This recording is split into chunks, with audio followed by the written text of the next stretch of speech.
Chapter 110, Drenching Dark Moon in Blood. Cola and Ghost Chop's defenses were just too high. In addition, the 4 healers behind them were similarly strong. The attacks from the mages of Martial Union had absolutely no effect on the 2 MTs. As for attacking the other members, with the 2 MTs blocking up front, Martial Union had no way of attacking them at all. Don't panic, just keep killing. We outnumber them by 6 to 1. We'll kill them even if we have to throw bodies at them. Assassins, circle around and kill the healers. Ironsword Lion was similarly having a headache towards the 2 MTs. However, his many years of battle experience allowed him to quickly think of a solution. At that moment, the team announcement for Ouroboros rang out.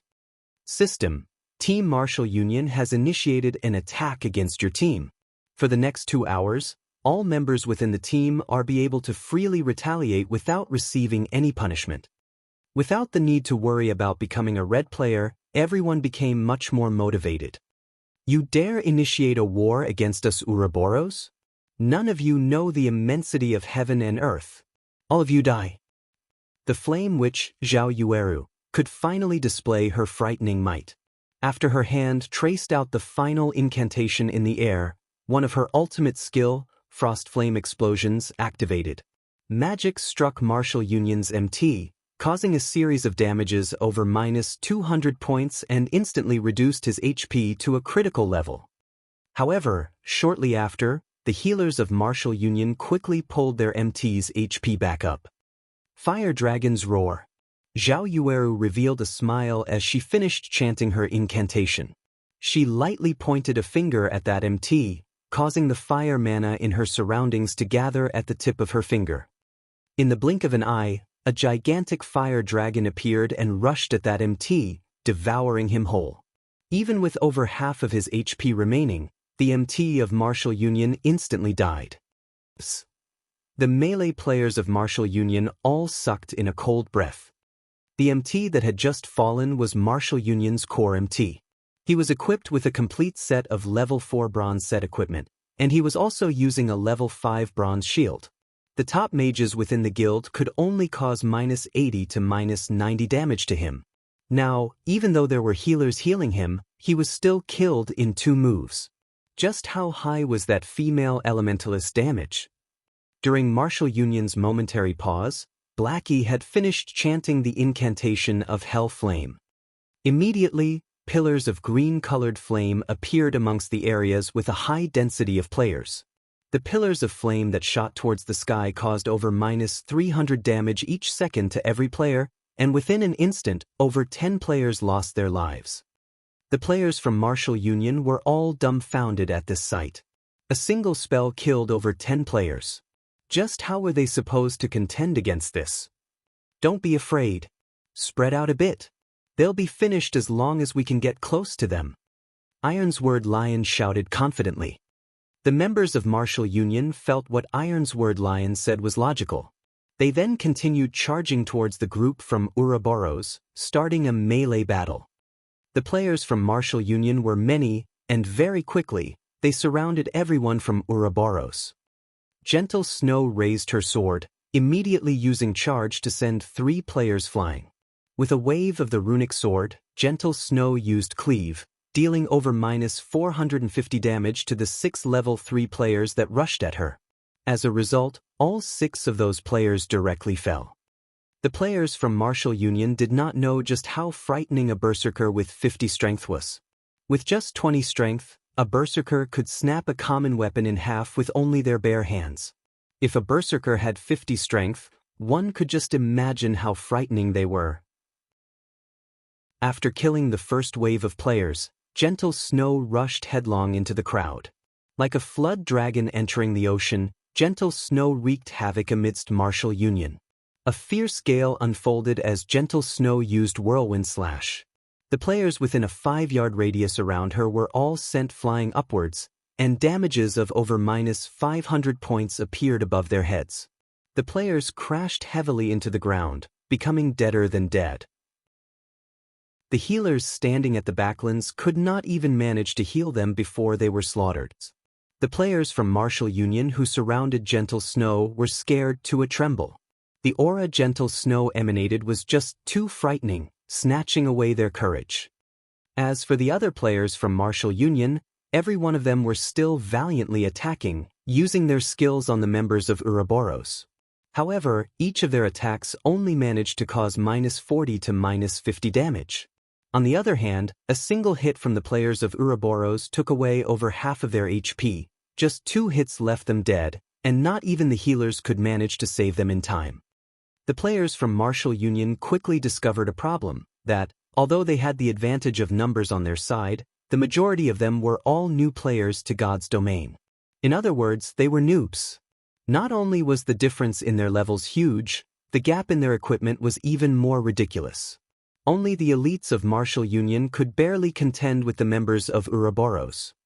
Meanwhile, on the side of Ouroboros, there was a beauty of a cleric that always gave out a heal and truth shield at the most crucial of moments, saving the members of Ouroboros from death.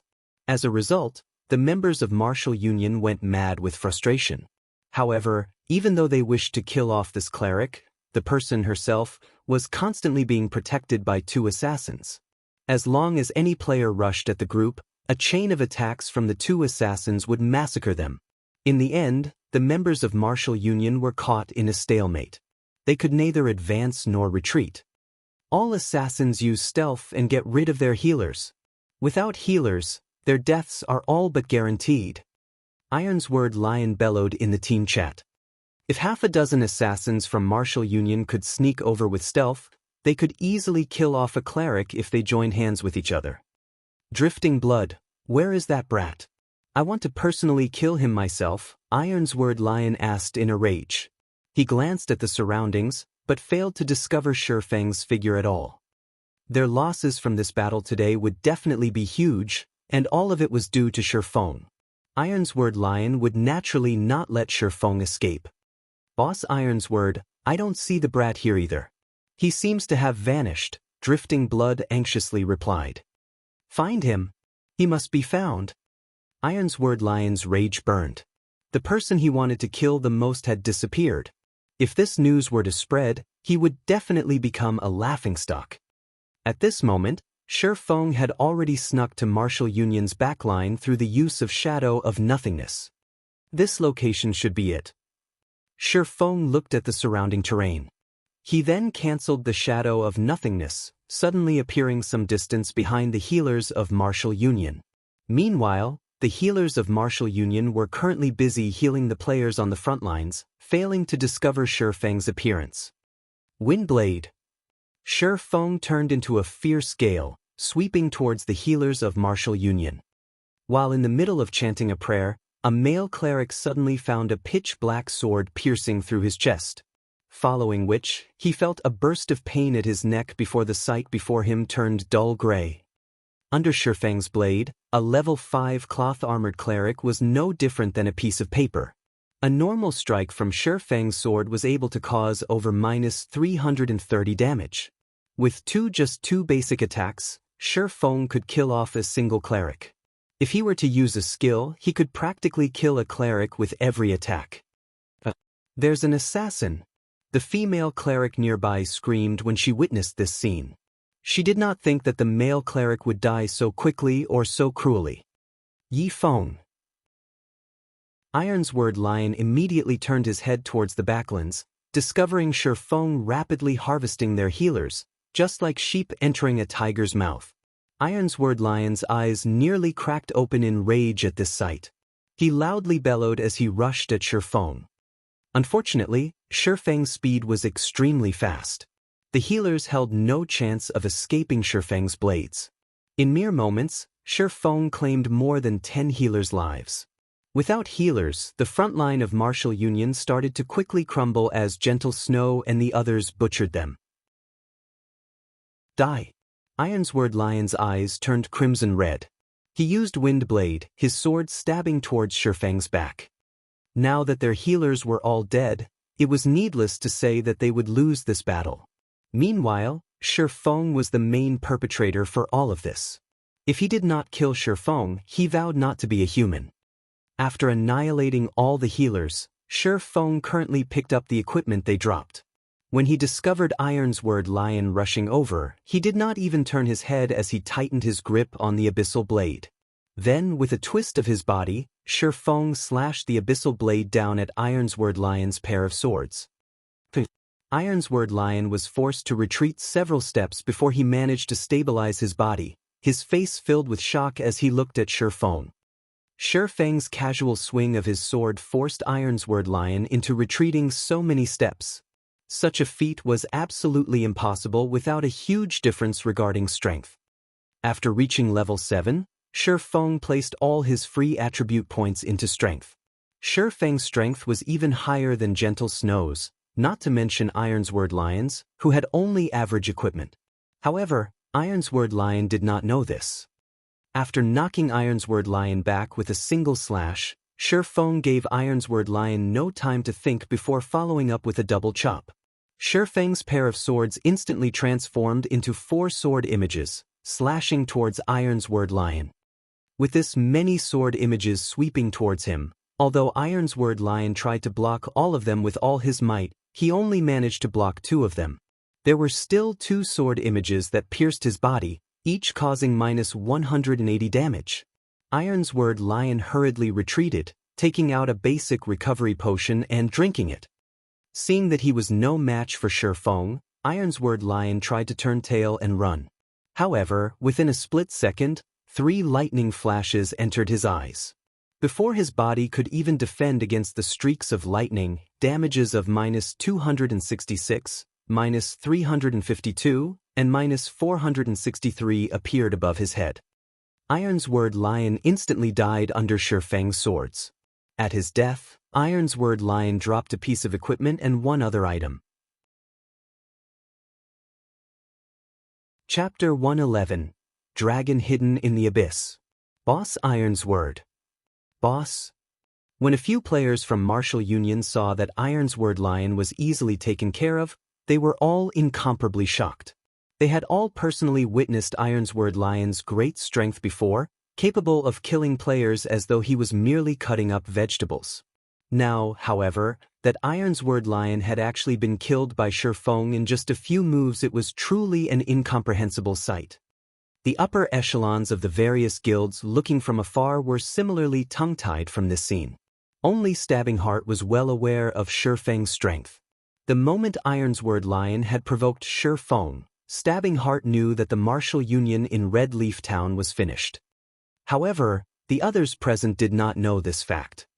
Regardless of what anyone said, Ironsword Lion had created much fame for himself within Red Leaf Town. Previously, they had only heard of Ironsword Lion being ambushed by Shifeng, dying an accidental death. If it were a head-on fight, however, Ironsword Lion would definitely be the victor.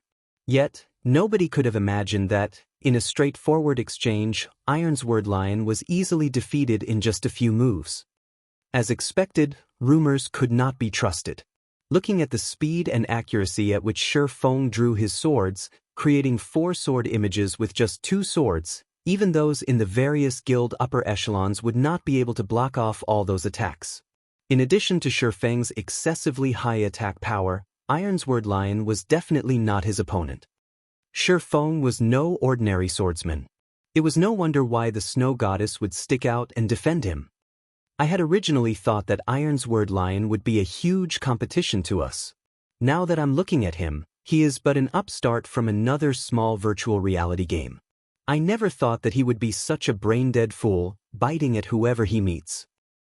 Hee, Martial Union is finished this time. First, he went and provoked such a top-tier expert. Now, he has even blindly declared war against the Snow Goddess. Did he think mingling in God's domain was so easy?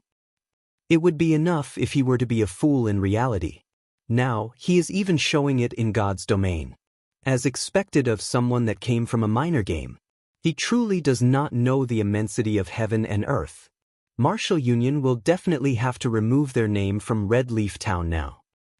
There were plenty of workshops and guilds entering God's domain every day. Similarly, there were also plenty of workshops and guilds who had vanished from God's domain every day. This was a common occurrence within God's domain. After Ironsword Lion died, there was no longer anyone to command the players from Martial Union. Very quickly, turmoil ensued amongst the players from Martial Union, and all of them started madly running away for their lives. Shi Feng naturally would not let go of this chance to give Martial Union a huge blow. Immediately after picking up the loot dropped by Iron's Word Lion, Shi Feng activated Windwalk and hunted the remaining players.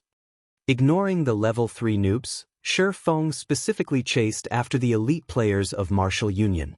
With every kill of these players, Shi Feng would be able to obtain a piece of bronze equipment, causing a significant loss to Martial Union. Drifting blood, we meet again.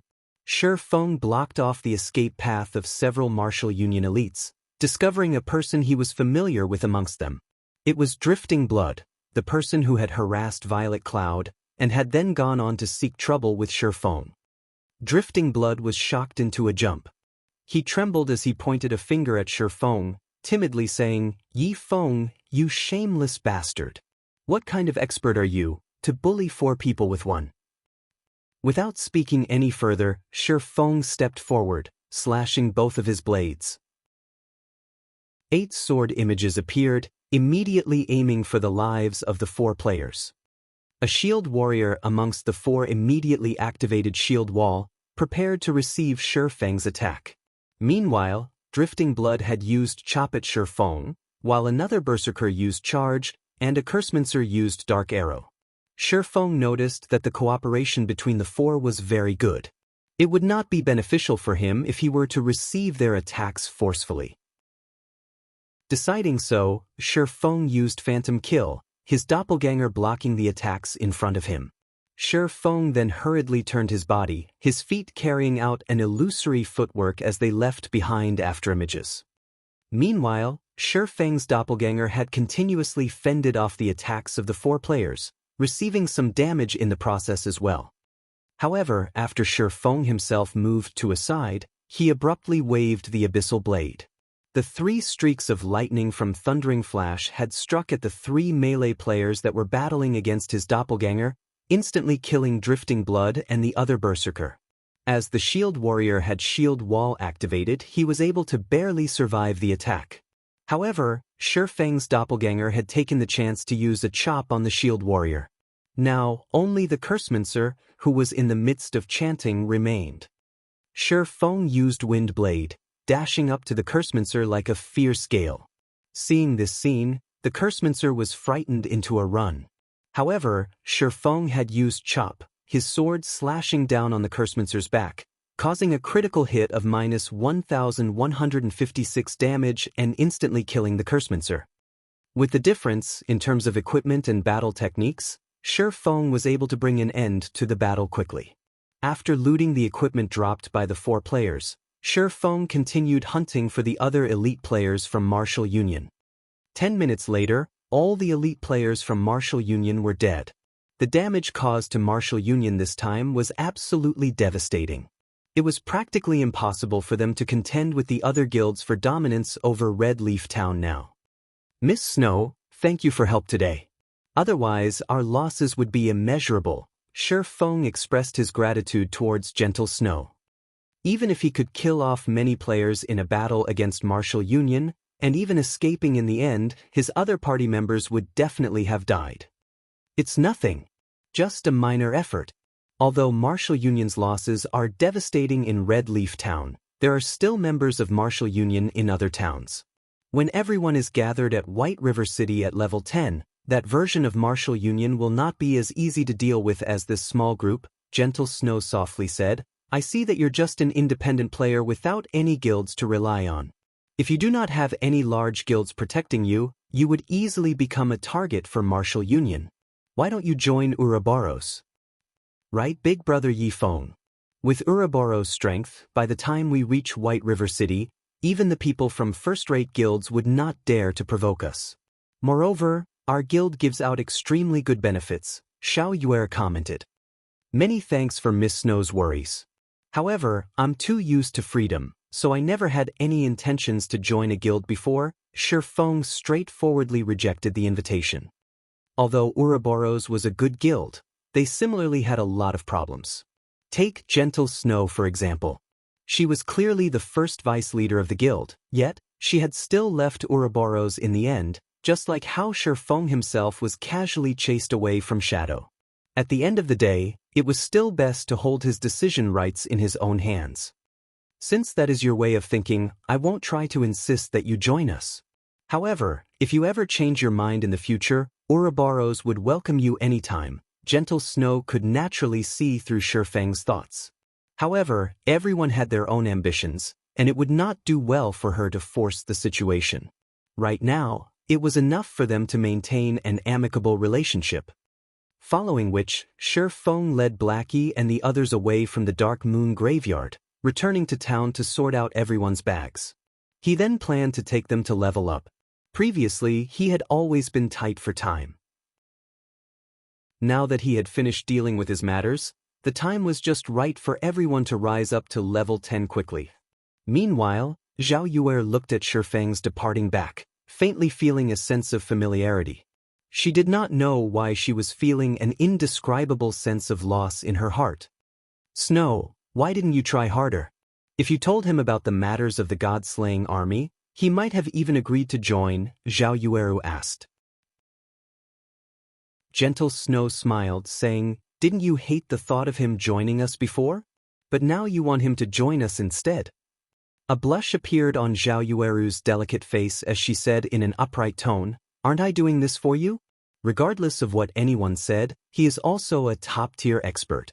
If you were to lure him into Ouroboros, he would become a person on our side. In the future, if he gets along well in the god-slaying army, he would be able to bring you a lot of influence and authority. If he didn't perform so outstandingly well just now, I would definitely try my best at pulling him over. However, he was just too remarkable, just like a true dragon. Right now, he is but a dragon hidden in the abyss.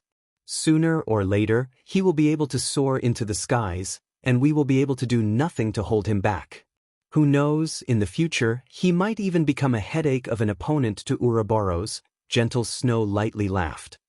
An opponent, is it? Zhao Yueru entered a deep thought.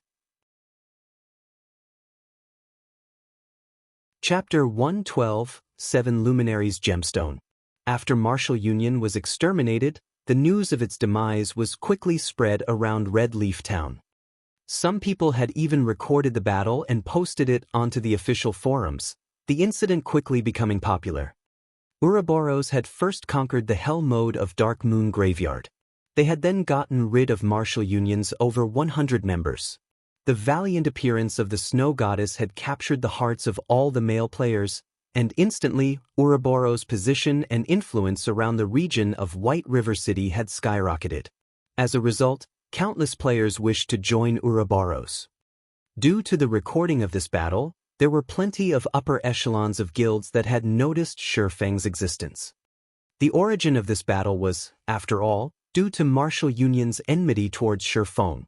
However, not only had Shifeng himself received the aid of the Snow Goddess, he had even personally killed off Ironsword Lion in a head-on confrontation. This was enough proof of Shifeng's exceptional strength, and also his good relations with the Snow Goddess. Taking these points into mind, these upper echelons needed to let their subordinates pay more attention towards Shifeng. When Shifeng and the others returned to Red Leaf Town, many players on the streets had shifted their gazes towards the group. "Crap, isn't that Yi Feng, the person that went dungeon raiding together with the Snow Goddess?" a male warrior said. "If I go and beg Big Brother Yi Feng, I wonder if Big Brother Yi Feng will bring me to level 10? Another female elementalist bashfully said to her companion. Shifeng had completely become a celebrity now. Wherever he went, there would definitely be someone paying attention to and talking about him. "Brother Feng, you're already a famous person. Now, you only need to wiggle your finger, and there would be a crowd of beauties running over to you. In the future, you mustn't forget to introduce a few to me," Blackie laughingly said. "Stop talking nonsense. Our priority right now is to level up. The sooner we get to level 10, the sooner we can compete for more advantages after we enter White River City." Shifeng smiled as he said, "Since everyone is tired now, let's rest for an hour.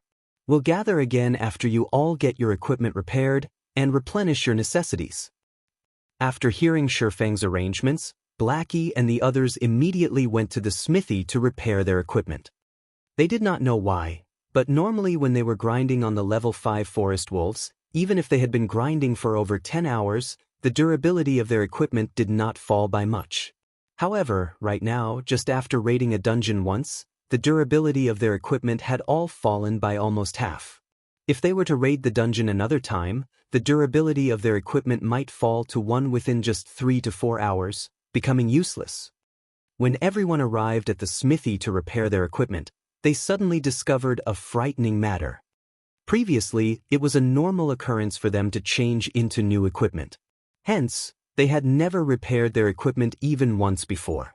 Now, however, all the equipment Cola was wearing only had half of its durability remaining. As a result, repairing all of it had required a fee of 1 silver 63 coppers. Such an amount was enough to purchase a level 1 bronze equipment. The higher the durability loss of an equipment, the higher the repair fees would be. If every piece of equipment on Cola's character had dropped down to 1, it would take, at the very least, 4 silver coins to get it all repaired. Such an amount was the equivalent to 2 days of Cola's earnings. However, because Cola had become a follower of Shi Feng, the speed at which he earned money was much faster when compared to many other elite players.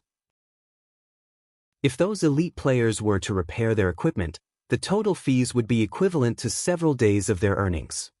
"Boss, are you trying to rob us here?" Cola complained, unwilling to fork out such an expensive repair fee. Previously, he had obtained a mysterious treasure chest from clearing the hell mode of Dark Moon Graveyard. From the mysterious treasure chest, he had received over 3 silver coins and 5 bottles of intermediate recovery potions. If it weren't for that treasure chest, just this repair fee alone would have turned him into a broke bastard. "Adventurer, I have already given you a 10% discount. It is already a very cheap price," the blacksmith said with a huff. Hearing the blacksmith saying so, Blackie and the others suddenly came to a realization. Their reputation in Red Leaf Town had already reached 30 points, receiving a 10% discount for all purchases made in Red Leaf Town. They truly did not think that it would be so costly just to repair their equipment. However, if their equipment turned to scrap, not only would they lose their equipment, their leveling speed would also be greatly reduced. Hence, they had no choice but to repair their equipment.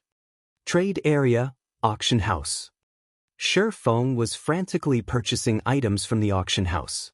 The previous glimmer chestplate forging designs Shi Feng sold before had once again allowed him to profit greatly. Now, there were at least 73 gold coins in his bag. In the entire White River City, there was not a single player who was more rich than him at the moment. Right now, if he saw any items whose prices would inflate in the future, he would buy all of them. This was because once players reached higher levels, it became much easier for them to earn game currency, and as a result, the value of game currency fell. Instead of just waiting for the coins in his hand to depreciate in value, he might as well purchase some items that would increase in value and store them in the bank. After some time not visiting the auction house, the number of hard stones, card sets, and other items whose value would increase in the future had grown once more. Shi Feng had spent over 8 gold coins on such items, filling up the 640 slot bags he had just bought, and even needing to make several trips to the bank. It wouldn't be long before these items would have their values increased by manifold. Just thinking about it gave Shi Feng a delighted feeling. Meanwhile, the value of the glimmer chestplate forging design had now begun to fall. Currently, each piece was only being sold for around 2 gold coins, and it wouldn't be long before it became completely worthless. Seeing that the number of guilds purchasing the glimmer chestplate forging design was becoming fewer, Shi Feng decided to continue selling them for a while more before thinking of another way to make money. Now, his main goal was to earn credits. Just judging from the small amount of credits he currently possessed, it was still not enough for his workshop to squander. Currently, Shi Feng still possessed more than 60 gold coins. He then took out 30 gold coins and registered them on the virtual trade center. Right now, various large guilds were in the midst of purchasing coins in bulk. It wouldn't be long before he could sell all his coins, earning him a lot of credits. Following which, inside the bank, Shi Feng started arranging the harvest he obtained today. He had already obtained more than 10 pieces of bronze equipment just from the elite players of Martial Union he had killed. Originally, Shi Feng had intended to sell off these equipment pieces. However, his workshop would definitely be recruiting new members in the future. Hence, he decided to store them inside his warehouse, as they might come into use in the future. In any case, he was not lacking in this small amount of money. As for the ash blade, the most important item he obtained from the Dark Moon graveyard, he kept it inside his warehouse for now. It was still of no use to him right now. Only when he arrived at Star Moon City would he have a chance at finding a clue about the ash blade. After all, the owner of the ash blade had an unfathomable origin, being titled as the God Slayer in God's domain, an existence feared even by the gods. The clues relating to this ash blade could only be found in the capital city of Star Moon Kingdom. What's this thing here? Shi Feng dug up a crystal the size of his palm from his bag. Isn't this one of the items dropped by Iron's Word Lion? Shi Feng discovered that he was somewhat familiar with this item. It was indeed one of the 2 items that were dropped by Iron's Word Lion. 7 Luminaries Gemstone. Special item. Transports the user to Blackwing City. Uses remaining 4/5. Dropped after death. This Iron's Word Lion truly can't be underestimated. It was no wonder he was so powerful in the previous life. It was all because of this item here. Shi Feng looked at the 7 Luminaries gemstone in his hand, unable to refrain from revealing a smile. Blackwing City was no ordinary location. It was also not a place that players could simply go to as they wished. Players needed a teleportation crystal to go to that place, and the 7 Luminaries gemstone was one of those passes. In Shi Feng's previous life, Blackwing City's fame resounded throughout God's domain. All the major powers would willingly purchase the passes to Blackwing City at high prices. However, to an average player, it would be meaningless, even if they went to Blackwing City. At most, they would only go there to widen their horizons. However, to the upper echelons of a major power, it was an absolute heaven. After going there once, they would want to go there again. Shi Feng looked at the time, discovering that today was a big day in Blackwing City. He definitely must make a trip to Blackwing City today. Hence, he sent a message to Blackie, saying, "Blackie, I still have some other things to take care of, so I won't be able to bring you all leveling for now. After all of you are rested, go to the level 8 area, Roaring Hill, to level up. As long as you guys are careful, your leveling speeds there will be extremely quick." Chapter 113, Blackwing City. Red Leaf Town, Slum Area. Although it was still daytime, the enchanted bar was packed with red players that tread along the boundaries of darkness. However, amongst this crowd of players, there were several green players present in the bar, seemingly highly out of place. These players were Iron's Word Lion and his several subordinates. "Absolute heaven, I need you to kill a person for me. Name your price," Iron's Word Lion said to the man before him. The man who held a stern expression was currently drinking from a beer bottle. The stern-looking male did not pay any heed to Iron's Word Lion, one of his arms wrapped around an alluring, well-developed woman, while the other held onto a beer bottle. The man only minded his own business as he flirted with the woman, his lips curling into a wicked smile, giving others a chilling feeling. Iron's Word Lion's expression immediately sank. Beside him, Drifting Blood immediately slammed his hands on the table, cursing, "Hey, can't you hear that our boss is speaking to you? Stop trying to act deaf." Just after Drifting Blood finished speaking, a snow-bright dagger had slashed across his neck. The dagger then stabbed into his heart, finally being abruptly pulled downwards and slashed apart a deep wound. A stab, a pull, and a slash, all 3 moves were executed in a very natural manner. Before Drifting Blood could even cry out in pain, his body had already fallen to the ground. "Absolute heaven, what are you trying to do? I'm here to talk business. What is the meaning of you killing my subordinate?" Watching Drifting Blood be instantly dealt with, Iron's Word Lion bellowed. However, he did not dare attack the man before him, because he knew that if he were to take action, his end would only be similar to that of Drifting Blood. "Because I like it. Well, You have something to say about it? Absolute Heaven laughed as he indifferently looked at Ironsword Lion. He casually brandished his dagger, creating an image of a flower. Ironsword Lion was angered to madness, but he still dared not let out the curse through his mouth. Absolute Heaven was an assassin in real life. A famous one, to boot. He was also a top-tier expert within virtual reality games. However, there were very few people who knew of him. For those who did know him, they were usually ones who had been assassinated by him before. When Ironsword Lion used to play some other wuxia game before, he had been assassinated by Absolute Heaven several times previously, which was how he got to know Absolute Heaven. However, Absolute Heaven's temper was extremely odd. Regarding the things he was uninterested in, no matter how much money he was offered, he would refuse to carry them out. He was only willing to carry out tasks that managed to pique his interests. Until today, he had yet to fail a single task that he had taken on. If Absolute Heaven was threatened or compelled into doing something, then oftentimes, the customer that did so did not have a happy ending. Ironsword Lion had once seen a customer wanting Absolute Heaven to kill a player back to level 0 no matter what. However, Absolute Heaven refused to do so. That customer was similarly an ill-tempered person, declaring to take action against Absolute Heaven as well. As a result, that customer was personally killed by Absolute Heaven all the way back to level 0, forced to delete his account in the end. Seeing Ironsword Lion remaining silent, Absolute Heaven smiled. He then resumed hugging onto the beauty by his side and drinking his beer without a care in the world, acting as if everything before had never happened. Drifting Blood being killed off in the bar similarly did not attract the attention of any other players. That was because incidents like this occurred on a daily basis in this place. Everyone had long since gotten used to seeing it. Meanwhile, Ironsword Lion could only inhale deeply several times, calming down the rage in his heart. Absolute Heaven, don't be so quick to refuse. If I tell you the name of this person, you will definitely be interested, Ironsword Lion said in a serious tone. However, Absolute Heaven remained uncaring, as if Ironsword Lion was just empty airs. This person is called Yifeng.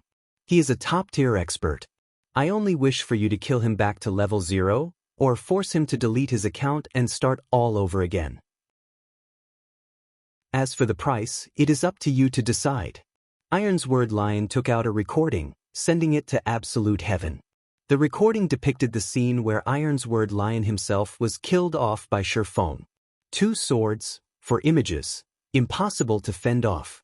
The final strike that killed off Ironsword Lion was also extremely swift and graceful, impossible for anyone to block. After taking a look at the recording, Absolute Heaven's interest was immediately piqued. He then said, 1,000,000 credits, one-time payment.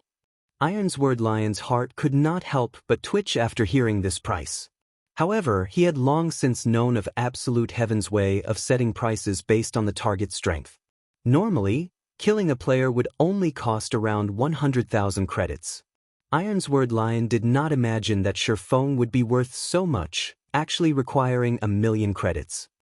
Fine. Give me your account, I'll transfer it to you immediately. However, how much time would you require to get the job done? Ironsword Lion was very determined. Even if he had to dig out all his resources, he still had to get rid of Xianxia in order to appease his anger. 5 days, Absolute Heaven looked at Xianxia inside the recording, excitedly saying so. Hearing Absolute Heaven's guarantee, Ironsword Lion could already picture the sight of Xianxia being killed back to level 0. He then transferred the money to Absolute Heaven. On the other side, the person in question had already arrived at Blackwing City. Blackwing City was one of the most mysterious cities in God's domain. It was much more flourishing than Star Moon Kingdom. Just by standing on the streets, one could see gorgeous-looking, European-styled, medieval-aged buildings. Even if it was nighttime, the city was still illuminated with glorious lights. Moreover, the NPCs that walked the streets were all over level 100. There were even quite a few NPCs who possessed Tier 2 and even Tier 3 jobs. Rumor had it when the king of Star Moon Kingdom met up with the city lord of the Blackwing City, Even the king was required to act respectfully in fear of offending the city lord. Within Blackwing City, there were plenty of interesting things to be found. If one were to tour around the city, it would take at least a few weeks to do so. Blackwing City also had plenty of masters of various lifestyle jobs living here. The items made by these masters would usually end up being sold in shops in the city. Moreover, players were also able to purchase the specialties of other countries in Blackwing City. This was definitely a treatment not found in other, ordinary cities. With all these attractions, the most famous amongst them was the auction house of Blackwing City. The auction house here held an auction once every week. Moreover, the items auctioned were all rare ones sold by NPCs. Epic rank items would even be sold in this weekly auction. Such an item was definitely impossible to purchase outside of Blackwing City. Hence, this was the reason why the upper echelons of all the major powers wished to come to Blackwing City. On the other hand, even if the average player were to come here at most, they would only be here to sightsee. It was because they were completely unable to afford the items sold by the NPCs here. Moreover, there were no wild monsters here in Blackwing City. There were also no quests to be found here. It was a city purely meant for players to conduct trade within. Blackwing City was a heaven, loved by the tycoons of the game. There are still 2 hours before the auction starts. I'll go buy some local specialties first, then. Feng looked at the time, discovering that he was still early. He hailed for a horse carriage, bringing him to the business district of Blackwing City. Blackwing City was just too huge. If Feng were to walk on foot, he would need, at the very least, 2 to 3 hours to arrive at the business district. Normally, players would spend money to hire horse carriages as a means of transportation. However, hiring a horse carriage did not come cheap. At the minimum, a horse carriage would cost 1 silver coin, and depending on the distance traveled, the price would similarly change. If an average player were to come to Blackwing City at this period of the game, they most likely would not even be able to afford a horse carriage. After more than 10 minutes had passed, Feng alighted from the carriage, arriving at an engineering shop.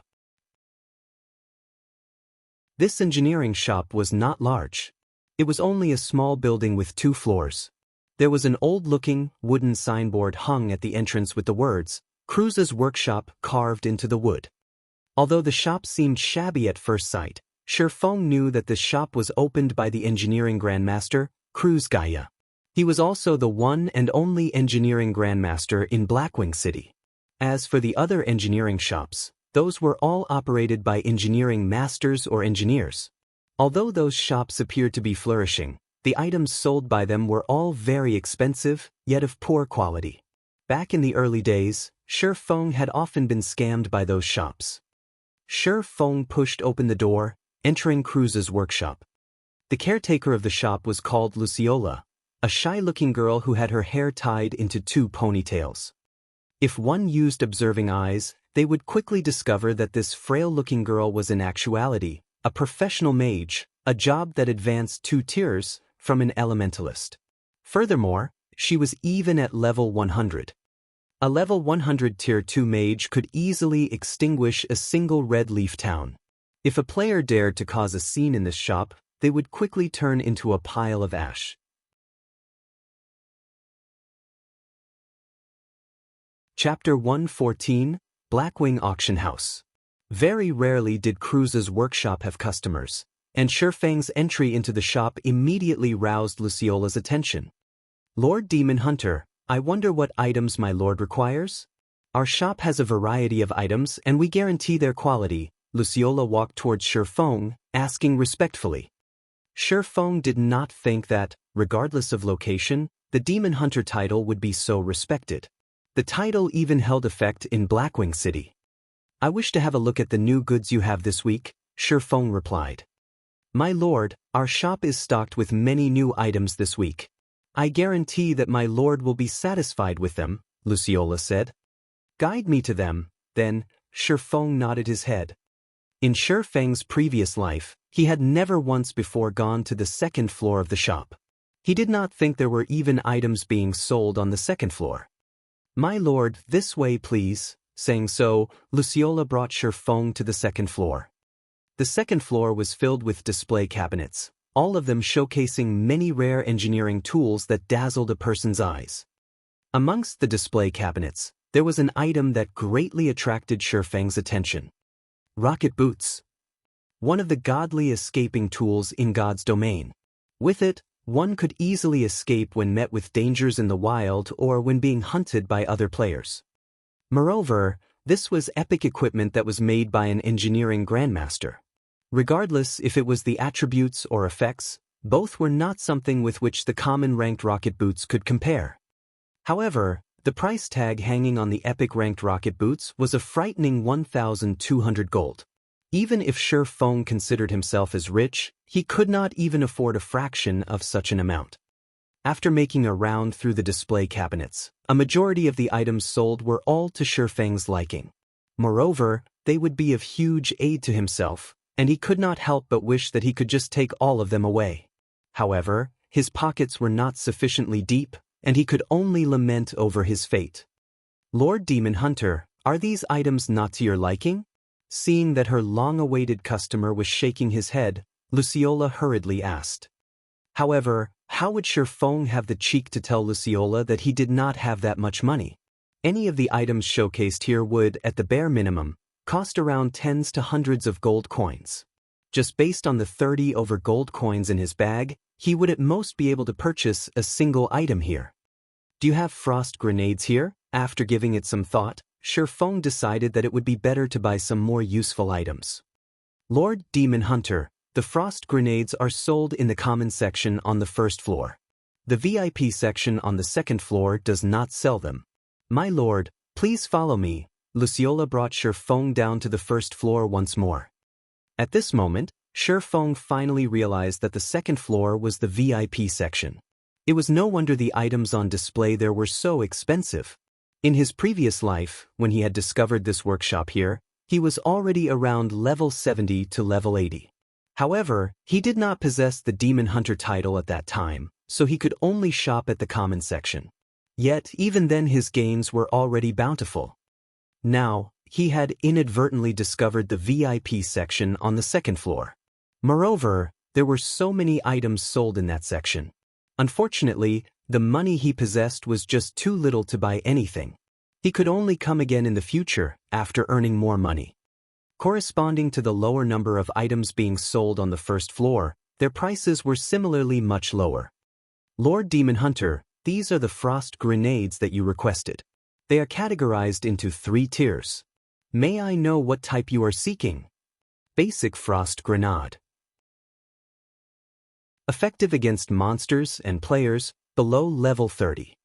Deals 200 frost damage in a radius of 10 yards, which freezes targets for 5 seconds, then reduces movement speed by 60% for a duration of 12 seconds.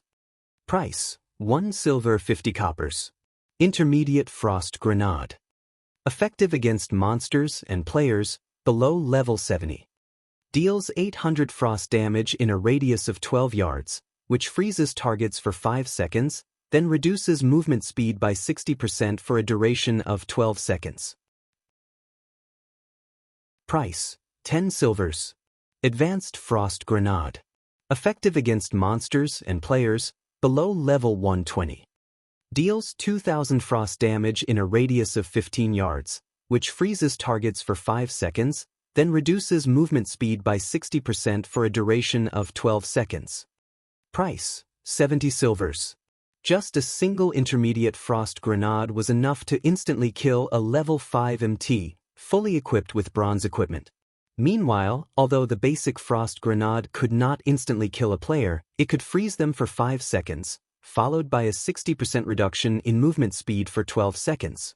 These effects were just too frightening. As for the advanced frost grenades, this item was not something with which an ordinary player could mess around. Not mentioning the 2,000 frost damage it could cause, it also possessed an effective radius of 15 yards. If Shifeng were to have used this item in his previous battle with Martial Union, it would have saved him much trouble. Just throwing 3 of these things would rid him of all his problems. However, a single advanced frost grenade already cost 70 silver coins. It was just too expensive a price tag. Moreover, Using such an item at his level was simply too extravagant. I want 3 stacks of basic frost grenades and 30 units of intermediate frost grenades. Shifeng thought that it was still best to purchase a few intermediate ones as a preventive measure.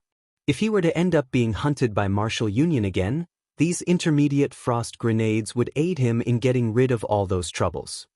A stack of frost grenades consisted of 200 units, and 3 whole stacks would be enough to last him for a very long time.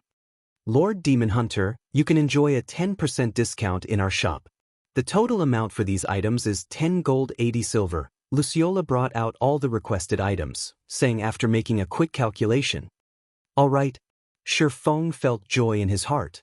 In his previous life, even with his status as a Tier 3 Sword King, he had never received discounts when purchasing items here. He did not imagine that the Demon Hunter title would be so awesome, even earning him a discount within Blackwing City. This was truly an unexpected happiness.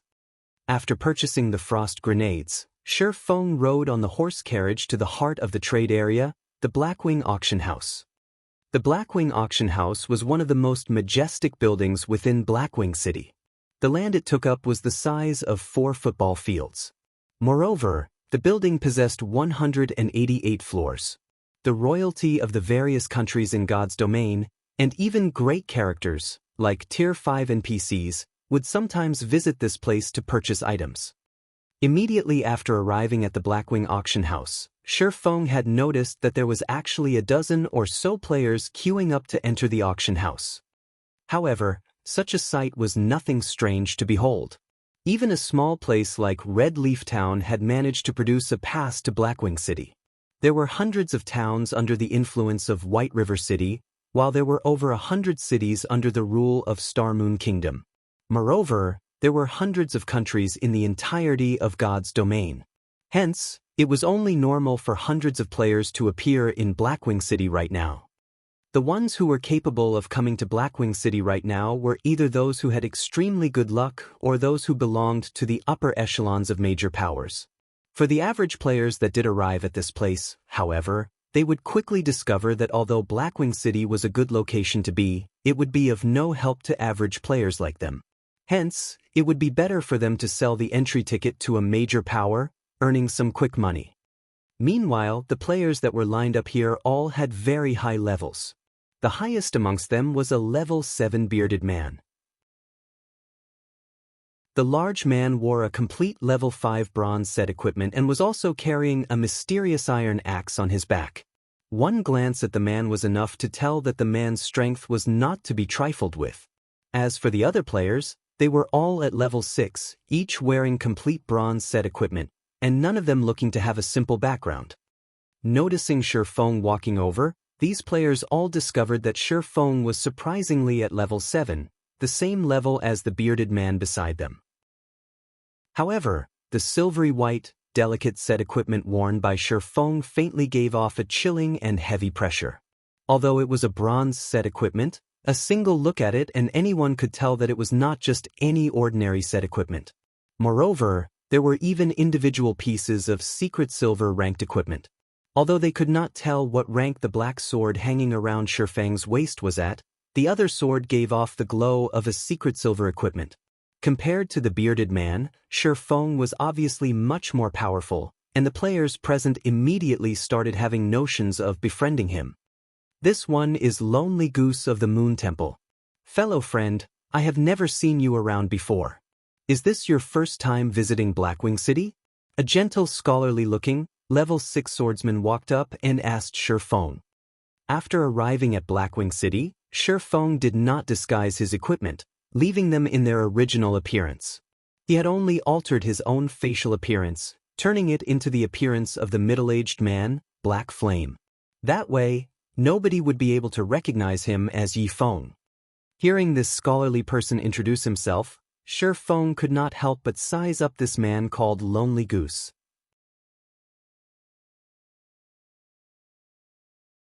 Chapter 115, Egoistic Blade. The Moon Temple was a very well-known guild in God's domain. However, their area of influence was not situated in Star Moon Kingdom, but instead, the Tulip Empire. The competition between guilds there was much more intense compared to Star Moon Kingdom. Meanwhile, the Moon Temple was one of the top few guilds in Tulip Empire. Compared to Ouroboros, they were much stronger. The scholarly Lonely Goose in front of Shi Feng right now was also a famous top-tier swordsman. It would be advantageous to Shi Feng if he befriended such a person. Hello, Shi Feng nodded his head, giving others a taciturn feeling. Aside from Lonely Goose, several more players came up and introduced themselves to Shi Feng. They all wished to befriend him. After all, an additional friend meant an additional path they could have in the future.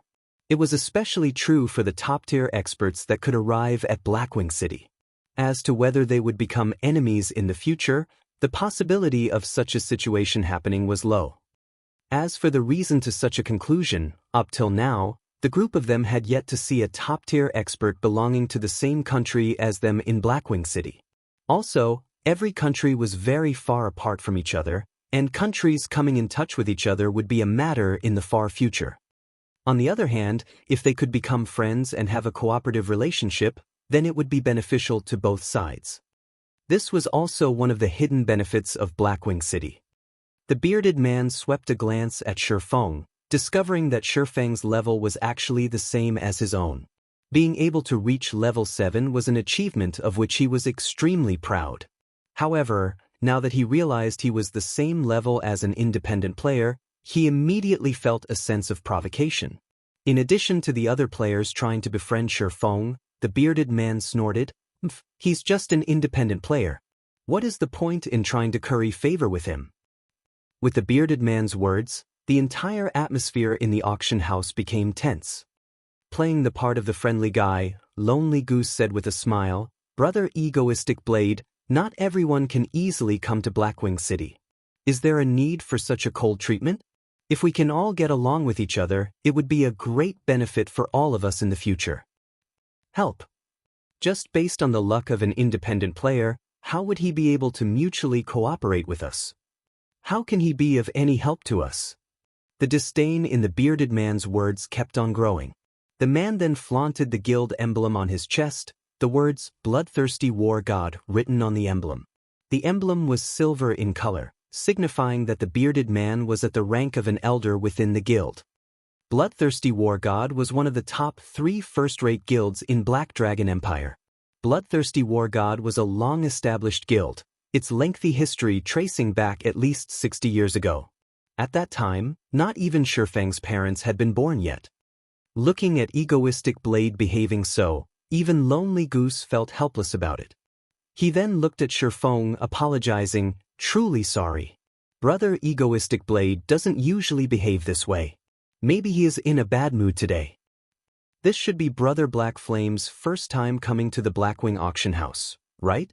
You've come at a good time. Today just happens to be a day where the Blackwing auction house is holding an auction.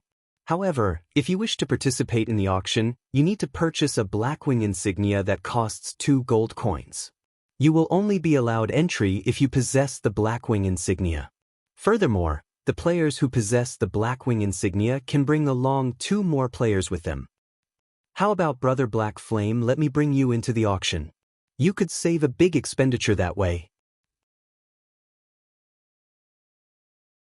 Egoistic Blade had the bloodthirsty war god serving as his background, while Shi Feng had nothing he could rely on.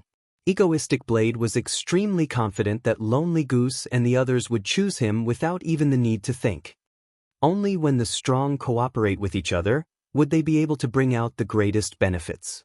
If they were to cooperate with an independent player who could guarantee that, after this person's entry ticket to Blackwing City had been used up, he would still be able to return to Blackwing City. Meanwhile, Egoistic Blade had a first-rate guild supporting him. It would be tens of thousands of times easier for him to obtain another pass to Blackwing City when compared to a mere independent player. If Shi Feng did not even possess the ability to frequently visit Blackwing City, how would he be able to guarantee a mutual cooperation? Brother Egoistic Blade, must you do so? Lonely Goose and the others could not help but have a headache as they tried to mediate the situation. They only wished to mutually profit from each other. Yet egoistic Blade had created such a situation and had even spoken such words. If they chose to accept Shi Feng into their group, then egoistic Blade would definitely feel humiliated. However, if they accepted egoistic Blade, then Shi Feng would naturally leave feeling angry and as though he had been crossed. On one side, it was a first-rate guild. On the other, it was an independent player. The situation left everyone in a state of distress. What are you all hesitating about? Is it such a hard decision to make? I have the bloodthirsty war god backing me. The information and resources I have at my disposal far exceed what any of you can imagine. If you all do not wish to cooperate, then I can simply look for some other guilds to cooperate with. No matter what, I don't wish to see an independent player within our alliance group. Egoistic Blade looked at Lonely Goose and the others, saying in an extremely displeased manner. Shi Feng watched Egoistic Blade's extremely stubborn behavior as if the world revolved solely around him alone. The man was even using the influence of his background in order to chase Shi Feng out of the group. Although Lonely Goose and the others had clearly come up to Shi Feng on their own accord, they now showed signs of hesitation. Seeing this situation, Shi Feng sneered, "Since I'm just an independent player, I won't trouble you any longer, brother Lonely Goose. People who walk different paths cannot make plans together. Let us go our separate ways from now on." Finished saying so, Shi Feng walked towards the entrance of the auction house. Looking at Shi Feng walking away in a huff, Lonely Snow and the others could do nothing but drop the subject. After all, Shi Feng was but an independent player. Although he was an expert, he would not be able to bring them much benefit. A mere independent player wishes to have the same standing as us? Don't even dream about it, Egoistic Blade jeered. After some time, the gates to the auction house opened, allowing the masses entry into the building. When Egoistic Blade and the others walked to the entrance. "I'm sorry, sir, but you are not allowed to enter." A knight blocked Egoistic Blade and the others. "Lord Knight, all of us possesses the Blackwing insignia." Lonely Goose pointed towards the insignia on his chest, saying, "The auction held today is the VIP auction. Commoners are not allowed entry. The normal auction will only be held next week, so please come back again at that time," the knight explained. Egoistic Blade then pointed at Shi Feng, who was currently walking into the auction house, moodily saying, "Lord Knight, then what right does that person have to enter? He doesn't even have a Blackwing insignia on him. It won't be good if you do something like that, right?" The knight became extremely displeased by Egoistic Blade's attitude. However, he still looked along the direction Egoistic Blade pointed to, discovering the Lord Demon Hunter, Shi Feng. The knight then swept his gaze at Egoistic Blade and the others, saying in disdain, "Just based on you commoners, you all wish to have the same standing as the Lord Demon Hunter. Be smart and get lost quickly. I'll have all of you arrested if you continue making a scene." The knight angrily yelled at Egoistic Blade and the others. Egoistic Blade was extremely shocked. How could a random, independent player they met be so awesome? He then thought back to the mocking words said by the knight. Weren't they the words he had uttered just now? If there was a hole available right now, Egoistic Blade wished he could have jumped into it immediately. It was simply too mortifying. Lonely Goose and the others were even more startled. They looked at Shi Feng with shocked expressions, endless regret filling up their hearts. After making plenty of investigations, they discovered that there would be an auction held today. Moreover, the items auctioned were extremely rare, so they had paid a huge price in order to prepare a significant amount of coins. Yet, in the end, they couldn't even manage to get past the entrance. Looking at the knight's respectful attitude towards Shi Feng, they immediately knew that the title of Demon Hunter must be a very powerful title. Shi Feng definitely would have been able to bring along a few more players with him. However, they had chosen to forsake Shi Feng instead, missing out on the chance to participate in the auction this time around. The regret in their hearts was quickly pushing them to their deaths right now. At that time, just why did they choose to give up on Shi Feng? Lonely Goose and the others then thought of Egoistic Blade, the main perpetrator of this disaster. If it weren't for Egoistic Blade, such an incident would not have happened. Immediately, everyone turned to look at egoistic Blade in rage and bitterness.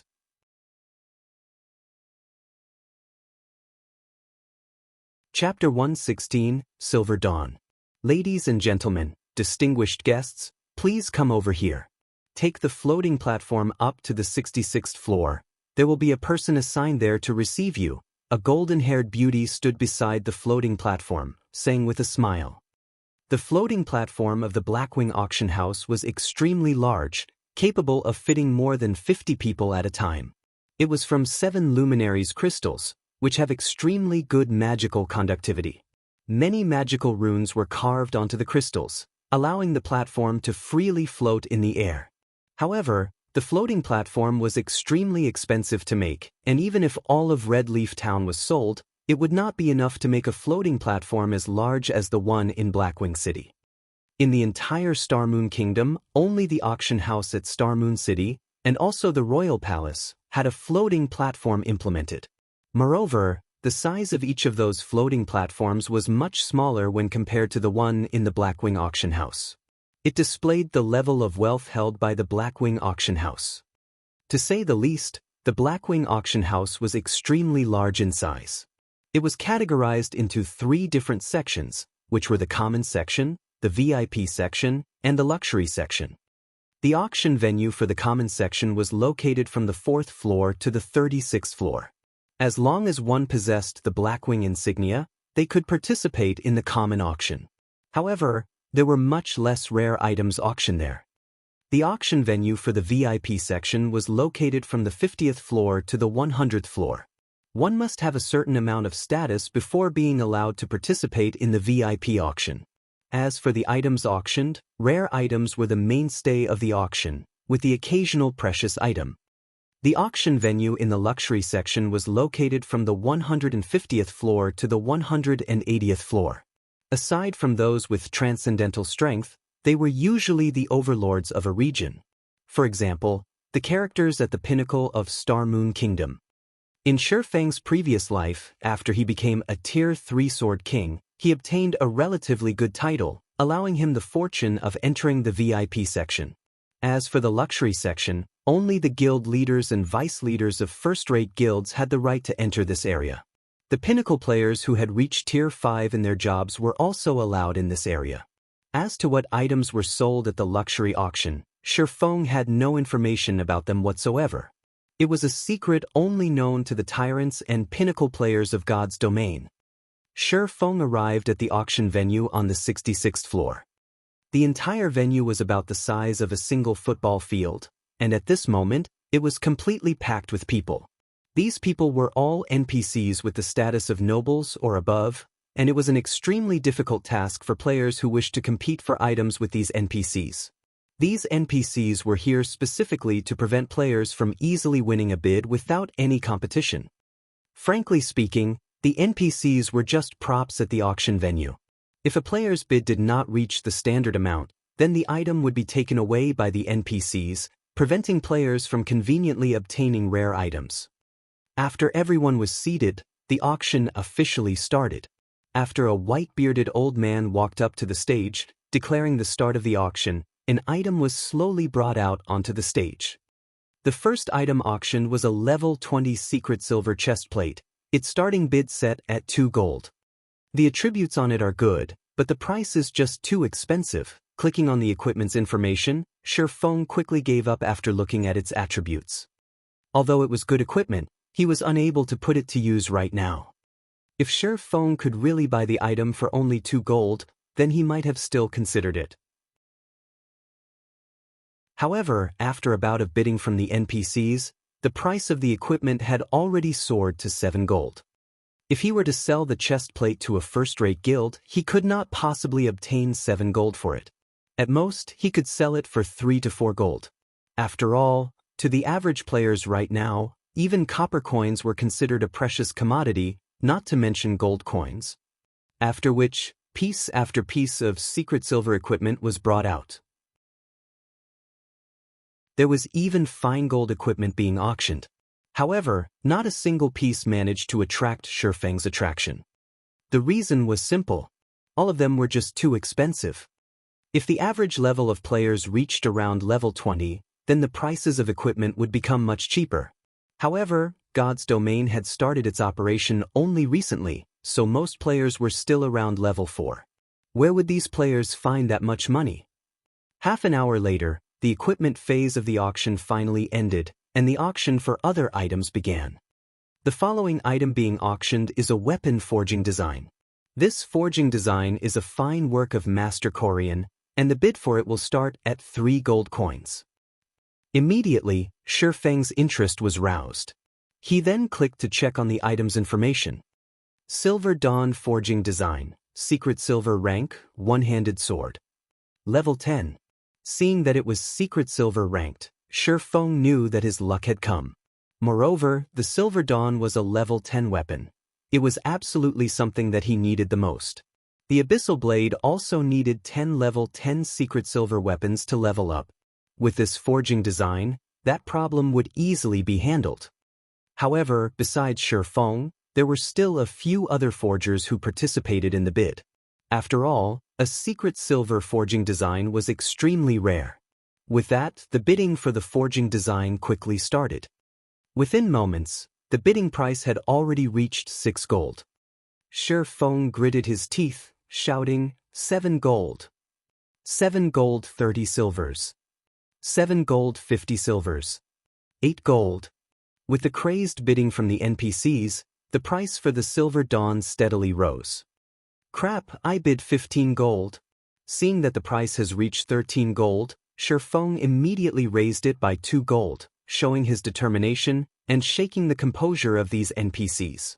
If the price continued to rise, even Shifeng would not be able to stomach it. After all, he only had slightly more than 20 gold coins remaining. 16 gold. The original worth of this forging design was around 15 gold coins. Shifeng did not think that the NPCs would still compete. 17 gold. Shifeng made his decision. If the NPC forgers were to bid once more, he would immediately bid 20 gold for it. At that point, if it was still no good, then he could only consider himself as unlucky. Finally, the NPC forgers shook their heads at this price, no longer competing in the bid. Congratulations to Mr. Black Flame for winning Master Korean's Silver Dawn forging design. The white-bearded old man clapped his hands, congratulating Shifeng. After receiving the forging design, Shifeng let loose a sigh of relief. At the very least, he did not waste a trip to the auction house this time.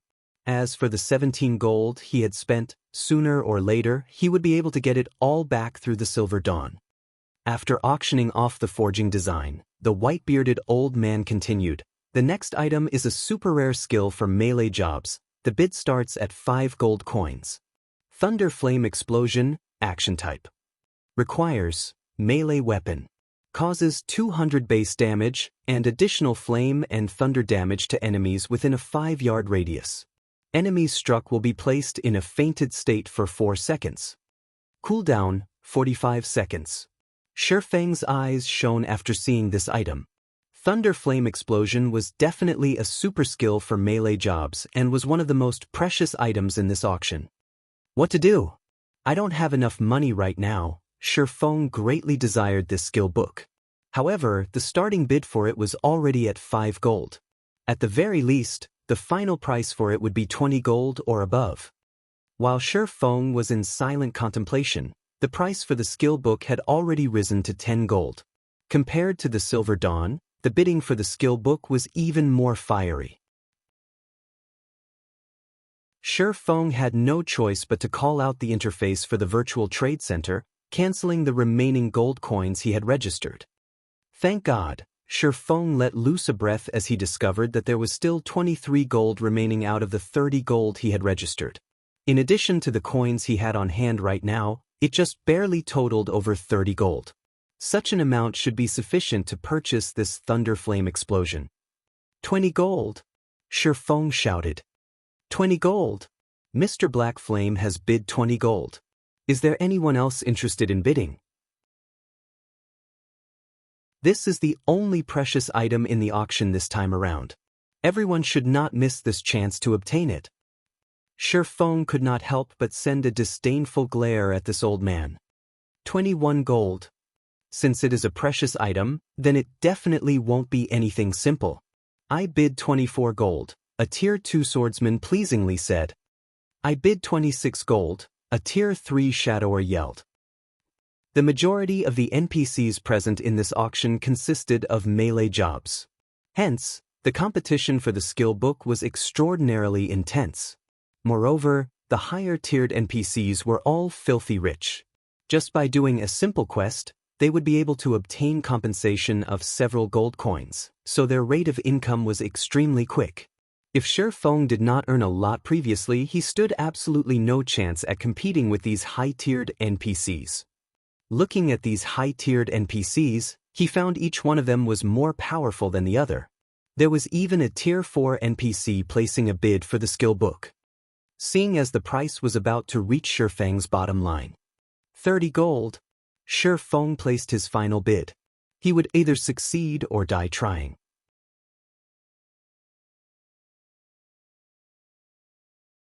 Chapter 117 Aqua Rose. With Shi Feng's bid of 30 gold coins, the price of the skill book was greatly increased. A few tier 2 NPCs shook their heads at this sight, giving up the bid, one after another. Although this skill book was good, its price was simply too high. Just as Shi Feng was about to relax. 35 gold. A resonant voice resounded throughout the entire auction venue. Shi Feng turned his head to look at the source of the voice, nearly cursing out loud as he found the voice's originator. The person who yelled out the bid was actually not an NPC with a melee job, but a tier 4 female wizard.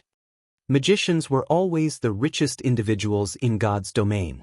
To a tier 4 wizard, they only need carry out a single magical research to earn 30 to 50 gold coins. How unfortunate. Shi Feng shook his head, no longer competing for the skill book. He only had slightly over 30 gold coins. He couldn't compete for it even if he wanted to.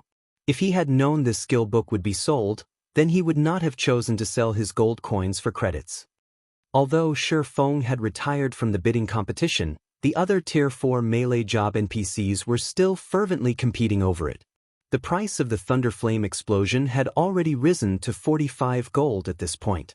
Aside from the equipment that were over level 100, none of the items auctioned so far could beat this price. 45 gold going once. 45 gold going twice. At this moment, the sound of a notification from the system arrived. System, the glimmer chest plate forging design you have placed on auction has been sold. After deducting the processing fees, a total of 2 gold 31 silver have been added to your bag space. System, the glimmer chest plate forging design you have placed on auction has been sold. After deducting the processing fees, a total of 2 gold 44 silver have been added to your bag space. System, the glimmer chest plate forging design you have placed on auction has been sold. After deducting the processing fees, a total of 2 gold 27 silver have been added to your bag space. A series of notifications arrived, numbering at least 20. Shi Feng was immediately shocked when he heard these notifications arriving. He did not understand what had actually happened. During the time he had been in Blackwing City, there were actually so many players who had bought the glimmer chest plate forging design that in just a moment his wallet had greatly expanded. Since Shi Feng's wallet was bulging now as he yelled out without hesitation, 46 gold. 45 gold going thrice. This gentleman has bid 46 gold. Are there any higher bids? 49 gold. The tier 4 female wizard knit her brows slightly. Shi Feng was now extremely confident. If the female wizard truly wished to buy the skill book, then he would definitely lose the bid. However, the value of this skill book was certainly not that great to this lady. Shi Feng did not believe that she would spend such a large amount of money just to buy it. 55 gold. Shi Feng decided to be decisive instead of waiting for the price to slowly rise. For just a skill book, 55 gold coins was definitely an astronomical price. The female wizard was no fool herself, so she immediately gave up on winning the bid. Seeing Shi Feng bidding with such a high price, the other NPCs looked at Shi Feng like they saw a fool. Even if they were to hire a tier 3 or tier 4 job-related tutor to teach them a skill, the fees would not exceed 1 or 2 dozen gold coins. Moreover, the skills they could learn were much better than the thunder flame explosion. Now, Shi Feng was actually spending 55 gold coins to learn such a skill. He was no different than a fool for doing so. However, NPCs would not be able to understand the world of players. In the initial stages of the game, the prowess of a skill could greatly change the overall strength of a player. It was especially true for a super rare skill like Thunder Flame Explosion, which was an AoE skill that carried along a fainting effect. It would bring endless benefits to Shi Feng in the future. Even if he had to spend 100 gold coins for the skill, it would still be worth it. Without any more NPCs joining the bid, the white-bearded old man finally slammed the hammer. Congratulations to Mr. Black Flame for winning the Thunder Flame Explosion. Shi Feng joyfully handed over the 55 gold coins, receiving the Thunder Flame Explosion skill book in return. He then immediately learned the skill. Thunder Flame Explosion was a godly skill for grinding monsters and PK in the early stages of the game. With the skill in hand, Shi Feng had thought of several more ways to grind monsters. Following this, the auction went on for another hour or so before ending. However, none of the items that appeared were the ones Shi Feng needed right now. Moreover, every one of those items was auctioned off at prices of over 100 gold. The final item to appear was even an epic-ranked item. Many Tier 4 NPCs madly bid for the item, with the final bid priced at over 5,000 gold. Shi Feng could only observe the bidding process at that time, unable to join in on the actual fun. After the auction ended, Shi Feng walked out the entrance of the auction hall, satisfied. He wanted to return to Red Leaf Town immediately to find out what had actually happened there. Just why did the number of players who purchased the Glimmer chestplate forging design increase so much? If there was still money that could be earned from the Glimmer chestplate forging design, then he would immediately create another batch. He would earn as much money from it as possible, alleviating the emptiness of his wallet in the process. Shi Feng was originally considered a very wealthy person within the region of White River City. However, after making a trip to Blackwing City, he had suddenly discovered that he was actually just a poor bastard. Just as Shi Feng was about to leave Blackwing City, a hurried shout came from behind. "Brother Black Flame, please hold on." Shi Feng turned his head around, discovering Lonely Goose and the other players from before. Amongst the bunch, there was also Egoistic Blade, the person who had eagerly tried to chase him away. "What?" Shi Feng indifferently asked. Although Shi Feng could understand the reason behind Lonely Goose's exclusion of him just now, understanding only remained as understanding. After all, who would have any pleasant feelings with being chased away just after being invited? Hearing Shi Feng's indifferent tone, Lonely Goose helplessly smiled, saying, "Brother Black Flame, I apologize for the incident just now. It was all a misunderstanding. I wonder if we can still have a chat?" "Brother Lonely Goose, I've already said before, people who walk different paths cannot make plans together." How would Shi Feng not know what the thoughts Lonely Goose and the others were? Before, these players were able to discard him because of profit. Now that they had found out he could enter the auction house, they all came running back. Regarding the behavior of Lonely Goose and the others, he felt only disgust for it. Forget cooperation, who knows when they would sell him out for profit once more. Seeing that Shi Feng had turned around to leave, Egoistic Blade furiously shouted, "Don't simply throw away this chance we've given you. The influence that first-rate guilds like us possess far exceeds what you can imagine. By aiding us, you will be able to receive a generous return of at least 5 gold coins. That's enough for you to become the richest person in a town. Others won't ever get a chance like this, so you best think it through clearly. After some more time passes, your title will be of little value. This is definitely your one chance to make a lot of money." To any independent player, being able to become the richest person in a town was definitely just a pipe dream. Achieving such a feat meant that a player had to have more than 3 to 4 gold coins in their pockets. To a town that was still using copper coins as the main medium of trade, this was definitely an astronomical sum. "Richest in town?" Shi Feng could not help but laugh, saying, This is truly an attractive remuneration. Unfortunately, I'm not interested in it. What a joke. Before he had come to Blackwing City, he was already the richest person in the city. He did not lack in that amount of money at all. May I know if you are Mr. Black Flame? At this time, a beautiful female player walked over, asking. The girl looked to be between the ages of 21 and 22, her appearance extremely beautiful, and her body garbed in a gorgeous purple robe. The girl had her lips pursed, her eyes squinted into a smile as she looked at Shifeng. On her delicate white cheeks, a tinge of blush could be seen as she smiled at Shifeng, further increasing her charms. That's right, and you are? Shifeng was not familiar with this girl before him. However, seeing that she was a level 7 cursemancer and she wore a complete mysterious iron set equipment, it would seem that her strength was definitely out of the ordinary.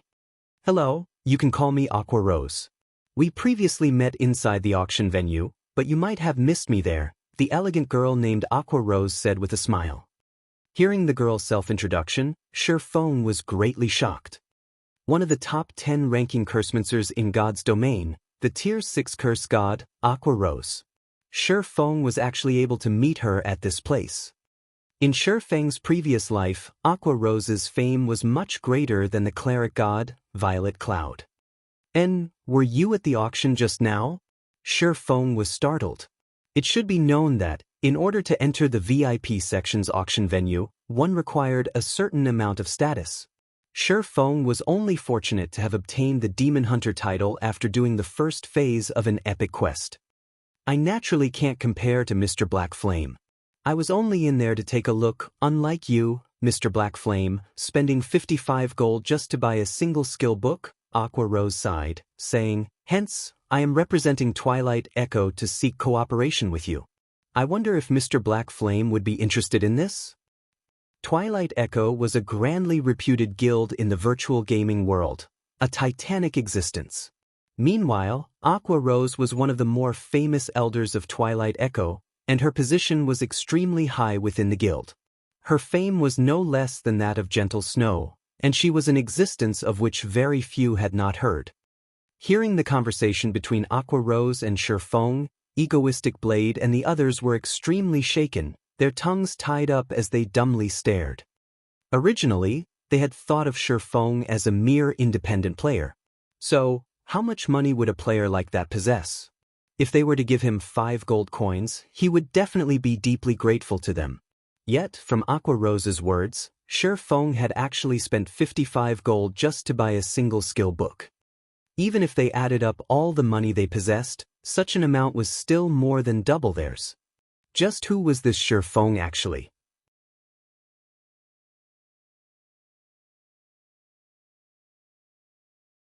Chapter 118, Another Road to Wealth.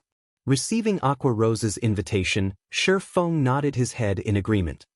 In any case, he was bound to have to cooperate with the large guilds in Blackwing City. So, instead of choosing bloodthirsty war god and guilds of similar influence, it would be much better for him to choose the more famous and more influential Twilight Echo with which to cooperate. Moreover, Aqua Rose was a very well-renowned name. She was not a girl who prioritized profits, but more friendly relationships. In Shifeng's previous life, one of Aqua Rose's close friends was targeted by a first-rate guild. The first-rate guild in question wanted to kill her friend back to level 0 no matter what, and they even wanted her friend to hand out all of her precious items.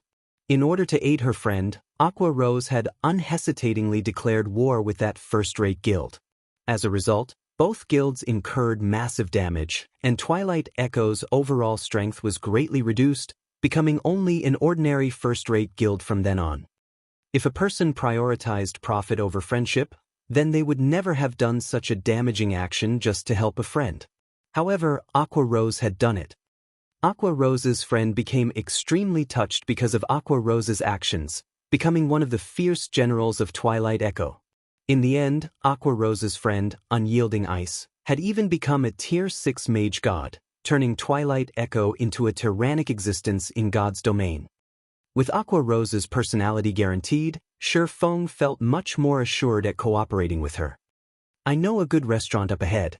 Let's have a chat over there." After Shifeng agreed to her invitation, Aqua Rose revealed a faint smile. She then guided Shifeng towards the restaurant.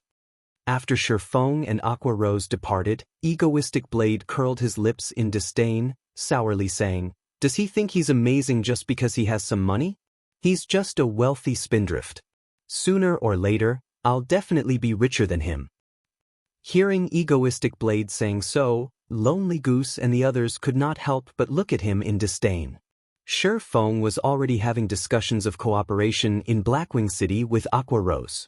Based on Shifeng's formidable wealth and special status, he would definitely become an influential figure in Blackwing City in the very near future. Shifeng was not someone that egoistic Blade could compare to. In fact, egoistic Blade himself knew this truth. He was only speaking to ease the pain in his heart.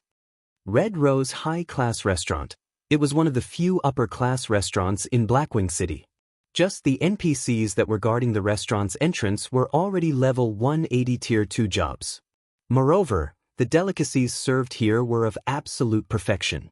Even if the food served was just a virtual object, eating it would give one an unspeakable sense of satisfaction. However, the average player would definitely not have the courage to dine at this place. That was because just a random cup of tea already cost over a dozen silver coins. Inside a luxurious private room on the 4th floor of the restaurant building, Aqua Rose had casually ordered a few of the most expensive teas available.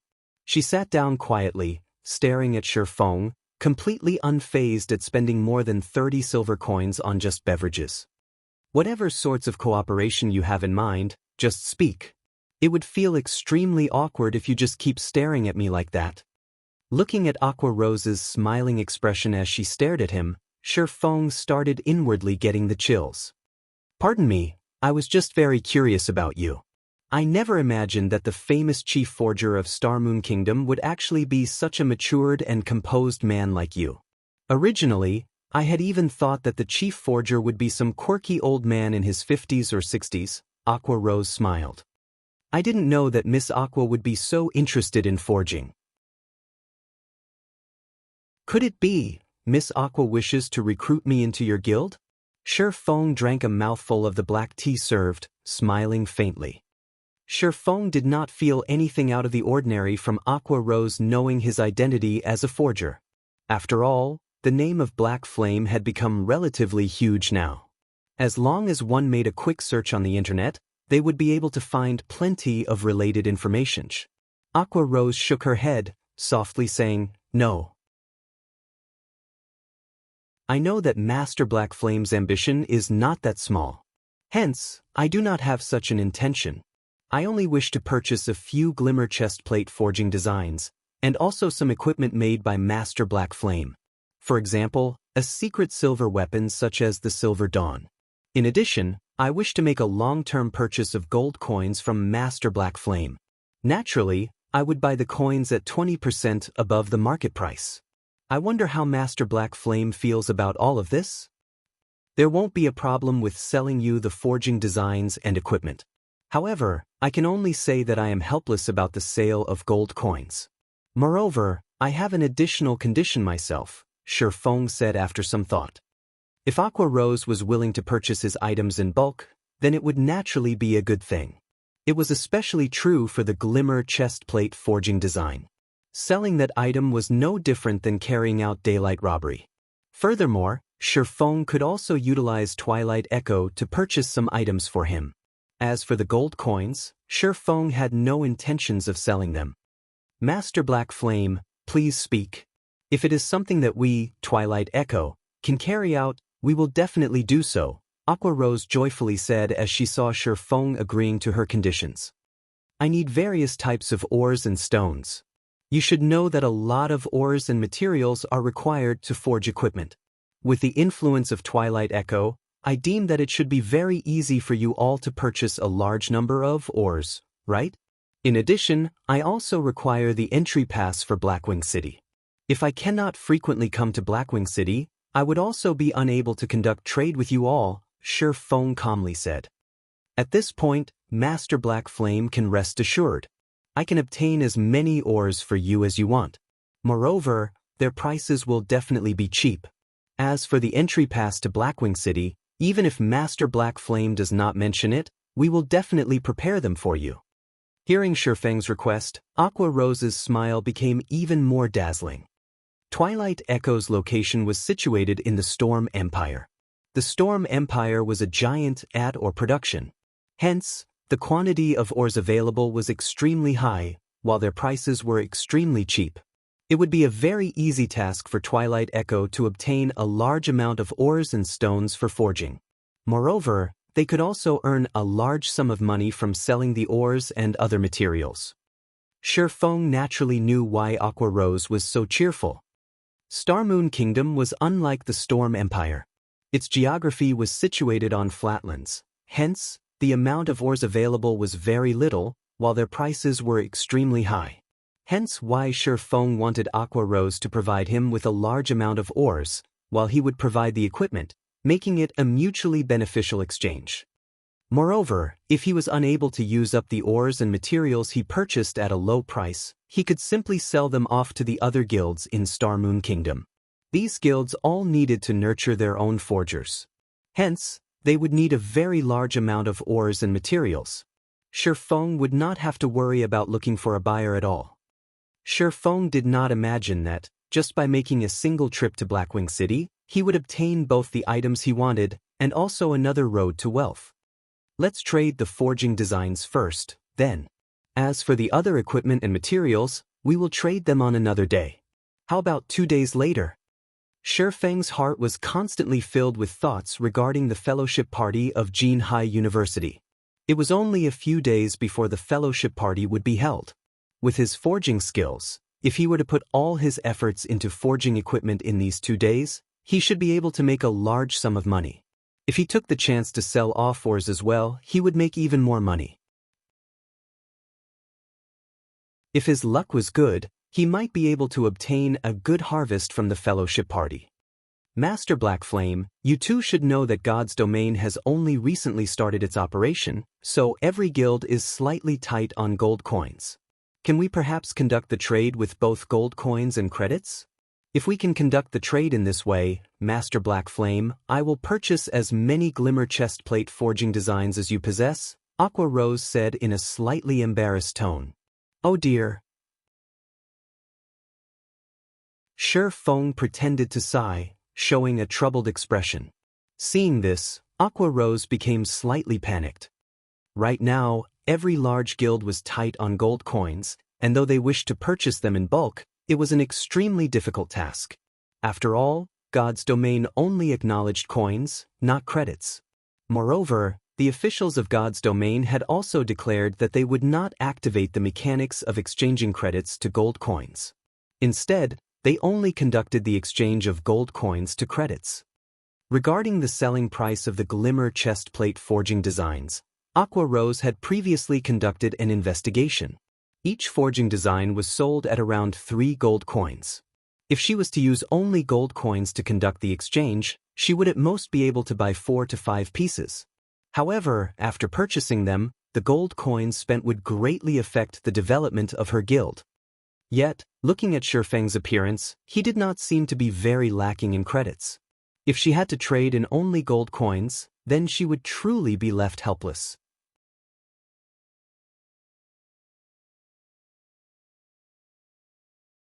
Chapter 119, God's Domain Upgraded. Miss Aqua, I wonder in what ratio you wish to trade at? Shifeng let out a dry cough, softly saying. If it was the Shifeng of before, he would not have minded fully selling the forging designs for credits. However, it was a different story now. Although credits were extremely important to Shifeng, the value of gold coins right now was similarly huge. It was especially true after Shifeng had come to Blackwing City. All the good items sold here had astronomical prices.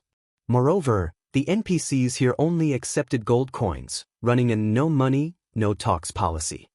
If possible, 2% gold coins and 98% credits. What do you think, Master Black Flame?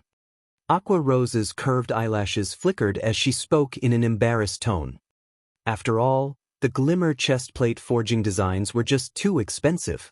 Moreover, she intended to buy a large amount of them. Even if she were to pay just 10% of the price in gold coins, Twilight Echo might not be able to handle it. Shifeng nearly spat out the tea he was drinking after hearing her offer. Paying 2% in gold coins meant that, for a transaction worth 100 gold, Shifeng would only receive 2 gold, while receiving the remaining 98% in credits. Although Shifeng was not trying to be petty, wasn't this amount a little too low? Miss Aqua, after arriving at Blackwing City, you should know that the items sold here will be of great help to us. However, the items here are just too expensive. In addition, the auction house would often sell top-tier items. The value of gold coins goes without saying. The ratio for gold coins you offered is truly not enough. At the very least, it should be at 10%, Shifeng unhurriedly said. I know that I am troubling Master Black Flame. However, Twilight Echo is truly unable to bring out that many gold coins. If Master Black Flame is willing to reduce the ratio down to 5%, I am willing to pay out an additional 20% in credits. I wonder if that would be possible? Aqua Rose was similarly helpless. However, the coins in God's domain were simply too valuable. Even the coins obtained by the money-farming teams of Twilight Echo, which consisted of 3,000 players, was not enough to support the guild's expenditure. Although Twilight Echo was constantly expanding the size for the money-farming teams, from beginning to end, the amount obtained was never enough. Otherwise, Aqua Rose would not be bargaining ceaselessly with Shifeng. Shifeng entered a deep thought. The 5% was very close to his bottom line already. Moreover, Aqua Rose was willing to pay an additional 20% in credits. To Shifeng, this was an extremely attractive proposition. Currently, 1 silver coin was priced at 100 credits. It could be said that the value of coins was the highest at this moment. At the very minimum, their trade would be worth at least 50 gold coins. An additional 20% would be the equivalent of over 90,000 credits, after tax. It was already a large amount. Alright, we'll go with 5%, then. How many pieces of the forging design does Miss Aqua wish to buy? Shifeng nodded his head, asking. Aqua Rose stretched out 5 of her delicate fingers. 5 pieces, is it? Shifeng could not help but be startled. After a half a day's worth of discussion, she only wanted 5 pieces? Was she toying with him? Aqua shook her head at Shifeng's words. It can't be 50 pieces, right? Shifeng was shocked. If all 50 pieces were sold at an additional 20% based on the market price, then each piece would be priced at 3 gold coins. 50 pieces would be 150 gold coins. Just thinking about it was enough to cause Shifeng to be excited. He didn't think that Aqua Rose would have such a big appetite, making a 150 gold transaction amount. This had far exceeded his initial estimates. Just within moments, Shifeng was able to earn several millions of credits. With this amount of money, he would have much more confidence when attending the fellowship party. After all, if one wanted to develop their influence, money was an absolute necessity. No, I want 500 pieces. I wonder if Master Black Flame has that many pieces? Aqua Rose brightly smiled. It was as if she was not buying glimmer chest plate forging designs, but a stack of plain paper. Miss Aqua, are you sure you wish to buy 500 pieces? You should know that the price for such an amount is not a joke, Shifeng verified once more. He could not help but admit that Aqua Rose frightened him. With this many pieces of glimmer chestplate forging designs, it was sufficient to provide for the needs of more than a dozen guilds. Twilight Echo would absolutely be unable to use all of them. Master Black Flame, I am very sure of it. However, with such a large transaction, I too have an additional condition, Aqua Rose said with a mysterious smile. Speak, Shifeng said. Within Blackwing City, your glimmer chestplate forging designs are only allowed to be sold to us, Twilight Echo. Moreover, with such a large transaction, even if only 5% of it would be traded in gold coins, that would still be 75 gold coins. I can only pay all these gold coins in installments. Of course, the first payment would be 10 gold coins. Afterward, I will make sure to pay off the debt within a month. I wonder if you can be satisfied with that? Aqua Rose said. After hearing Aqua Rose speak, Shi Feng immediately understood her intentions. This girl intended to purchase his glimmer chestplate forging designs to resell them to the other guilds. That way, she too would be able to earn a ton. Shi Feng similarly understood the reason for Aqua Rose's sincerity. Furthermore, he was not a petty person himself. He immediately said in a generous tone, "All right, and since you are buying that many pieces, you only need to pay 10 gold coins. The remainder you can just pay it all off in credits." It would be fine as long as he could sell off the glimmer chestplate forging designs. As for who he sold them to, it did not matter that much. He wouldn't be envious of Aqua Rose either. Aqua Rose's connections were much, much wider than his own. Being able to sell that many pieces of the forging designs, and at an even higher price, would all be due to Aqua Rose's own ability. On the other hand, Shi Feng did not possess such an ability, so why should he bother himself with these matters? He would be satisfied as long as he could earn all the money possible for him to earn from the forging designs. Following which, Shi Feng searched for a lounge, spending more than 2 hours in it to make over 600 pieces of glimmer chestplate forging designs. Yet, even after making so many of them, his cost did not even exceed 2 silver coins. This way of earning money was literally quicker than robbing an NPC bank. Shi Feng passed 500 pieces of the forging designs to Aqua Rose, receiving 10 gold coins in return. At the same time, Aqua Rose immediately deposited 17.88 million credits into Shi Feng's account. In addition to the credits Shi Feng earned previously, he now had over 18 million credits in his bank account. Shi Feng had become a millionaire within an instant. Shi Feng nearly fainted from the rush of joy he felt. Originally, Shi Feng had thought that it would be fortunate if he was able to earn a few million credits in the following few days. Now, however, he had earned nearly 18 million credits in an instant. In a few more days, that amount might even rise to 20 million.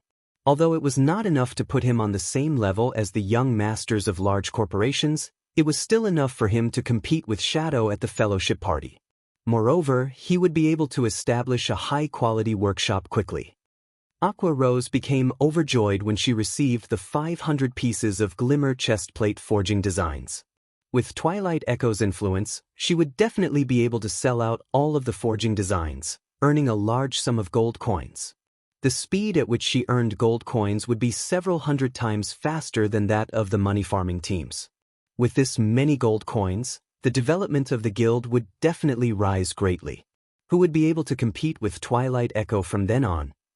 Master Black Flame, let's set our next transaction to be at 3 days later, then. At that time, I will bring you the various ores that you require. Also, please don't forget to bring more weapons and equipment. I want as many as you have. All right, you won't be disappointed.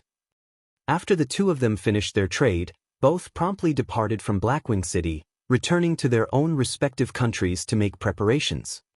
At that moment, the sky in Red Leaf Town was growing dimmer. The players outside the town were all starting to return. After dark, the monsters in the wild would have their strength increased by 20%. Moreover, their numbers would greatly increase. If a player had the misfortune of being wrapped up like a dumpling by the monsters, dying back to town, then that would be a true tragedy. After returning to Red Leaf Town, originally, Shi Feng had intended to investigate the situation at the auction house. He wanted to know why exactly the glimmer chestplate forging designs were being so well received. However, the color of the sky suddenly changed. The azure-colored sky turned rainbow-colored. It was a magnificent sight, which bewitched a person's mind. Immediately after, the entire sky had let out an overwhelming sound that resounded throughout the entire God's domain. System announcement. Emergency notice. Emergency notice. System announcement. God's domain will be undergoing a system upgrade. The system upgrade will require 12 real-life hours. May all players please log out of the game within 10 minutes. System announcement. God's domain will be undergoing a system upgrade. The system upgrade will require 12 real-life hours. May all players please log out of the game within 10 minutes. System announcement. God's domain will be undergoing a system upgrade. The system upgrade will require 12 real-life hours. May all players please log out of the game within 10 minutes. A series of 4 consecutive system announcements resounded throughout the entirety of God's domain. Countless players were shaken by the sight and sound coming from the sky, all of them starting a discussion over it. They did not understand just what had happened to God's domain. Why was there a need for such a sudden upgrade to the system? Just what is happening here? Why is God's domain evolving so quickly? Shifeng's brows creased into a bundle after hearing the system announcement. According to his memories, God's domain's first upgrade would only happen at least a month later. Right now, God's domain evolving was bad news to Shifeng.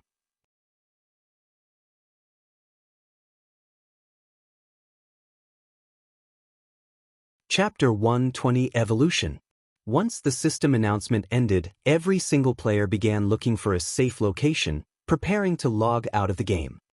Although many players held resentment towards the system upgrade, God's domain was quickly entering nighttime. Even if they stayed in the game, they would not be able to do much. The only things they could do were to trade off the day's harvest or chat with their companions, enjoying their time. Shifeng took this chance to immediately run towards the auction house of Red Leaf Town, clearing out items such as herbs and various other materials. As long as they were rare materials, Shifeng bought them all.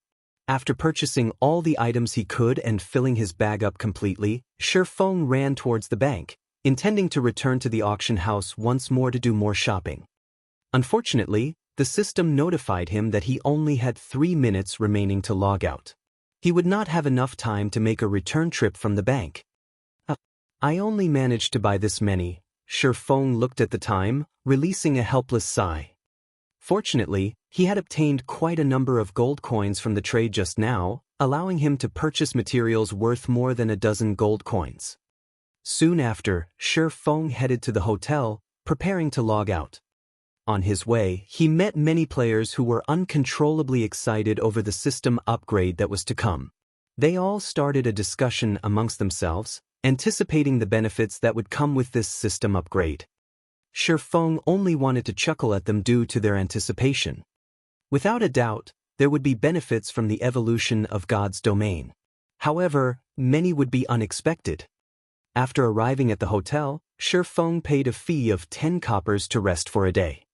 Meanwhile, the other players noticed Shifeng was extravagantly spending 10 copper coins to rent a room. They could only obtain such an amount after putting their all into grinding monsters for 5 to 6 hours. Such spending was simply too wasteful. However, when they saw that Shifeng had already reached level 7, none of them dared comment on his actions. A level 7 player was definitely a character at the apex of Red Leaf Town. If they accidentally provoked Shifeng, it would not be an impossible matter for them to die back to level 0. After all, these sorts of incidents often occurred in Red Leaf Town. These players could only inwardly look at Shifeng in disdain. One could be quite capricious when one was rich. Shifeng only minded himself as he entered one of the guest rooms, paying no heed to those other players. He would not bother explaining to those players the reason why he chose to rent a room and not just log out of the game from a random location. As the morning sun rose, Shifeng got up from his bed, removing the advanced gaming helmet from his head. It was 8 o'clock in the morning, just in time to start his usual morning training. At that moment, Shifeng's phone rang, the caller ID showing it was Blackie calling him. Blackie, did something happen? Shifeng answered the call, asking curiously. Normally, Blackie would not take the initiative to contact him unless it was an urgent matter. Brother Feng, something big has happened. Quick, turn on your TV. Right now, the news channels are showing it right now. Almost every TV channel is showing it. Blackie said with ragged breaths, his tone greatly excited. If Shifeng was unfamiliar with Blackie, he might have thought Blackie had been doing some sort of extreme exercise. Shifeng turned on the old and small TV in his broken-down apartment. He then switched the channels, discovering that every TV channel was interrupted by the same news report. Today at 5 a.m., the top 1,000 largest global corporations all announced their decision to invest in God's domain. They wish to improve the development of the virtual economy further. At the same time, each of these corporations will all be establishing their own God's domain workshops. As for the latest report on God's domain, according to official statistics, all the vendors selling the God's domain virtual gaming helmets were flooded with customers within the short 3 hours since the announcement. This is all due to the corporations across the globe investing in the game. As a result, the player population of God's domain suddenly increased by over 800 million users. At the same time, the current player population was boosted to 1.8 billion users, breaking the world record for the number of players of any virtual reality game. Various news constantly played on the television. The news reports were advertising the idea of making God's domain a second world for mankind, encouraging everyone to experience the game. Also, to further advance the data collection by the main God system, further completing God's domain, the price of the basic virtual reality helmets reduced from 8,000 credits to 4,000 credits. As for the price of advanced virtual reality helmets and virtual gaming cabins, those remained unchanged. That was fast. Xianxia revealed a faint smile after listening to these reports. However, he was not shocked by them, although the report arrived slightly earlier than he expected. In Xianxia's previous life, these reports only surfaced after 10 days of God's domain's operation. Due to these large corporations investing themselves in God's domain, virtual reality games began receiving an extensive range of attention. The entire virtual gaming world similarly burned like a raging inferno, and the previously retired gaming experts all joined God's domain. Moreover, the few remaining popular virtual reality games were forced to shut down due to the popularity of God's domain. As a result, all the affected gamers transferred to God's domain, instantly causing the game's player population to explode. The competition within the games similarly grew fiercer. All virtual reality games had a definite similarity with each other: limited resources. If the original population of a single town suddenly grew from several thousand to over 10,000, the number of players competing over the available resources greatly increased. Naturally, the prices of items would also greatly increase. So that's why realization suddenly struck Xianxia. It was no wonder why the number of people buying the glimmer chestplate forging designs had increased. It turned out that it was all due to these large corporations investing in the game and the additional 800 million new players joining the game. These players were all level 0, so, naturally, their need for equipment was intense. They would not hesitate to buy the glimmer chestplate forging designs, forging a large amount of glimmer chestplates and earning a lot of money. What a shame! These new players came at such a bad time. Xianxia pitied the players who had just joined God's domain. The timing they chose to join was just too unfortunate. Of all the times they could have chosen, they chose to join immediately after God's domain had its first evolution. With this, they were destined to be doomed. The upgrading of God's domain was the game's self-evolution. However, nobody understood the true meaning of this matter. Only after they experienced it for themselves would they come to understand fully.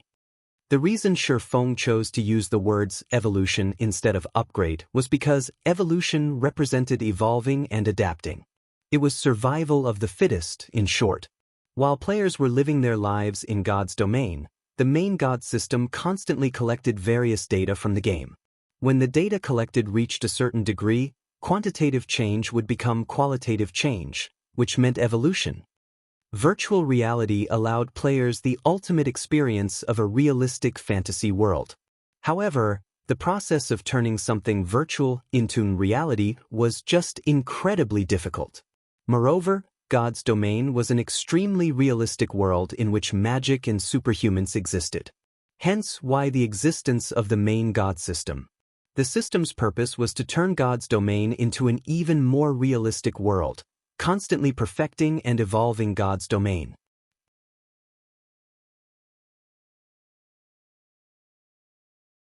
Due to his good luck this time, he was able to have a chance encounter with Aqua Rose from Twilight Echo. This fortunate encounter allowed him to earn over 10 million credits easily. Even now, Shi Feng felt like he was in a dream. However, after this evolution, it was practically impossible for him to earn that much money so easily. If he did not earn a large sum of money during this time, now that the major corporations have decided to involve themselves, in addition to God's domain's evolution, his plans in God's domain would suffer severe disruption. Finished reading the reports, Shi Feng proceeded to train his body. This was an assignment he had to carry out every single day. Now that the major corporations have entered God's domain, they would surely have poached plenty of veteran gamers and newcomers with great potential. They may even recruit experts from fighting tournaments. These expert standards were entirely different from the average players of God's domain. They would only take a short time becoming an expert in the game. With the proper guidance, their development would have rapid progress. The arrival of these players would massively impact God's domain. In order to maintain an even greater advantage, Shi Feng needed to quickly and diligently train his body. Training his body would hasten the absorption process of the energy from the nutrient fluids, providing even more nutrients and increasing the activity of the brain. This way he would be able to increase his combat prowess in God's domain further. After going through his morning training, Shi Feng prepared to leave the house to restock his nutrient fluids. He would also search for a better home. It would have a negative impact on his body if he continued staying in this rented apartment, surrounded by an unhealthy environment. Since he had earned quite a bit of money, it was high time for him to switch to find a new place.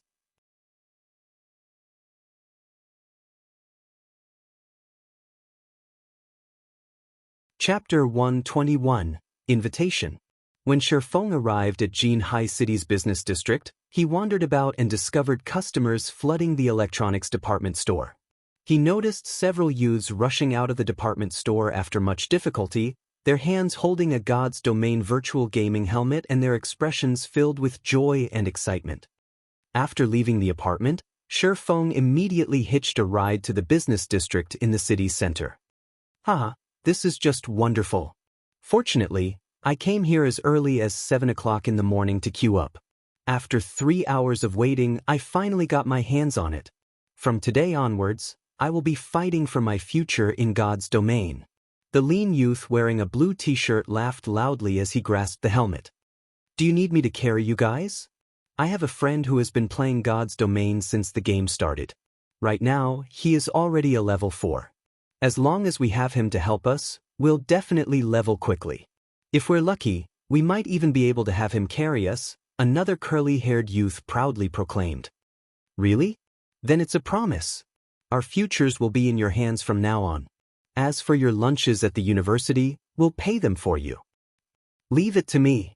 He and I are close brothers. When these youths heard there was an expert willing to give them pointers and carry them, they were all incredibly excited. They fantasized about their beautiful futures. With the many global corporations fiercely investing in God's domain, in addition to the many news reports about it, the common folk all discovered a new way to make money. These large corporations would easily offer a gaming expert a high salary. So much so that, for some of the veteran and expert players, the annual salaries would reach as high as 3 million credits. This was an unimaginable figure when considering the virtual reality games of the past. Previously, those with an annual salary in the millions just from gaming were godlike players standing at the apex. Now, however, even retired experts could receive an annual salary of 3 million credits. Meanwhile, the current trending top-tier experts could receive an annual salary of up to 8 million credits. According to Shi Feng's knowledge, the annual salary of the guild leader of Ouroboros did not even exceed 6 million credits, while Gentle Snow's annual salary was only 4 million credits. Of course, the snow goddess would not even pay heed to this small amount of money. She could easily obtain an income of several tens of millions just from advertisement. In addition to her family background, money was truly not a problem for her. Unlike Shi Feng, who played God's domain to change his fate, fulfilling his wish that never was fulfilled, Gentle Snow's goal was purely the joy gained from stimulating adventures. Luckily, I'm not here to buy a gaming helmet, Shi Feng sent a glance to the sea of people at the department store, exclaiming. He then turned towards a mobile phone store near the electronics department store. It was an inconvenience for him to continue using an old-modeled phone. Hence, Shi Feng was prepared to switch to a quantum watch instead. Not only did it support communication between multiple languages, but it also supported bank account binding, allowing Shi Feng to transfer credits at any given time. This way, he would neither have to always go to the bank to retrieve money, nor would he have to constantly carry around a stack of cash, causing a bulge in his pockets. He could avoid showing others a bulge on his lower body, preventing an awkward situation from occurring. Immediately after Shi Feng walked into the quantum watch store, a beautiful saleswoman came up to greet him. "How may I help you, sir? Our store's #1 priority is quality. We have various models of mobile phones. I especially recommend the latest Quantum 3000. It has an independent binding, is water-resistant, and is definitely safe. Not only can it carry out payment in real time, but the Quantum 3000 also supports transactions from the virtual reality game, God's Domain." "All right, take me to see it then." "This way, please, sir." Judging from Shi Feng's tone, the beautiful saleswoman could discern that Shi Feng intended to buy a quantum watch. Immediately, she respectfully brought Shi Feng to the area dedicated to selling quantum watches. She then took out dozens of models. Not only were their designs beautiful, but they were also elegant-looking and convenient to use. They were all operated by a holographic screen, and even when carrying out vigorous activities, the clarity of the display and sound would not be affected in the slightest. "Sir, as we are doing a promotion for God's Domain, you only need to pay 29,999 credits instead of the usual 30,000 credits to take the Quantum 3000 home." Shi Feng could not help but sweat at the saleswoman's promotion. Just how was this any different from 30,000 credits? This price was practically unaffordable for the average university student if they did not possess a well-paying job, and even then, they would usually need to save up for half a year before being able to buy one. However, Shi Feng was indeed in need of the latest quantum watch. After all, it would be particularly convenient for him. Although running to the bank was good training for his body, it was, after all, a very troublesome task. It was especially true when he needed to make a transaction of millions of credits. He would definitely look fishy if he carried around a large suitcase filled with money. "Give me this blue one," then, Shi Feng chose a good-looking model. Under the beautiful saleswoman's guidance, Shi Feng carried out the bindings for his identity, original phone number, bank account, and so on. Shi Feng then swiped using his new quantum watch, paying the bill for it. It was a very convenient item. Now that he had obtained a quantum watch, Shi Feng went on to purchase 10 bottles of A-rank nutrient fluids and 50 bottles of B-rank nutrient fluids, spending a total of 150,000 credits for them. Although it was a heartache to spend so much money, in consideration for the future of his body, Shi Feng still needed to carry out several in-depth strengthening training sessions. So, he needed to purchase this number of nutrient fluids at the very least. His quantum watch rang and vibrated, notifying him that his class monitor, Zhao Ruoxi, was calling him. Aside from notifying him about the class assembly last time, the class beauty, Zhao Ruoxi, had never once contacted him. "Class monitor, is something the matter?" Shi Feng immediately asked. "Fellow student Shi Feng, must I have a purpose to call you? Or are you trying to tell me that you hate receiving calls from me?" Zhao Ruoxi said in a slightly downcast tone. No. How could that be possible? I still haven't thanked you for your help the last time." Hearing such a bitter tone from Zhao Ruoxi, Shi Feng hurriedly responded. In his heart, Zhao Ruoxi was a very good girl. Not only was she smart, kind, and beautiful, but she was also the only one who stood up to Ling Feilong, demanding justice for Shi Feng. Her actions gave Shi Feng a warm feeling. "That's better. At least you still have a conscience." Zhao Ruoxi laughed. "The date of the fellowship party I mentioned to you the last time has been confirmed. It will be held next Friday. Every participant will be required to pay a fee of 5,000 credits. I've already paid it for you, so don't forget to show up." Finished speaking, Zhao Ruoxi immediately disconnected the call. As a result, Shi Feng was left dumbfounded for a long moment. Ruoxi, why did you notify Shi Feng? You've even paid the participation fee for him. He's not anything good, to begin with, always keeping his thoughts and emotions to himself. He must have a hidden motive. There is a wide gap between both of your statuses, and to change his own fate, he will definitely use unscrupulous means to get close to you. You better not let him trick you. Ling Feilong pretended to care about Zhao Ruoxi. However, inwardly, he was close to the point of going insane with anger. A poor bastard like Shi Feng actually received Zhao Ruoxi's attention. She even footed the participation fee for him.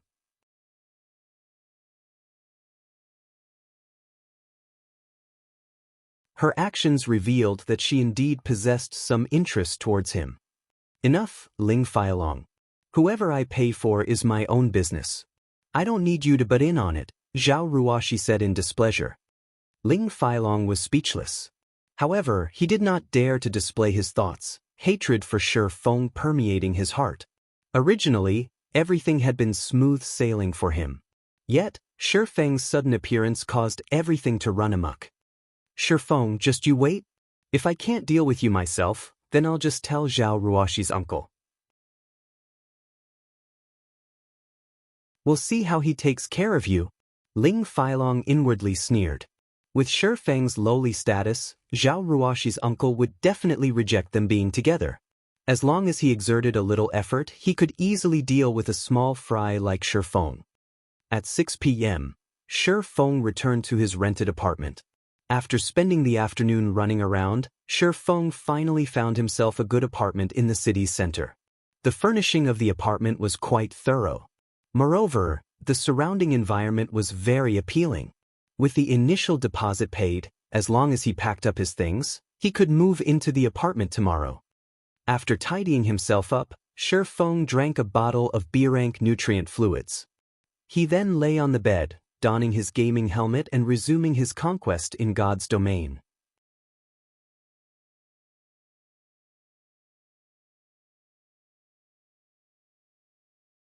Chapter 122, God's Domain Changes. The sky above Red Leaf Town glimmered brightly. Players, one after another, appeared on the wide, spacious road, all of their faces filled with excitement. They all wished to dive into experiencing the new changes to God's domain. However, these players were all quickly disappointed. Be it the system interface or all of Red Leaf Town itself, there was not a hint of change felt. Everything was just the same as usual. What kind of bullshit is this? I've painstakingly waited for 12 hours, and this is what you give me? Why isn't the official website showing the changelog for the upgrade? Many veteran players started their discussions on the streets. There were also some players who paid no attention towards the upgrade, immediately heading out of town to kill monsters and level up. Aside from these veteran players, there were tons of newcomers in Red Leaf Town now. Most of these newcomers were curiously enjoying the novelty of God's domain. Looking for top-tier experts to carry me. I'll pay 100 credits for every level up. If you are looking for a fool to scam, then don't bother talking to me. I'm looking for serious inquiries only. A new player shouted on the wide street. Following, several more newcomers similarly shouted. However, though their offers were all lower than 100 credits, they all acted like tycoons, standing proudly as they shouted out their offers. At that moment, Shi Feng stepped out of the hotel. He felt his spirit brimming with energy, one of the benefits of staying in a hotel. After the evolution of God's domain, the number of hidden attributes a player possessed had greatly increased. For example, stamina, concentration, and so on. However, one would only become aware of these changes after personally experiencing them. Players could no longer run tens of kilometers without tiring like before, nor would they be able to battle for as long as they wanted. Before, the only problem players faced was the tiring of the spirit. Now, however, everything was largely different. For players at level 0, they would become dead tired after only walking for 2 or 3 kilometers, not having even an ounce of fighting strength remaining. Similarly, continuously grinding monsters also became much more difficult. It was just like jogging. Players would consume a lot of stamina when battling monsters. Once a player's stamina reduced to a certain threshold, their forelimbs would turn feeble, while their spirits would grow exhausted. Besides that, there were many more hidden changes that occurred after the evolution of God's domain. As the main god system made God's domain more realistic, simultaneously, players would find it even more difficult for them to level up. It should be time for me to go shopping. In Shifeng's previous life, after the upgrade of God's domain, the prices of items soared sky-high, increasing by at least 2 or 3 folds. As a result, many players regretted not stockpiling a large number of resources after the evolution of God's domain. Meanwhile, the current situation was slightly different from before. The prices of items increased even more than last time. Aside from the difficulty of leveling up increasing, the time just so happened to coincide with the influx of a lot of newcomers. As a result, the competition for items would become much fiercer, increasing the difficulty of obtaining resources by many-fold. Hence, the increase in prices for these items would be even more exaggerated than in Shifeng's previous life. Now that God's domain had recently evolved, before players discovered the new changes, Shifeng could use this chance to purchase and stockpile all the important items. After the prices soared, he could then resell all of them. If the major guilds were to get a hold of this information right now, they would definitely soar to become the tyrants of their respective towns. For Shifeng, however, he could only make a quick buck. When comparing an individual to a guild, the resources obtainable by both were on totally different levels. There were plenty of players within a guild, so they would be able to easily obtain a ton of rare resources within no time at all. Meanwhile, although Shifeng knew how to obtain those resources, just how much of them could he obtain by himself?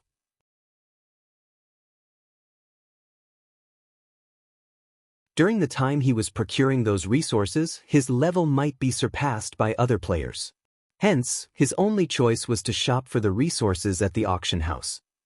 "This expert over here, please wait a moment. Are you interested in making some extra income?" A level 0 berserker walked up to Shifeng, asking with a smile on his face. Shifeng was wearing a complete Silver Moon set equipment. His weapon was also a secret silver rank. Although newcomers did not possess identification skills to discern Shifeng's level, Shifeng's dazzlingly high-quality equipment was clearly much better than the veteran players on the street. It was needless to say that Shifeng was definitely an expert. Extra income? Shifeng turned around, discovering that it was a newcomer calling out to him. For convenience sake, some of the more wealthy players would normally hire experts to aid them in completing a quest. In return, they would pay a considerable amount of credits as remuneration. Regarding such extra incomes, Shifeng was still somewhat interested. He continued, "Tell me about it, then." "It's very simple, you just need to help me level up. I'm also not a miserly person, so I'm willing to pay 100 credits per level. If you can help me catch up with the majority of the other players, I am even willing to pay you 1,000 credits. What do you think?" the berserker proudly stated. Shifeng's brows wrinkled as he heard the man speaking. "Sorry, but I don't have the time. You should look for someone else to help you." Shifeng had too many things he had to do. Not only did he need to make sure his level didn't fall behind, but he also needed to earn money and accumulate advantages for his future guild. He needed to make preparations for the upcoming power struggle in White River City. Just from clearing out the items in the auction house, he could earn several hundreds of thousands of credits. So, why would he waste his time just for a measly 1,000 credits? He hadn't fallen to such a low standard as of yet. Finished saying his piece, Shifeng turned and walked away, heading towards the bank to store his items. "Hold on a moment," the berserker called out for a long time, but Shifeng paid him no attention from beginning to end. Immediately, the berserker said in a fit of rage, "Crap, what's there to be so proud of? If you don't want to do it, there will be many other experts who would be willing to carry me. You'll regret it when that time comes. Looking for an expert to power level me. 100 credits per level. Don't miss this good opportunity." The berserker started shouting once again. However, even after shouting for a long time, Not a single veteran player paid him any heed. Ah, this newcomer is just too hilarious. My stomach is hurting from laughing too much. A level 5 ranger laughed as he passed. Don't bother with him. There are bound to be fools amongst the newcomers. We don't have any time to spare right now. We need to purchase some bread and potions quickly. Otherwise, we're going to be scolded by our leader, the ranger's pro companion too hurriedly said. I know. I just think that person is a fool. Does he really think God's domain is just some small-time game? Does he think we can level up once every minute? Forget 100 credits per level. Even if it were 1,000 credits per level, I still wouldn't do it, not to mention a top-tier expert player. Without 10 to 20,000 credits, there won't even be a need for a discussion. The ranger sneered. In the initial period of the game, everyone was rushing to level up. They were all afraid of being left behind by the majority of the players, losing their chance to shine. Hence, where would they find the time to help the newcomers? Not to mention 100 credits. Right now, the pro players at level 5 could earn more than 1 silver in a single day. When converted to credits, that amount would be more than 100 credits. If their luck was good and they managed to obtain a piece of common equipment, that would be the equivalent of obtaining several hundreds of credits.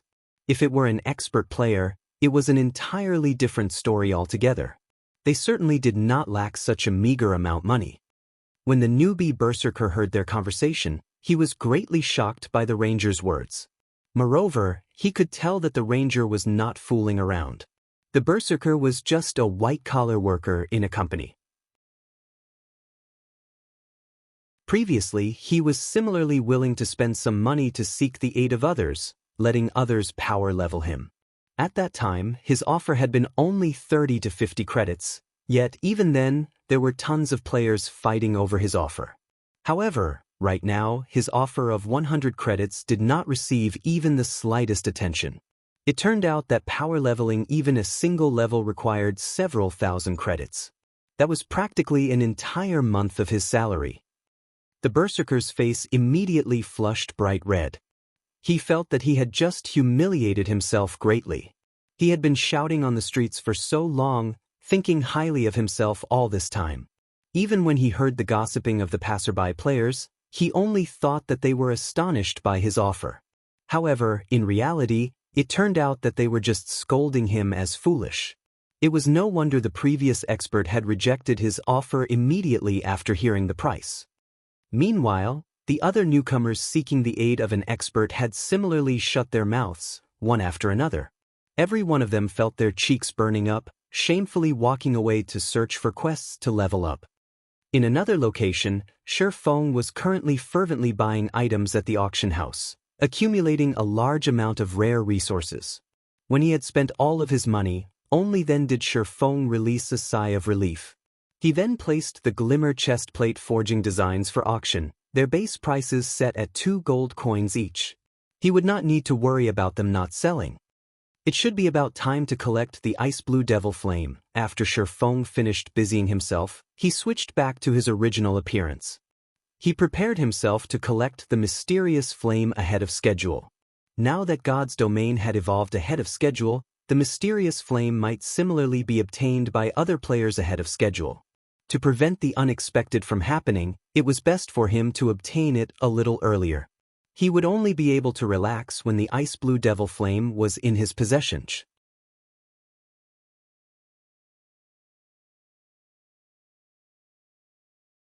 Chapter 123, Survival of the Fittest. Ice Blue Devil Flame. It was one of the handful of Tier 2 mysterious flames that could only be found in White River City. This flame held a fatal attraction towards forgers. Moreover, the 100 ghost forest that housed the ice blue devil flame was only a short distance from Red Leaf Town. Hence, it would be a big waste if Shi Feng did not obtain it for himself. Be it earning money or forging items, the mysterious flame would provide Shi Feng with a tremendous amount of aid. Right now, Shi Feng was still several hundred proficiency points away from becoming an intermediate forging apprentice. However, even if he became one, it would still be quite difficult for him to forge the secret silver-ranked Silver Dawn. When forging secret silver equipment, an intermediate forging apprentice only had a 2% chance of success, while a basic forging apprentice had a pitiful 1%. If Shi Feng included the 20% from the Book of Forging, 5% from Blacksteel's insignia, and 5% from the runic hammer, he would, at best, have a 32% success rate after becoming an intermediate forging apprentice.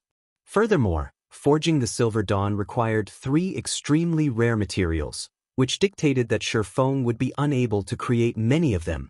If Shi Feng forged the Silver Dawn with such low success rates, he would absolutely take an irrecoverable loss. Although the loss of tens of silver coins with each failure was not a problem to Shi Feng, the materials required were simply too rare. They were not items Shi Feng could obtain simply by wishing. An extensive amount of time was needed to obtain all of them. Moreover, the Abyssal Blade probably required 10 Silver Dawns to level up. Hence, the Ice Blue Devil Flame was a must-have for Shi Feng. The Tier 2 Ice Blue Devil Flame would considerably increase the forging success rate, not to mention the various benefits it would bring Shi Feng in the future. Hence, this trip to the 100 Ghost Forest was a must for Shi Feng. Shi Feng departed Red Leaf Town, his destination, north. Due to the matter regarding stamina, Shi Feng did not hurry too much. The quicker he ran, the quicker he would run out of stamina. Instead, if he maintained his running speed at a certain threshold, the rate his stamina replenished was equal to its consumption. However, this threshold differed for every player as it depended on the player's attributes, making it extremely hard for players to obtain. When Shi Feng passed by the level 5 monster area, Grey Wolf Prairie. In the midst of the grass that grew to the waist of an adult, players' corpses randomly lay about, scattered. From a glance, the majority of players who died were solo players, while a minority consisted of parties who party-wiped. Going several hundred yards deeper into the prairie, the thick grass suddenly grew restless. At the sight, Shi Feng immediately unsheathed both of his weapons. Soon after, 2 level 5 players rushed out from the thicket, their appearances extremely unsightly. Bloodstains littered their clothing, and their weapons were no longer on their persons. When the 2 of them noticed Shi Feng, without hesitation, both of them immediately rushed toward him. After the 2 players ran out of the grass, a group of level 5 white-eyed gray wolves similarly came running, closely pursuing the 2 players. The white-eyed gray wolves howled as they chased their prey as if announcing the location of their quarry to others of their pack. White-eyed gray wolf, common monster. Level 5. HP 540/540. Shi Feng immediately understood the 2 players' intentions. They wanted to shift their calamity onto him. Brat, count yourself as unlucky for meeting us. Since you are going to die anyway, you might as well help us lure this wolf pack. An assassin looked towards Shi Feng, laughing grimly. Saying so, the speed at which the 2 ran at Shi Feng increased somewhat slightly. However, they greatly underestimated Shi Feng. When the players were about to run past Shi Feng's hands immediately latched onto the 2's arms. With his superb strength, he immediately tossed the players back to the pack of wolves that rushed ahead. Before the players could even react, they landed in the middle of the wolf pack. Their bodies smashed onto a few of the white-eyed gray wolves as they landed, eliciting a few anguished wails from the wolves.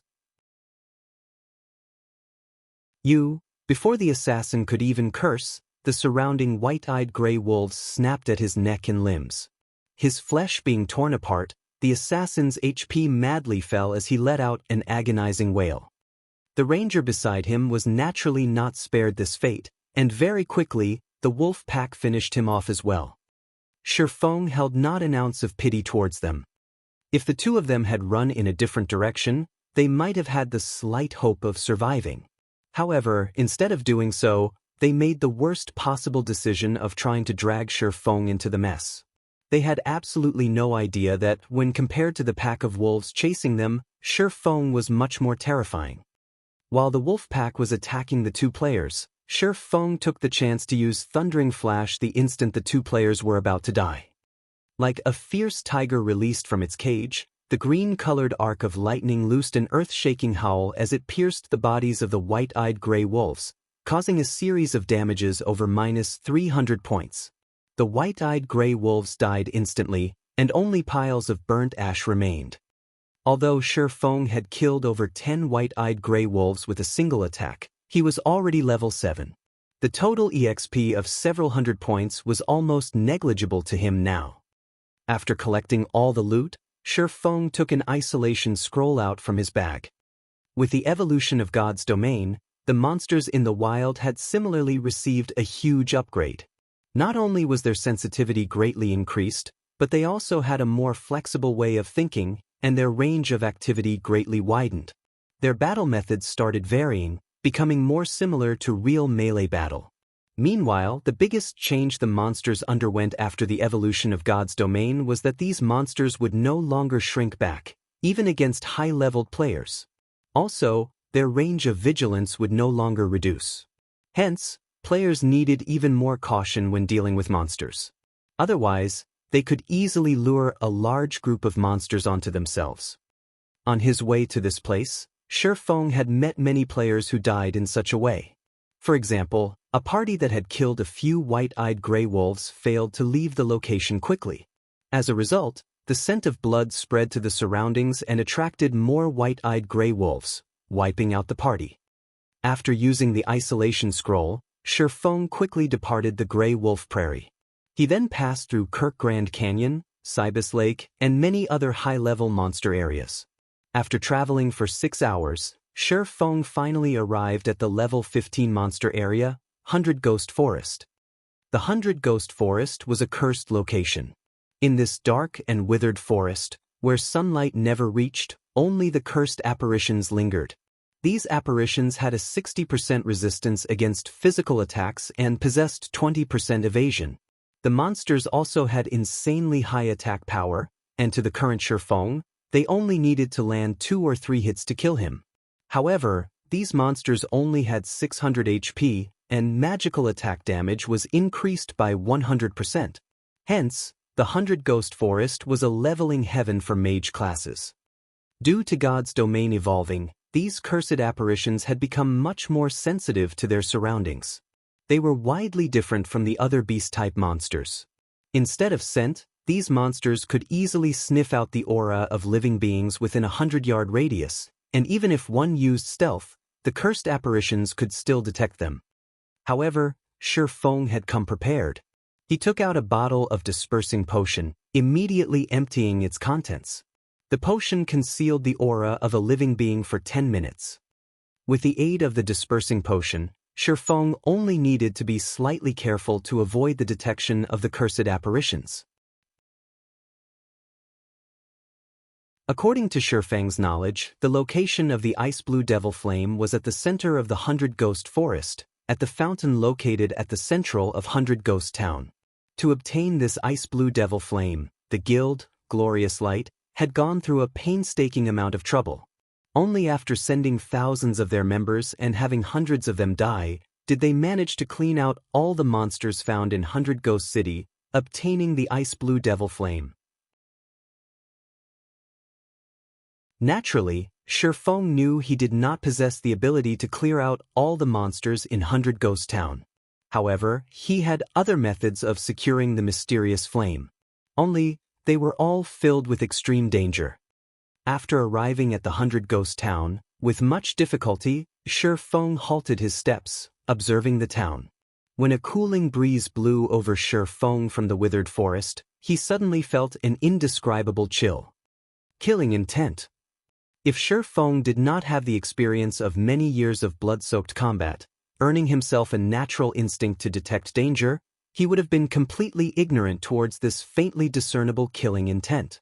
As this was not his first time feeling such a chillingly cold killing intent, Shi Feng immediately unsheathed both his swords.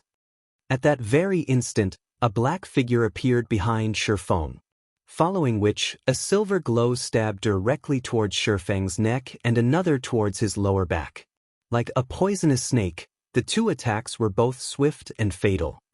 From these two actions alone, Shi Feng knew his attacker was a top-tier expert immediately. Although Shi Feng was slightly on guard, the speed of the attacks was just too swift for him to dodge.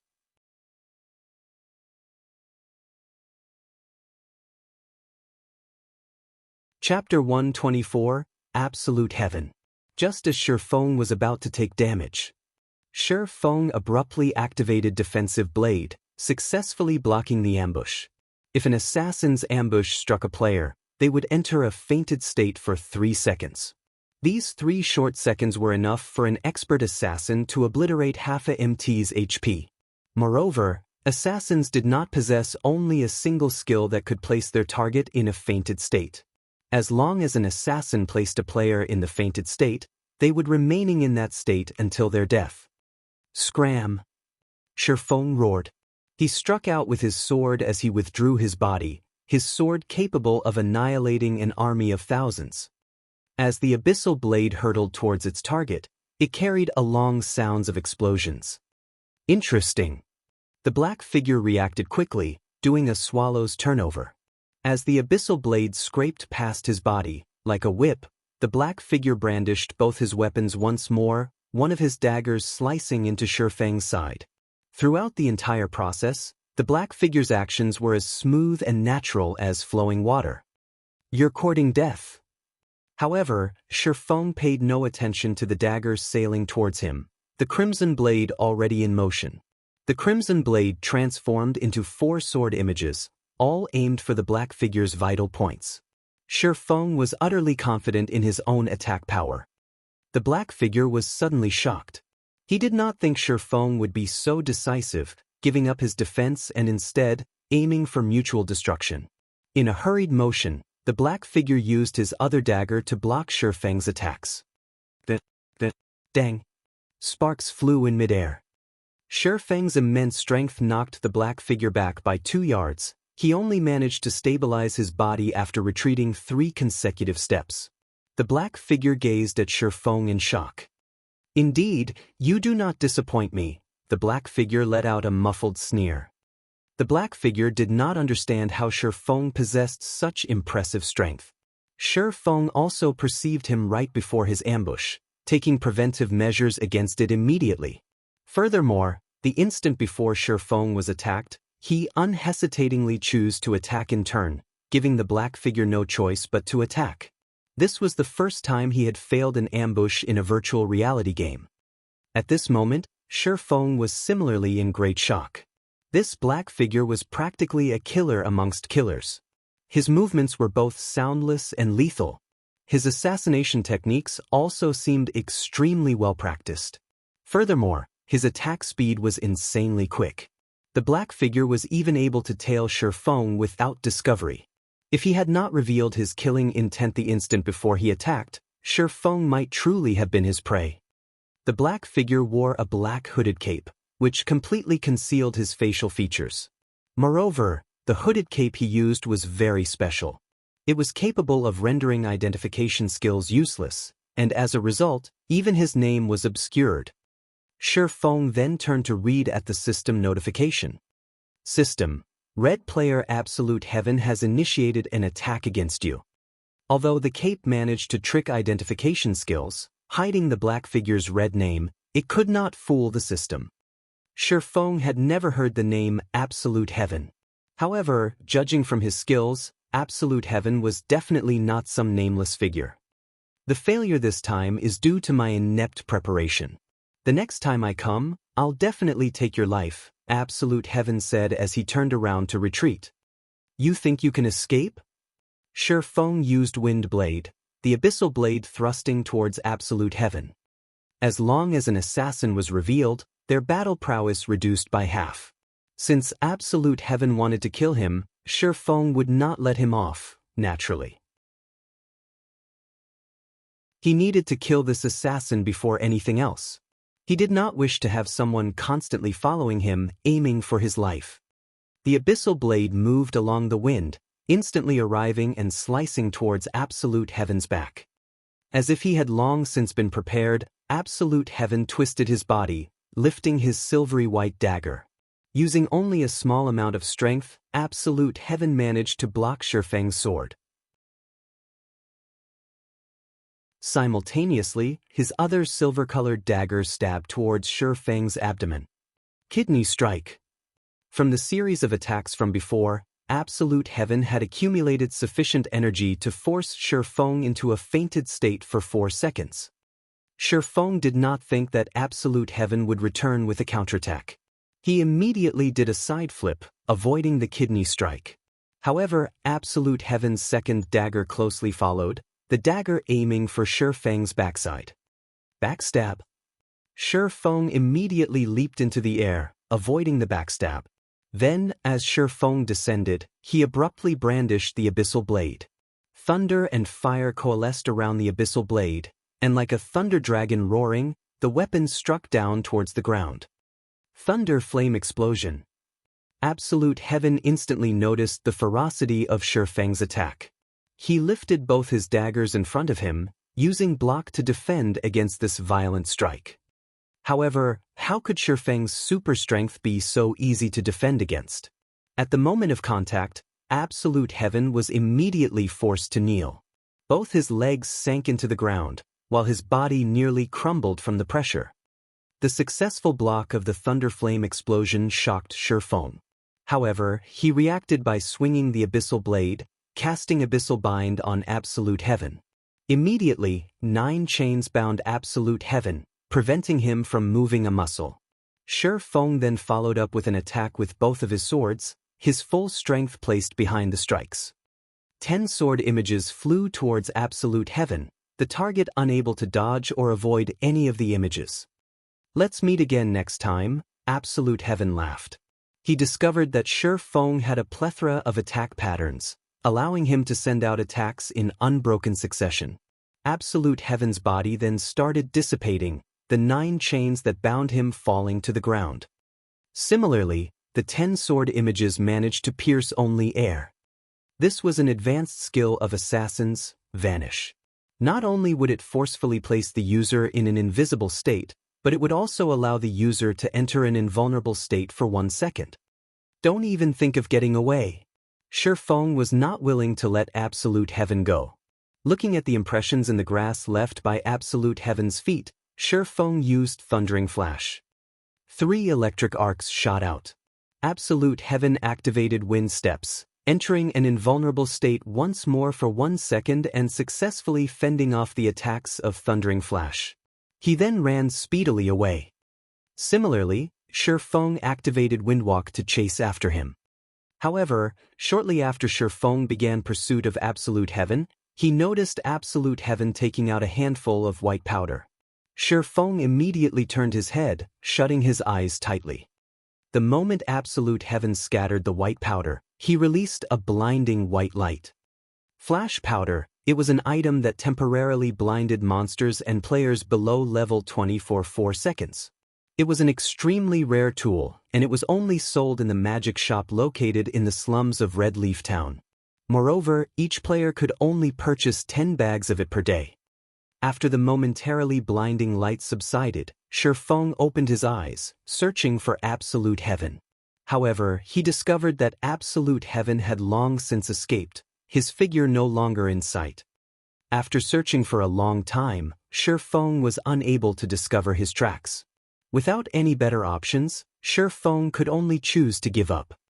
Just where is this Absolute Heaven from? Shi Feng's heart filled with questions. Not only did this assassin possess excellent techniques, but he also had a large number of skills. Moreover, Absolute Heaven was equipped with a complete level 5 bronze set equipment, and both his daggers were secret silver ranked. His origin was definitely not ordinary. Shi Feng had only been to Blackwing City recently. Even if he had provoked the bloodthirsty War God Guild, those people did not know of his true identity. If Shi Feng were to think of who else he may have provoked, then they'd be Flaming Tiger from Shadow and Ironsword Lion from Martial Union.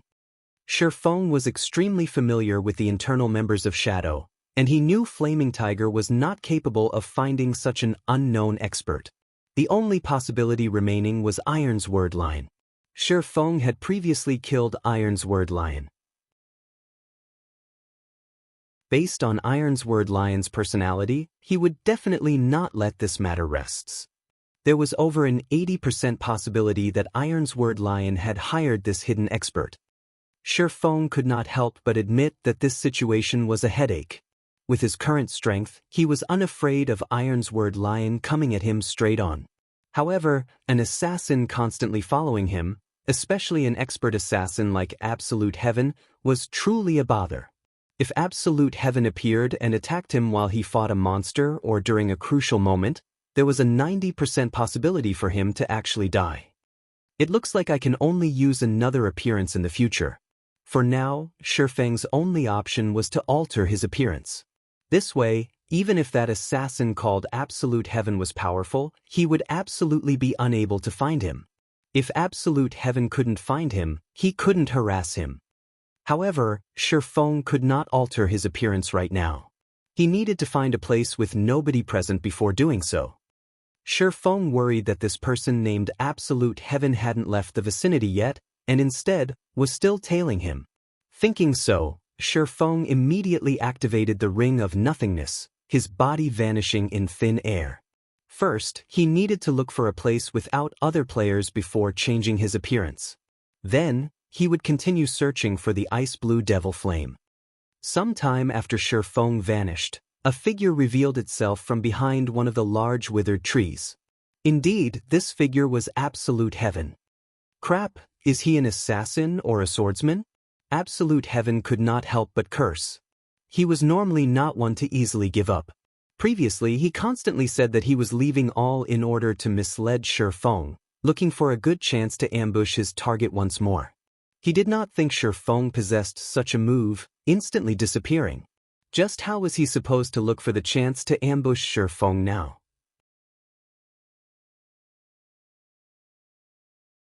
Chapter 125, 100 Ghost Town. Cold winds blew within the 100 Ghost Forest. It was a place daylight never reached. On an abandoned little farm, Shifeng, with his newly disguised appearance, was currently standing within a wooden building, searching for something. "I've finally found it. Looks like the information wasn't wrong."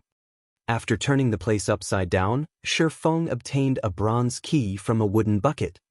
Secret door key. Able to open the steel gate to the secret passageway of the 100 Ghost Town. Now that an assassin crouched in a corner, waiting for him, Shifeng worried that a problem would crop up at a crucial moment. Hence, he gave up the notion of entering the 100 Ghost Town through the front door.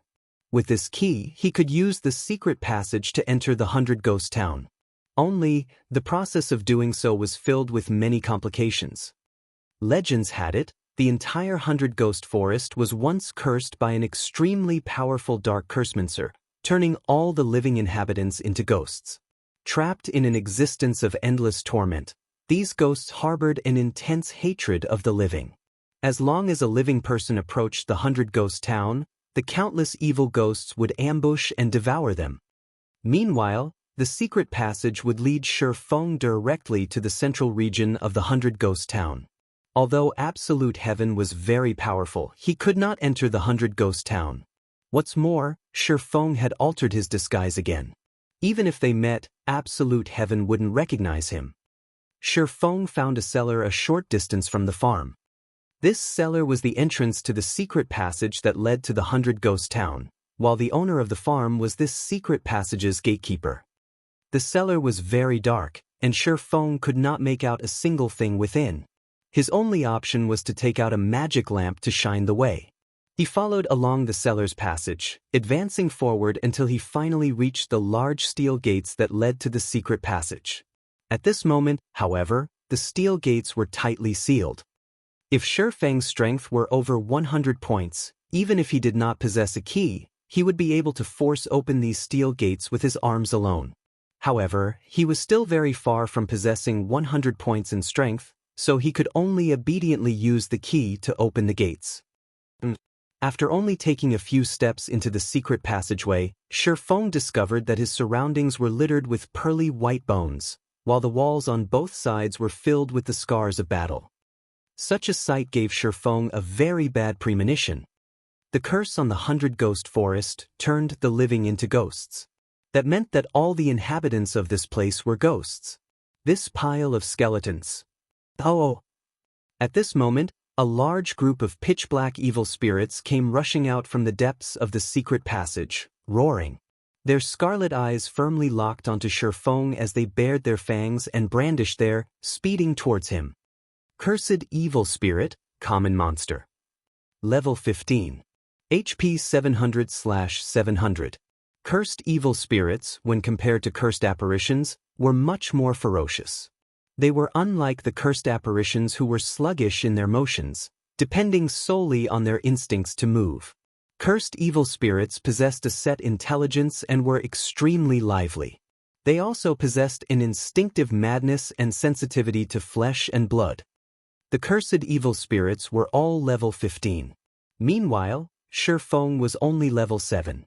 With a level suppression of 8 levels, in addition to the 60% resistance and 20% evasion of physical attacks, Shifeng would not be able to deal with even one of these monsters, not to mention a group of over 30. These cursed evil spirits could even wipe out a level 15 party with relative ease.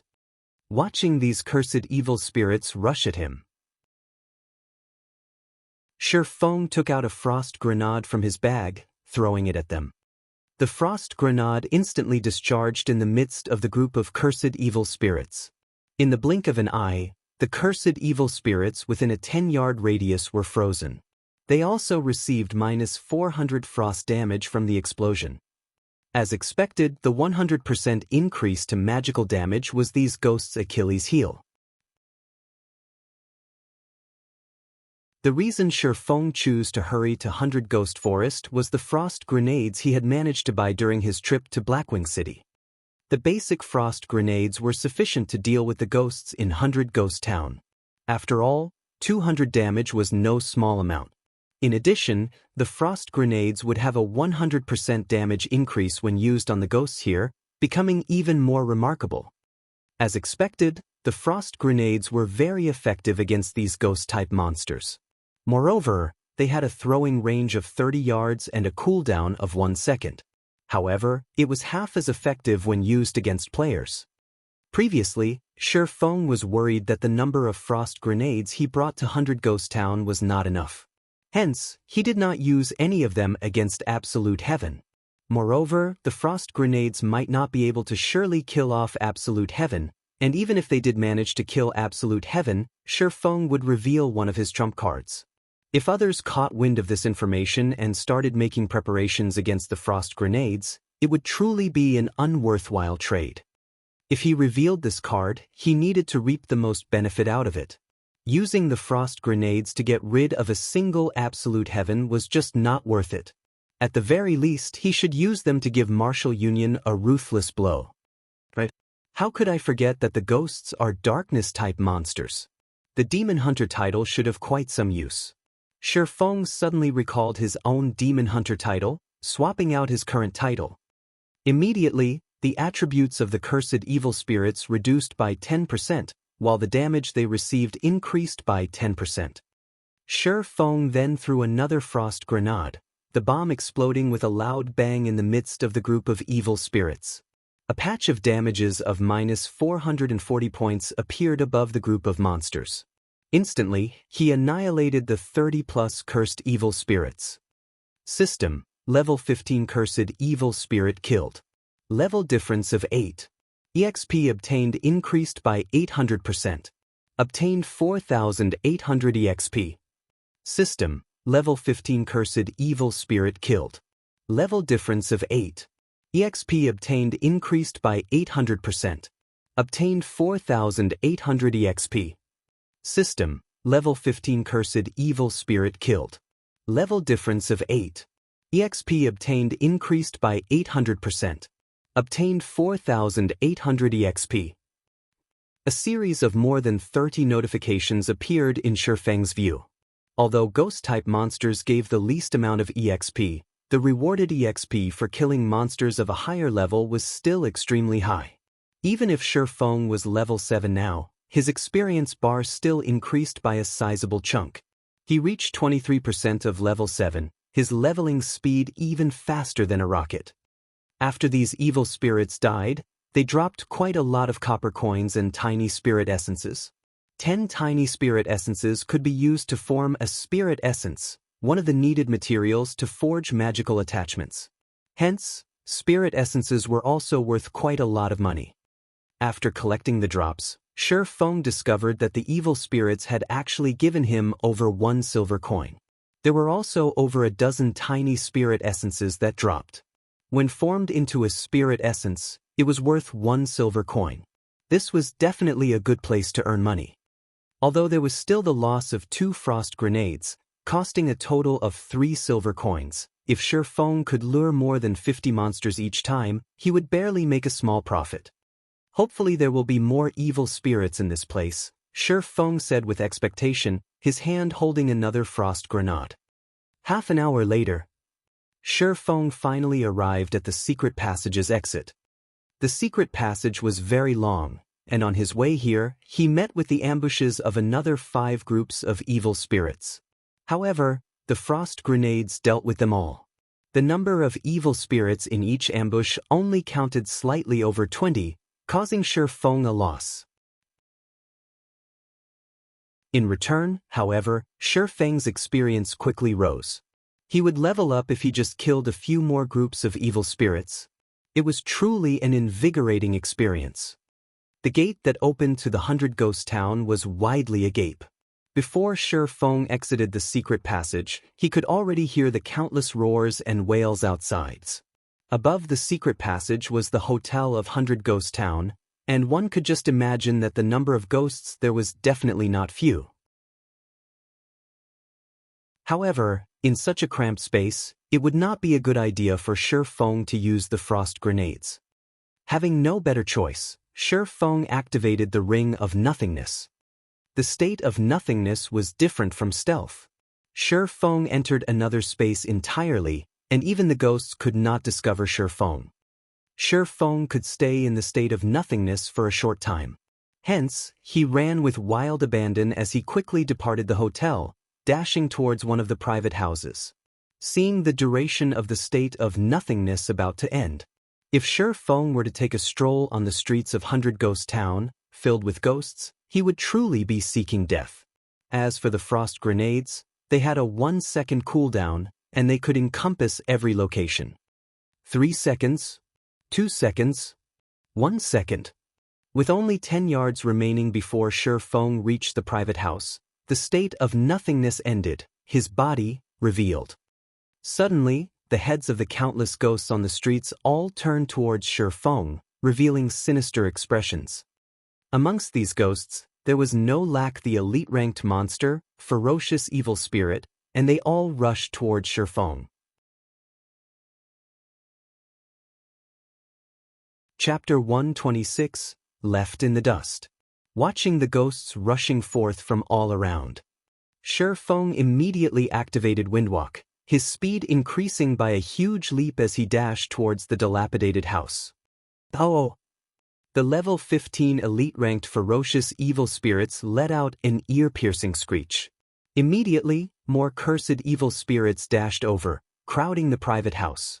Under the command of the ferocious evil spirits, they all stormed into the house in a well-organized manner.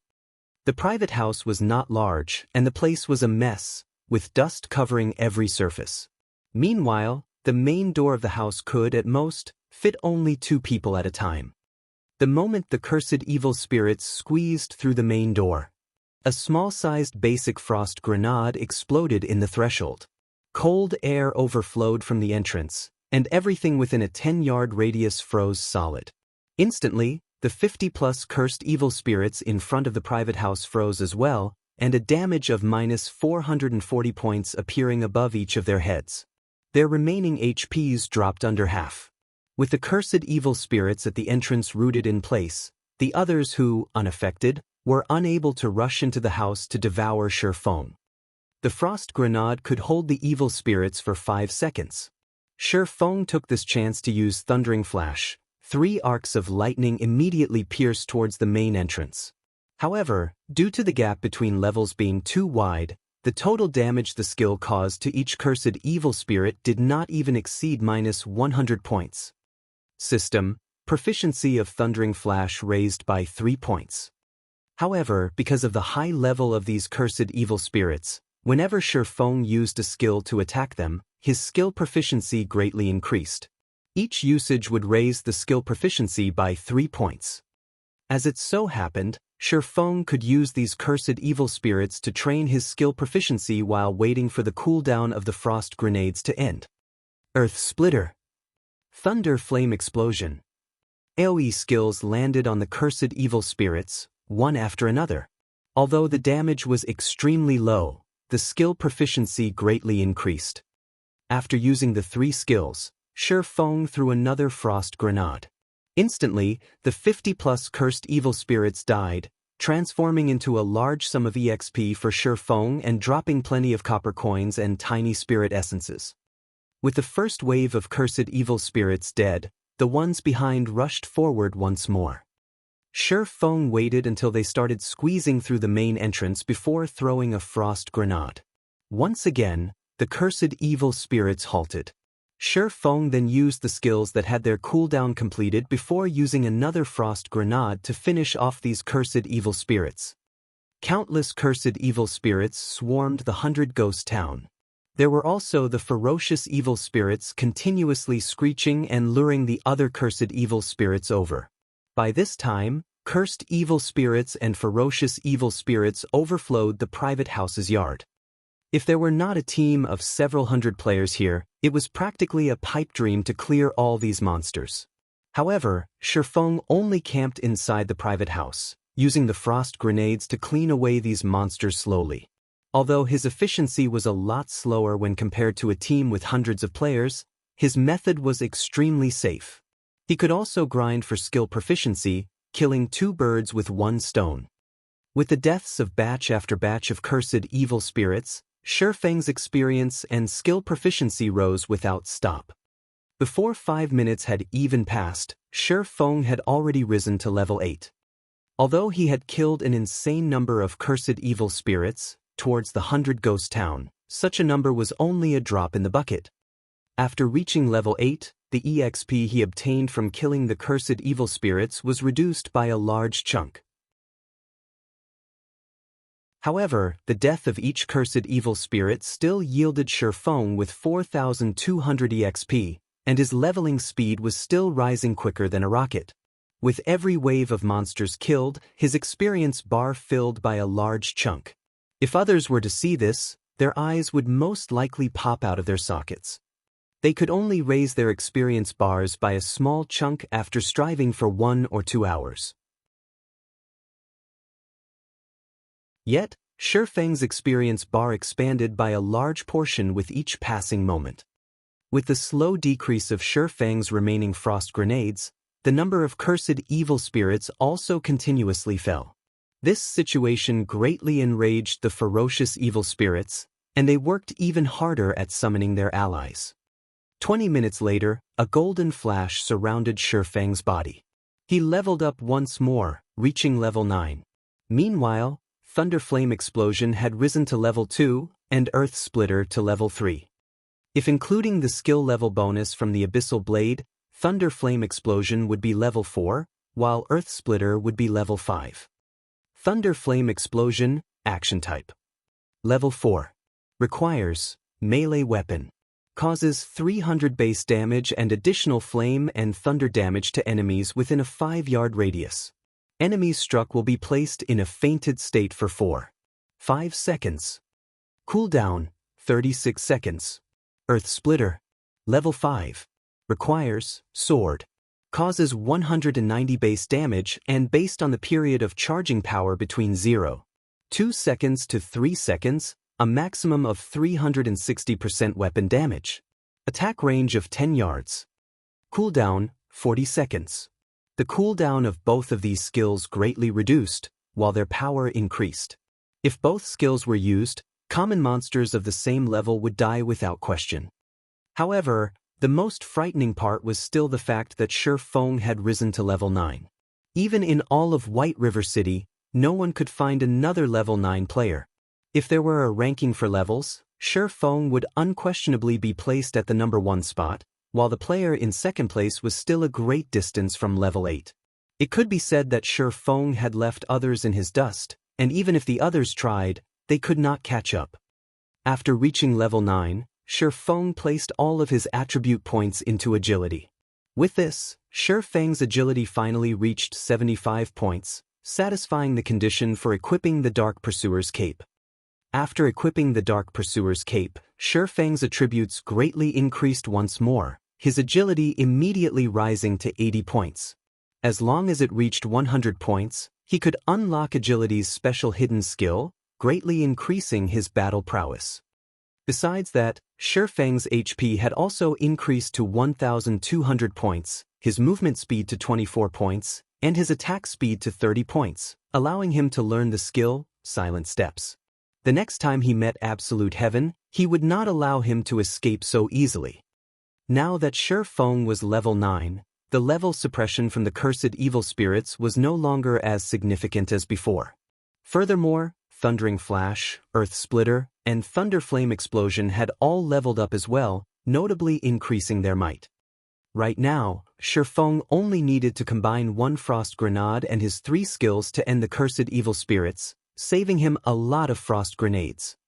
After which, Shi Feng continued massacring the cursed evil spirits for over a dozen minutes, his experience bar rising to 36% of level 9.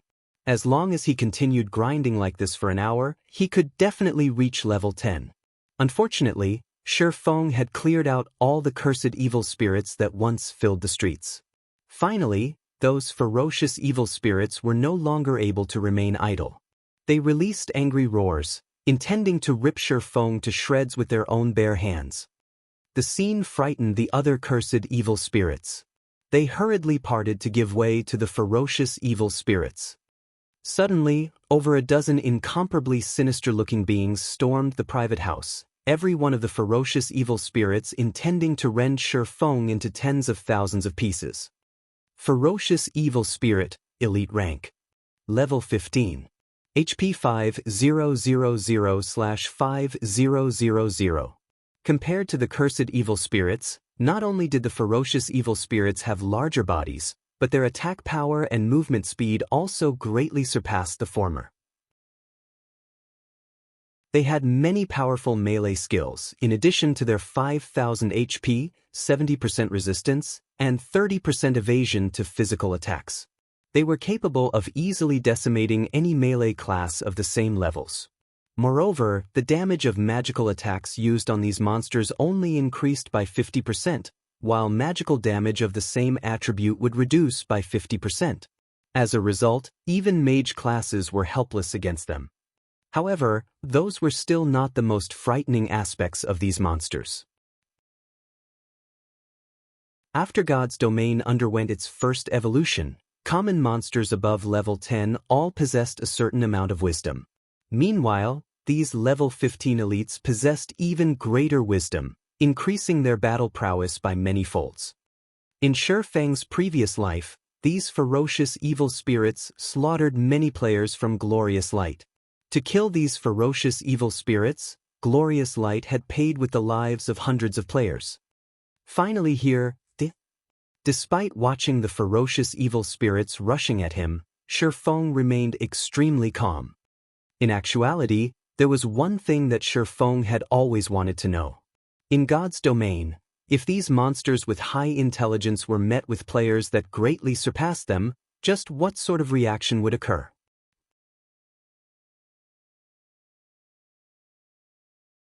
Chapter 127, Ghost Rider.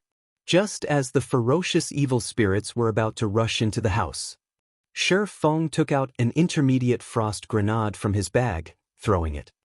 The ferocious evil spirits already had a rough understanding of the frost grenade's formidable power, and they showed extreme disdain towards it. Without even attempting to dodge the frost grenade, their pitch-black claws abruptly extended forward, slashing towards Shi Feng's heart. However, after the frost grenade discharged, the cold air that expanded was several times colder than before. At this moment, the ferocious evil spirits immediately realized something was wrong. The sinister expression on their faces revealed a hint of fear. In the blink of an eye, cold air invaded the forms of all the ferocious evil spirits, transforming them into ice sculptures. The intermediate frost grenade was the trump card that Shi Feng had prepared. Each one was worth 10 silver coins, which was nearly several days of a pro player's earnings. The intermediate frost grenade also caused minus 1,320 damage to each of the ferocious evil spirits. With Shifeng's Demon Hunter title equipped, the ferocious evil spirits only had a maximum of 4,500 HP each, and this attack instantly destroyed a third of their HP. Due to using the intermediate frost grenades for the first time, it achieved the maximum effect. When used the next time, these ferocious evil spirits would possess ice resistance, greatly reducing the potential damage of the intermediate frost grenades. Die! Shifeng unsheathed his swords, his feet moving to an appropriate position before using Thundering Flash. 3 green, electric arcs encompassed the ferocious evil spirits. Thundering Flash belonged to the lightning-type magic damage. Hence, its damage increased by 50% when used on the ferocious evil spirits. Moreover, Shifeng had already reached level 9, while the Abyssal Blade could ignore a monster's level by 5 levels. In actuality, the ferocious evil spirits were only considered 1 level higher than Shifeng, and the level suppression on Shifeng was almost non-existent. The level 5 Thundering Flash dealt damages of minus 176, minus 230, and minus 297 to these frozen monsters. The skill also placed an additional amplification effect on the monsters, increasing the damage they received by 30% over the next 20 seconds. With the ferocious evil spirits unable to move for a full 5 seconds, Shifeng was able to launch attacks at them freely. Chop. Double chop.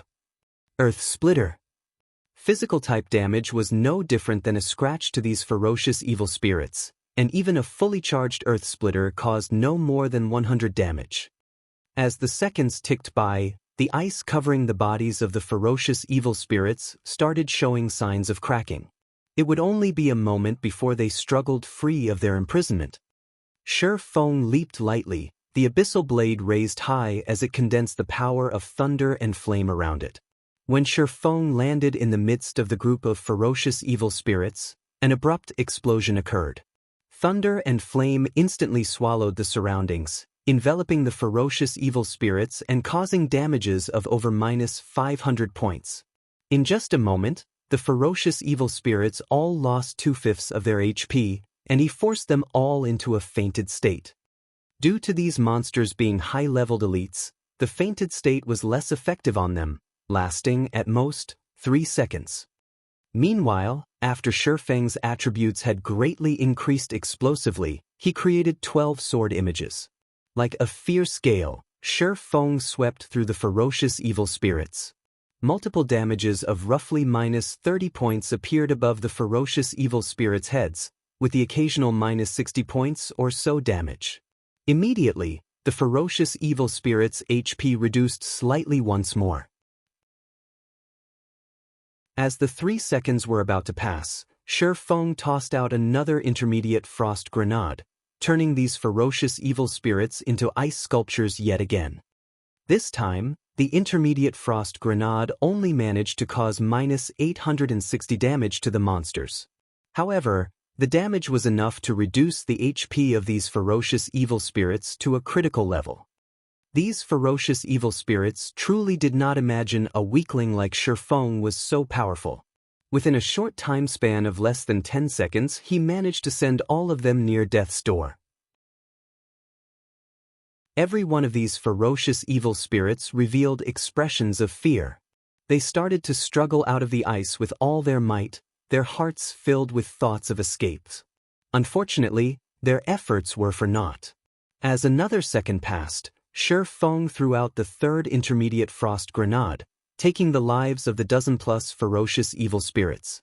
After their deaths, the ferocious evil spirits dropped a pile of loot. System: Level 15 Ferocious Evil Spirit killed. Level difference of 6. EXP obtained increased by 600%. Obtained 12,000 EXP. System: Level 15 Ferocious Evil Spirit killed. Level difference of 6. EXP obtained increased by 600%. Obtained 12,000 EXP. System: Level 15 Ferocious Evil Spirit killed. Level difference of 6. EXP obtained increased by 600%. Obtained 12,000 EXP. A series of notifications appeared in Shifeng's sight. Immediately, Shifeng's experience bar rose to 54% of level 9, pushing him closer to the level 10 threshold. Without the leadership of the ferocious evil spirits, the instincts of the cursed evil spirits towards flesh and blood immediately flared, all of them fervently squeezing through the entrance of the private house. However, Shifeng quickly dealt with them using the basic frost grenades, and the deaths of the cursed evil spirits increasing his experience to 67% of level 9. In less than 2 hours, Shifeng rose by more than 2 levels. Although his leveling speed was impressively quick, the money he spent to do so was equally astonishing. Such a method of leveling was only possible to a tycoon like Shifeng. After all, each basic frost grenade cost 1 silver, 50 coppers. Aside from the fact that Shifeng had used over 400 basic frost grenades, he also used 3 intermediate frost grenades, which cost 10 silver coins each. All in all, Shifeng spent over 6 gold coins to achieve such a leveling speed. If converted to credits, that would be over 60,000 credits spent on this endeavor. In other words, each level cost Shifeng over 30,000 credits. Even the elite members of society could not afford such spending. Following which, Shifeng collected the drops from the monsters. With the entire street of ghosts murdered by Shifeng, it took him over half an hour to collect all the loot that dropped. Making a rough calculation, Shifeng discovered that he actually did not take a loss. Instead, he profited from this adventure of his. Shifeng picked up a total of 1 gold, 32 silvers. Amongst the loot, there were also over 3,000 tiny spirit essences, more than 10 skill books for various classes, tens of pieces of level 12 and level 13 common equipment, over 20 pieces of level 10 and above bronze equipment, and 2 pieces of level 15 mysterious iron equipment. As for the 2 pieces of mysterious iron equipment, one was a level 15 cloth shirt for mages, and the other was a level 15 two-handed great axe. Between the two, the weapon was the most valuable. The mage shirt could be sold for over 1 gold coin, while the great axe would sell for at least 2 gold coins. As for the bronze equipment, each piece would sell for at least 20 silver coins. Shifeng's profit was simply through the roof. This place is so profitable. I'll bring Blackie and the others to level up in the future. Shifeng felt this was an optimal location. Not to mention the fact that he made a profit despite all the money he spent, his level also increased in a flash, killing 2 birds with 1 stone. However, he still needed some time before making a decision. Right now, he needed to let the others slowly familiarize themselves with the battle methods in the newly evolved God's domain. If they only depended on the frost grenades to level up, their techniques would never improve.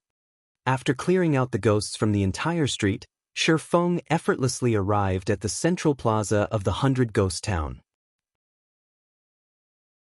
Although there were no longer any ghosts left on the street, the central plaza was still densely packed with even larger numbers than before. Meanwhile, at the center of the plaza, a faint blue flame burned brightly above a fountain, giving off a deep blue glow. This flame was the ice blue devil flame, and it was currently guarded by ferocious evil spirits. Furthermore, there was a knight, clad in jet black armor, standing among the ferocious evil spirits. The knight carried a silver-colored greatsword on its back, and both its eyes gave off a green glow as it stood quietly by the side. All of the ghosts surrounding this knight treated it with respect, awaiting his command. The nature of this knight was different than the other ghosts. Its entire body was just a skeleton covered in faint blue flames. The heat given off by those flames caused the land around it to dry up and crack. Ghost Rider, Chieftain rank. Level 15. HP 100,000/100,000. As expected, it is very strong.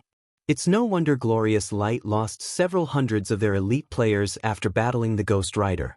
Just by looking at it, Shifeng knew it would be impossible for him to have a direct confrontation with the Ghost Rider. Without several hundred elite players, it was an impossible task to kill the Ghost Rider. Moreover, there were also thousands of cursed evil spirits and ferocious evil spirits present.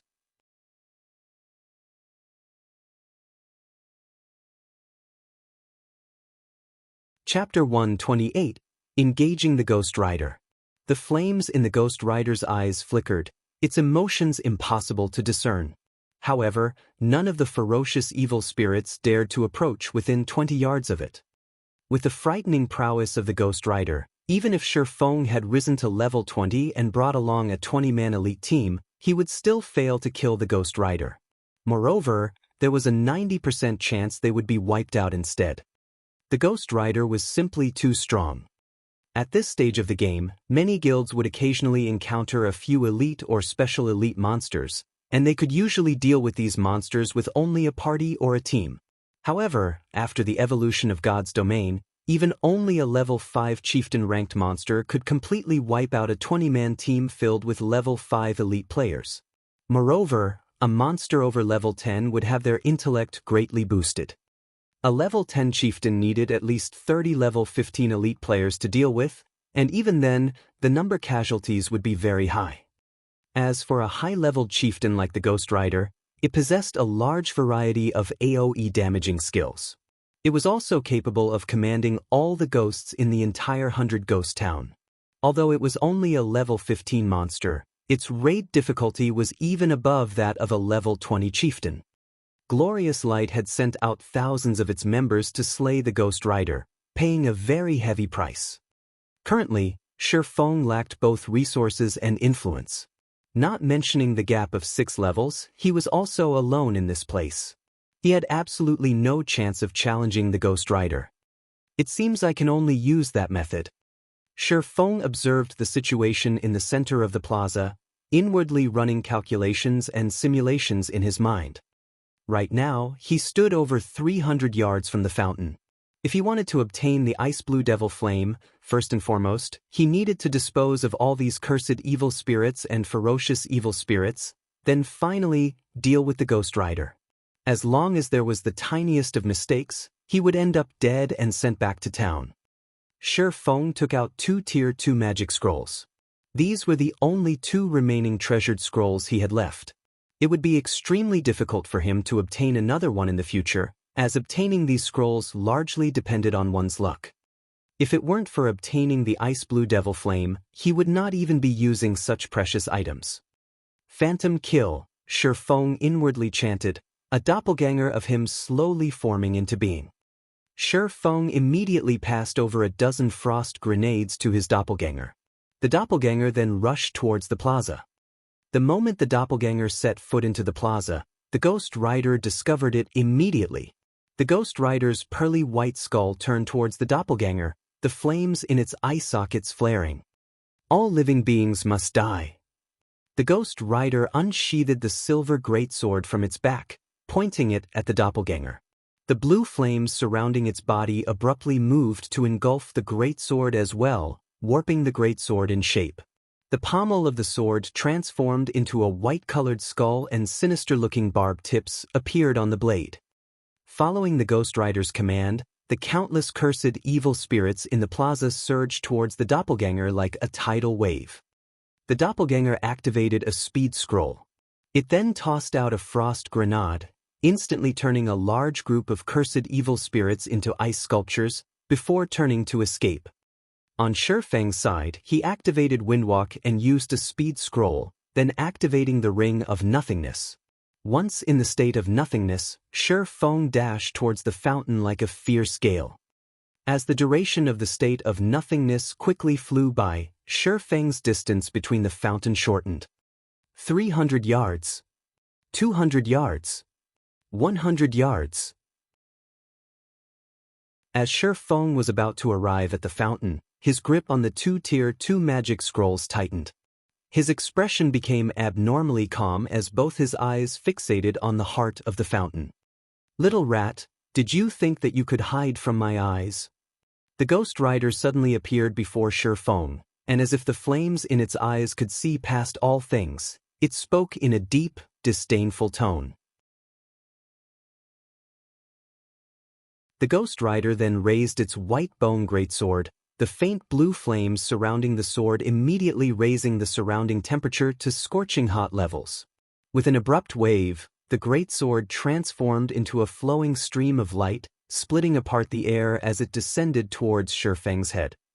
How could it be? Shifeng was shocked.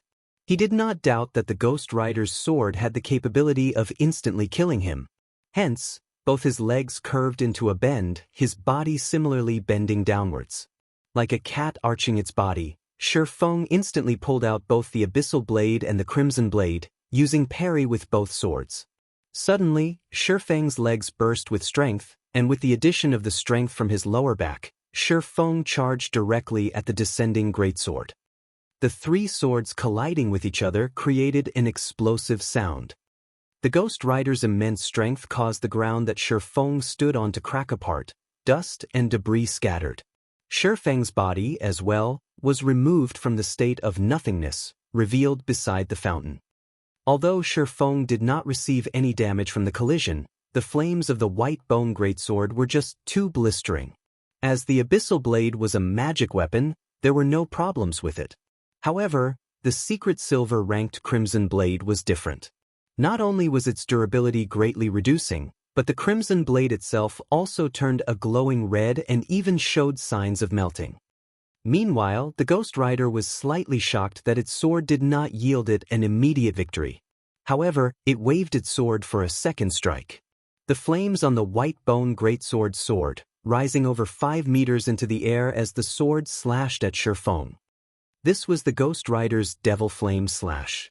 When this move was used, all beings in its path would lose their lives and reduce to ashes.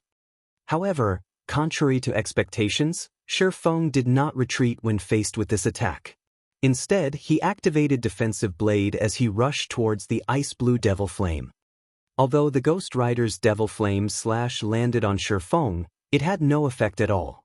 Instead, Shifeng made use of the wave of steam generated by the white bone greatsword to further increase his speed.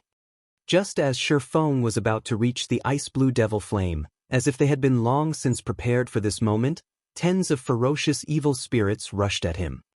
Become frozen. Shifeng threw out an intermediate frost grenade, turning all the ferocious evil spirits into ice sculptures. A bunch of rubbish. Seeing that its subordinates were actually so useless, the Ghost Rider loudly cursed. It abruptly leaped, its body landing and blocking Shifeng. Its greatsword then slashed downwards. Die, little rat. Abyssal Bind.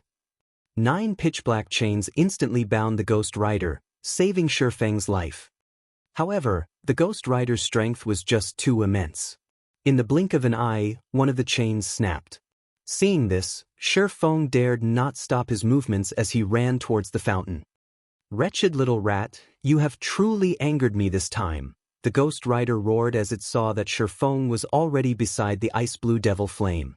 It struggled free from the chains binding it, its body turning into a shadow as it swept towards Shifeng, fully intending to dice him into chunks of meat. Due to the Ghost Rider's flames, the freezing effect of the frost grenades was also greatly weakened. The ferocious evil spirits were quickly thawed from their icy prisons, all of them rushing at Shifeng once more. Shifeng only revealed a faint smile at this sight. He spread open the deep blue-colored Tier 2 magic scroll in his hands. Within an instant, the water-attributed mana from the surrounding environment gathered above the magic scroll. Tidal overflow. Shifeng pointed the magic scroll towards the incoming Ghost Rider and ferocious evil spirits, a dark blue magic circle forming above the scroll. Immediately, a violent torrent poured out of the magic circle, engulfing the Ghost Rider and the ferocious evil spirits. The resulting water pressure even caused a deep pit to form on the ground. The power of a Tier 2 spell instantly killed all of the ferocious evil spirits. However, this magic had not greatly damaged the Ghost Rider as, during the moment of life and death, the Ghost Rider used its white bone greatsword to block the tidal overflow. As a result, the ferocious torrent only pushed back the Ghost Rider by over 30 yards. At such a distance, the Ghost Rider would only need a few steps to reach Shifeng. However, time was needed to retrieve the ice blue Devil Flame, time which the Ghost Rider would not give Shifeng. Just as the Ghost Rider took its first rage-filled step towards Shifeng, Shifeng took out the last golden-colored scroll in his hands. The scroll gave off a sacred and inviolable strength, and it was also Shifeng's final trump card.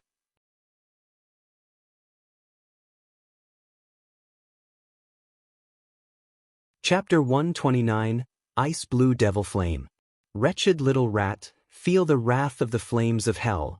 The flames in the eye sockets of the Ghost Rider were capable of seeing through all things, and when it saw the scroll within Shifeng's hand, it revealed a human-like disdainful expression. Although the might of a Tier 2 magic was great, it was not enough to deal a heavy blow. Furthermore, how many Tier 2 magic scrolls could Shifeng possibly possess? If the other players knew the Ghost Rider's thoughts, they would definitely not think the Ghost Rider was an NPC, but an actual player. However, after the evolution of God's domain, the intellect of these high-ranking monsters was simply that high. At this moment, the faint blue flames surrounding the Ghost Rider all disappeared. The flames had all gathered on the white bone greatsword, boosting the flames by tenfold. All living beings must die, the Ghost Rider bellowed. The berserk roar resounded throughout the entire central plaza as the Ghost Rider abruptly threw the white bone greatsword in its hand.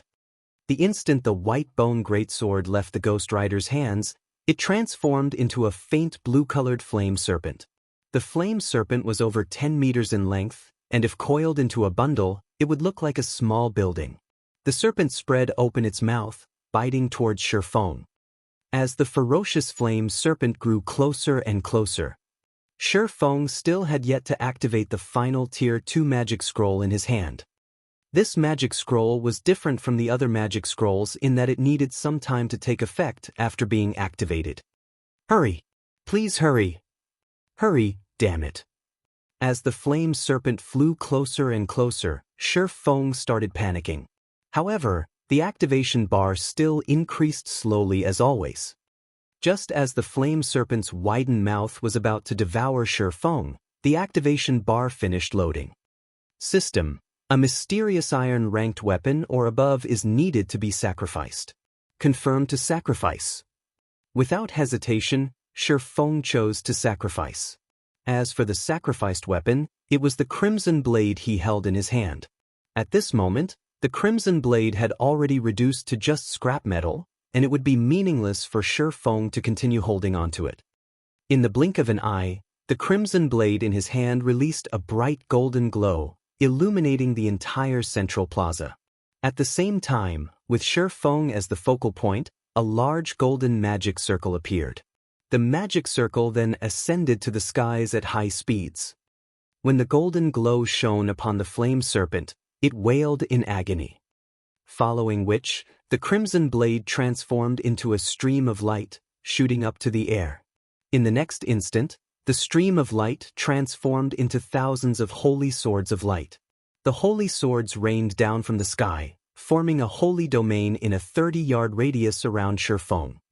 The flame serpent, which was inside the domain, was immediately pinned down by tens of holy swords, its body unable to move even an inch. The flame serpent released an unwilling roar. Made it at the last second. Shifeng released a sigh as he looked at the thousands of holy swords surrounding him. The holy swords even encompassed the fountain as well. Immediately, Shifeng started retrieving the ice blue devil flame. This golden magic scroll was the most powerful Tier 2 life-saving magic scroll Shifeng possessed, the Holy Sword Seal. When used, all attacks within a 30-yard radius would be blocked, while all enemies within the affected area would be suppressed, preventing them from moving even an inch. However, the user would be unable to attack any of the enemies, and any outside enemies and attacks could not enter the holy domain. The duration of the holy domain was 36 seconds. Due to these effects, the Holy Sword Seal was considered the strongest defensive scroll amongst all Tier 2 magic scrolls. Meanwhile, Shifeng only needed around 5 seconds to collect the ice blue devil flame. In addition to the cast time of the return scroll, which needed 30 seconds, the total time was just about right. The Ghost Rider outside of the holy barrier instantly entered a violent fury. It pulled out a white bone great axe, swinging it at the holy barrier repeatedly like a god of death. Unfortunately, all its efforts yielded no results. The Holy Sword Seal was the strongest defensive skill amongst all Tier 2 skills. Not to mention a level 15 chieftain's attacks. Even if it were a normal Tier 3 skill, it could not easily destroy the Holy Barrier. Very quickly, Shifeng finished retrieving the scorching hot Tier 2 mysterious flame, the Ice Blue Devil Flame. Though his heart was currently filled with extreme excitement, he suppressed it and activated Defensive Blade. He then started the chant for the return scroll. Despicable little rat, I will definitely make you suffer a living hell. Seeing that Shifeng had already retrieved the Ice Blue Devil Flame, the Ghost Rider suddenly went berserk. The faint blue flames covering its body flared up several times greater than before, and it swung its white bone great axe to the ground with all its might. Boom! The entire central plaza started quivering. The ground of the plaza cracked apart, spitting out tens of pillars of flames, sending countless debris flying. Only now was Shifeng fully aware of how powerful the Ghost Rider was. The previous exchanges they had were not even a warm-up for the Ghost Rider. Fortunately, Shifeng had the strongest Tier 2 defensive skill on his side. If it were only a Tier 1 defensive scroll, it could not have fended off the Ghost Rider at all. Time flowed past little by little. Though the Ghost Rider poured out attacks on the Holy Barrier like a madman, fortunately, none of them made any actual difference. The Ghost Rider could only watch as Shifeng completed the chant for the return scroll. With only 2 seconds remaining for the chant to finish, the Holy Sword Shield's duration ended. At this moment, the Ghost Rider revealed a sinister smile as it dashed forward 2 steps, instantly arriving before Shifeng. With its axe raised, the Ghost Rider struck down at Shifeng. The axe was unable to advance any further when it was several centimeters away from Shifeng's body. Shifeng was shocked into a cold sweat. The Ghost Rider's speed was just too fast after becoming berserk. Even he could only barely see it move. Fortunately, he had activated Defensive Blade beforehand. The level 2 Defensive Blade could completely resist 4 melee attacks or 7 ranged attacks. Now that the skill blocked 1 attack, only 3 more blocks remained. Seeing that its attack did nothing, the flame in the Ghost Rider's eye sockets congealed slightly. It then started madly attacking Shifeng. Second strike. Third strike. Fourth strike. Very quickly, all 3 of Shifeng's remaining blocks were used up. The Ghost Rider then abruptly did a horizontal slash, intending to bisect Shifeng in half. At the moment of life and death, Shifeng finished the return scroll's chant a step ahead. He then transformed into a white glow, vanishing. The white bone axe only managed to slice the white glow in half, but not Shifeng. Oh! The Ghost Rider was incomparably furious. The Ice Blue Devil Flame was its most valuable treasure. The reason it could turn from a cursed apparition into a Ghost Rider was all due to the Ice Blue Devil Flame. As long as it had another half a year, it could once more evolve and become a lord. With a lord's strength, it could launch attacks at the living beings in the nearby towns, slowly strengthening its army of ghosts. Now, however, the Ice Blue Devil Flame was snatched away by a wretched little rat right before his eyes. So, just how was he supposed to not become angry? After returning to Red Leaf Town, Shifeng could not help but wipe away the cold sweat from his forehead. If he were slower by even a millisecond, he would have definitely died. At that time, not only would he have wasted 2 Tier 2 magic scrolls, he would also need to wait a very long period before he could attempt to obtain the Ice Blue Devil Flame again. However, now that he had collected the Ice Blue Devil Flame, everything returned to his control. As for a high-ranking chieftain monster like the Ghost Rider, it was without a doubt a walking treasure trove. If Shifeng were to kill it off, he wondered just how many good items would drop. Before he went to the 100 Ghost Forest, he once considered forming his own team in the future in order to raid the Ghost Rider. However, after meeting it, Shifeng decided that it would be too troublesome to deal with the Ghost Rider. It would be much better if he just sold the information about the Ghost Rider. For example, he could sell the information to Gentle Snow or Stabbing Heart. After all, large guilds all love to hunt for elite monsters in the wild, not to mention a chieftain-ranked monster. Every chieftain-ranked monster possessed a great sum of riches. Moreover, only these large guilds could gather hundreds of players in Red Leaf Town within a short amount of time. When they reached White River City, gathering even thousands of players would not be a problem. There would be no problems if thousands of players were used to deal with the Ghost Rider. Only, the losses in doing so would be somewhat heavy. However, with the information provided by Shifeng, raiding the Ghost Rider would become much easier. Just as Shifeng was about to go to the Forging Association to take a look at the Ice Blue Devil Flame's attributes, he discovered that many players in Red Leaf Town were currently discussing a single matter. Did you hear? Martial Union has already released an announcement that they will reward 10,000 credits to whoever kills Yi Feng once. There is also a reward of 1,000 credits for killing Yi Feng's teammates. The person who provides accurate information on Yi Feng's whereabouts will also receive 2 silver coins as a reward. With this, Martial Union truly intends to start a blood feud with Yi Feng. I've heard about it already. The topic has long since blown up in the official forums. Right now, there are plenty of players searching around. Even if they can't kill that expert called Yi Feng, they could still kill one of his teammates. 1,000 credits per kill, this isn't a small number. This time, that expert called Yi Feng will not have an easy time mingling in Red Leaf Town.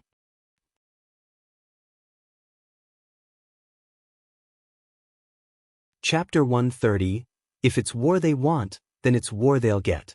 Red Leaf Town, Slum Area, the Enchanted Bar. Ironsword Lion and several of his subordinates currently held a drinking party in one of the private rooms on the 2nd floor of the Enchanted Bar. They heartily downed mouthfuls of Old Tom Gin one after another. An hour ago, Ironsword Lion posted a guild announcement on the official forums. He had placed a bounty on Yi Feng, intending to start an irreconcilable feud with him. In an instant, Martial Union had become the center of attention of all players in God's domain. Who is Yi Feng? Almost every veteran player within the region of White River City had heard of him. Right now, Yi Feng's name was carved onto the glory list at the entrance of the team dungeon, Dark Moon Graveyard. After clearing the team dungeon, Yi Feng even killed the top-tier expert of Martial Union, Ironsword Lion. He was then publicly acknowledged as one of the swordsman experts of God's domain. The recording of Yi Feng killing Ironsword Lion even spread and was used as a learning model for many swordsmen. Aside from that, according to the rumors floating about, Yi Feng's relationship with the snow goddess was not just a shallow one, and they might be having an affair. Otherwise, why would a goddess like Gentle Snow, instead of choosing the elite members of her own guild, choose to take an outsider along into the Dark Moon Graveyard? Many players had long since felt unsatisfied with Yi Feng, and now, with a bounty on him, many players were already tempted into action. Martial Union offered 10,000 credits for killing Shifeng just once. Moreover, not only would they be able to obtain the prize money, but they would also obtain immense fame for killing a publicly acknowledged expert of God's domain. Such a feat would prove that their strength was exceptional. Right now, the major financial corporations around the world were beginning their investment into God's domain, recruiting players for their own workshops and guilds. As long as one could prove their strength, they could earn the good graces of these major corporations, receiving very high treatment. So, why not go for it? Boss Ironsword, this move of yours is just too clever. With this announcement, that Yi Feng is dead for sure this time. Even if he doesn't die, the target on his back will still annoy him to death. Other players will hunt throughout the entire day. He won't even be able to level up, drifting blood-flattered as he took a drink. Humph. That's nothing at all. The best part has yet to come. Ironsword Lion sneered, now that the son of a bitch has hidden, nobody can find him at all. However, it won't matter. I believe that we can find his teammates.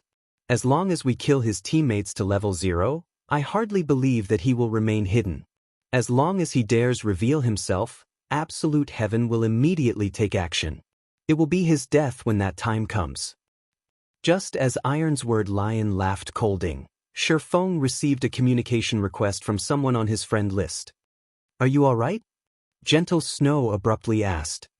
Shifeng was slightly astonished. He did not imagine that even Gentle Snow would worry for him. He shook his head, saying, I'm fine. If things get too difficult for you to handle, I can utilize the strength of Ouroboros in White River City region to deal with Martial Union. That way, Martial Union will very quickly give up on you. Although Gentle Snow had downplayed her words, Shifeng knew just how frightening it would be if Ouroboros went all out against Martial Union. Just the tens of thousands of Gentle Snow's fans alone were enough to extinguish Martial Union, not to mention when the many experts of Ouroboros took action. Martial Union would not hold on for even a few days before needing to disband. Thanks. I'll be careful, Shifeng said in gratitude. Shortly after ending the call with Gentle Snow, another suddenly arrived. Brother Yifeng, are you all right? Stabbing Heart asked. I'm fine, Shifeng replied, a smile appearing on his face. He couldn't help but feel a sense of déjà vu. It's good that you're all right. I saw Martial Union declare war on you. Moreover, they even placed a bounty on your head, paying as much as 10,000 credits for every kill. The bounty even includes several friends of yours, with 1,000 credits for each of them. Many of the experts I know have all taken an interest in you, and they will definitely look for trouble with you. It would be troublesome if you tangle with so many people, so it is best if you stay hidden for a while. Otherwise, you can level up with us. With the Assassin's Alliance's reputation, those experts will give way. If we meet any fools, my side can also help you deal with them. Shifeng could not help but feel grateful towards Stabbing Heart's worries. He said, Thanks, but I'll deal with this matter myself. On the contrary, would Brother Stabbing Heart be interested in buying some high-level equipment? I have a few pieces, and I can sell them to you at a low price. Shifeng still possessed plenty of the equipment he obtained from the Moonlight Forest. Right now, the prices for equipment were at their highest. Their values would depreciate if he sold them in the future, so he might as well sell them to Stabbing Heart right now, turning them into money. Shifeng previously considered selling the equipment to Gentle Snow. However, Gentle Snow possessed a greater understanding of him than Stabbing Heart. It would be bad if she discovered something unnecessary about him. Hence, Stabbing Heart was the best choice to sell the equipment to in this case. Really? With the new influx of players right now, our guild became sorely lacking in equipment.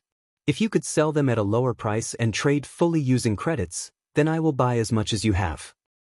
Right now, the available equipment on the market was fervently contested over. Meanwhile, Stabbing Heart knew Shifeng would have a lot of equipment. After all, Shifeng managed to clear the Dark Moon graveyard. That meant that the other party dungeons would be easy pickings for him. Moreover, Shifeng only had a single party under his command. He would definitely possess plenty of extra equipment. If Stabbing Heart could purchase all of it, it would be a huge boost to his guild. I'm busy right now. How about we meet up and trade inside the hotel at the trade area? Shifeng asked. That would be great. I also need some time to collect the money needed, Stabbing Heart replied with a smile.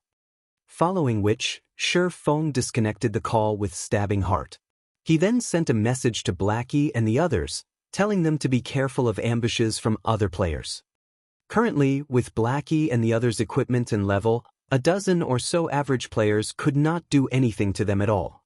Shifeng was only afraid of those elite players taking action. Blackie and the others would not have an easy time if they truly met up with such players. Hence, it would be best if they took precautions early on. After receiving the information, Blackie immediately led the others to depart from their current grinding spot. They went to an even more secretive location Shifeng gave them. It would not be easily discovered, even by those pro players. Martial Union, since you guys want war, then to war we shall go. Shifeng's eyes flashed with a cold glint. Shifeng's mind constantly considered how he should earn money in God's domain and his future development in the game. He did not imagine Martial Union would send a top-tier assassin at him, and even go further to place a bounty on his head. They had gone too far. Did Martial Union think he would be helpless against them? Shifeng immediately logged onto the official forums. Using the name Yifeng, he sent out a declaration. Martial Union, since you guys want war, then to war we shall go. I now place a bounty on all players from Martial Union. As long as you can kill a normal member of the guild, you will receive a reward of 100 credits or 1 silver coin. For one of the upper echelons of the guild, every kill will earn 1,000 credits or 10 silver coins. As for Ironsword Lion, I will pay you 5,000 credits or 50 silver coins for every time you kill him. This bounty will be effective until Martial Union completely disappears from Red Leaf Town. After Shi Feng issued the post, it instantly caused a sensation in the forums of all of White River City region, giving rise to a raging tempest. A single independent player actually dared to declare war against a large guild. This was a first in the entire God's domain. Before this, one would only hear about guilds issuing bounties on a single player. It was the first time players had actually seen a single person place a bounty on an entire guild. The players who read Shi Feng's post were completely astonished. If a large guild acted rich and overbearing, then so be it. However, they never imagined an independent player would also make such a move. Said player even placed bounties on every single member of a guild. Although it was only limited to the area within Red Leaf Town, a large guild would still have several hundreds of players there. The money needed for such a feat was impressive, and such a way of spending was no different than running water. Even tycoons would not dare play in such a way. Chapter 131, Owning a Mysterious Flame. Shortly after Shi Feng published the post, many players replied to it. No way. Such a high bounty. It would be great if I had chosen to start at Red Leaf Town. 1 silver coin just for the regular members. That's already an entire day's worth of my earnings. If I strive hard an entire day, I could kill at least 7 or 8 of them, which would be 700 or 800 credits. If I continued hunting for an entire month, the amount I can earn would be several times higher than my normal salary. Could it be a scam? Wasn't the Yi Feng an expert in dire straits? Where did he get so much money? The commenter above is right. This is definitely a scam. This Yi Feng is just trying to make a name for himself and win the pity of the masses, tricking us into opposing Martial Union. There were many players who voiced out their own varying opinions. Some supported Shi Feng, while some felt disgusted with him. A large number of players cursed at Shi Feng, and an even greater number refused to believe that Shi Feng possessed that much money. After all, making a rough calculation, just killing all the members of Martial Union in Red Leaf Town once would cost a lot, not to mention killing them several times. Even a normal tycoon would not dare carry out such an action, much less a poor expert in dire straits. I am Stabbing Heart of Assassin's Alliance. I am in full support of Brother Yi Feng, and I can guarantee that everything Brother Yi Feng has said is the truth. If you aren't able to cash in your bounties from him, you can collect them from me instead. Just when everyone determined Shi Feng was a scammer, Stabbing Heart's abrupt reply sent a tremor through the forums once more. Although Yi Feng was famous, when compared to a large guild, his prestige was still sorely lacking. On the other hand, the words Stabbing Heart from the Assassin's Alliance had written were wholly different. Ignoring the fact that the Assassin's Alliance was a second-rate guild, possessing a member count in the tens of thousands, just the dozen years or so fame they had accumulated from other virtual reality games was strongly persuasive.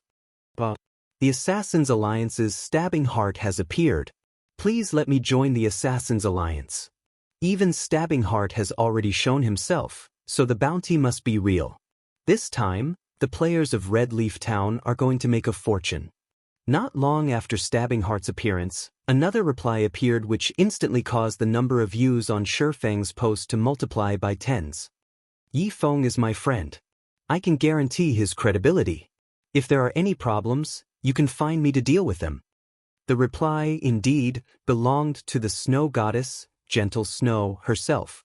Moreover, she was willing to make assurances for Shi Feng. Those who cursed at Shi Feng previously immediately shut up after her reply, because if they did not, the snow goddess fans might pummel them into meat paste. Yi Feng, you are my idol. Please take me in as your disciple. I'm willing to do anything you ask. I guarantee it. Big brother Yi Feng, do you have a girlfriend? Little sister is 18 years old, has a beautiful appearance, a sexy body, and wishes to become big brother's girlfriend. I can give birth to a bunch of little monkeys for big brother. Looking at Gentle Snow's reply, everyone immediately thought Feng was just too awesome. He had received the support of Stabbing Heart of Assassin's Alliance and the Snow Goddess of Ouroboros. This was not a treatment any ordinary expert would receive. Now that God's domain was so popular, Feng's future would be limitless. Slum area, the enchanted bar. Boss Ironsword, this is not good. Feng placed a bounty on our heads. An assassin suddenly rushed into the private room. Currently, Ironsword Lion happily drank away, his face flushed red. He did not think the alcohol in a virtual world could get a person get drunk. The alcohol had such a rich and mellow taste. Compared to the alcohol available in the real world, what he drank right now was much better. It was no wonder those players that tread on the path of darkness all love to hang around in this place. At this moment, the person who rushed into the room shouting had immediately interrupting Ironsword Lion from enjoying his drink. Annoyed, he said, "Why are you shouting? It's not like the sky is falling. Which son of a bitch was it that placed a bounty on me? Let's see if I don't hack him into pieces." "Boss, I heard it was that Feng who placed the bounty on us," Drifting Blood said in a daze. Feng? With him alone, he wants to place a bounty on us. Martial Union? Who would even believe his words? Ironsword Lion laughed in contempt, swallowing another mouthful of Old Tom Gin. "Boss Ironsword, it's true. If you don't believe it, take a look at Feng's post. Right now, views on it have exceeded 1 million already," the assassin helplessly said. Originally, he did not believe that an independent player would dare place a bounty on a large guild, either. Anyone who dared would just be digging their own graves. Without great enmity against a guild, no one would not carry out such an action. Such an action was a major threat to the reputation of a guild, and they would definitely not let off any players who dared provoke them. If they did not kill the player until he quit the game, they would not let the matter rest. However, reality told him otherwise, as such an incident had truly occurred. Ironsword Lion still did not believe his subordinate's words. To place a bounty on the members of Martial Union, was this Feng seeking death? Hence, Ironsword Lion checked out the official forums. Immediately, Ironsword Lion was dumbfounded. Feng actually dared place a bounty on all of Martial Union. He really intended to fight until one side was gone. However, Ironsword Lion had forgotten that he was the one who first placed a bounty on Feng. He had already forgotten his own declaration to fight until one of them was obliterated. After taking a closer look at the contents of the post, Ironsword Lion was truly shocked. Those who originally called Feng a scammer had all shut their mouths now, and they all itched to slaughter the members of Martial Union. It was like they discussed competing over vegetables on the forum. When Ironsword Lion saw the price tag of his own bounty, he nearly exploded with anger.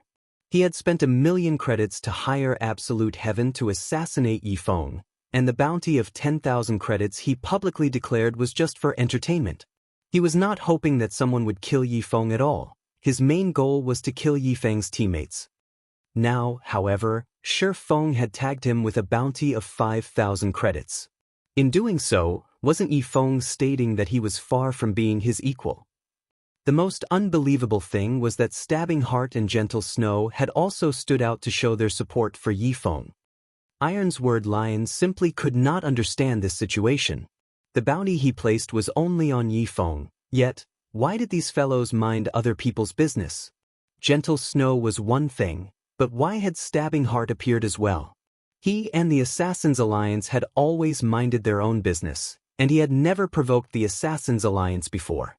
So, why was Stabbing Heart showing his support to Feng? Good.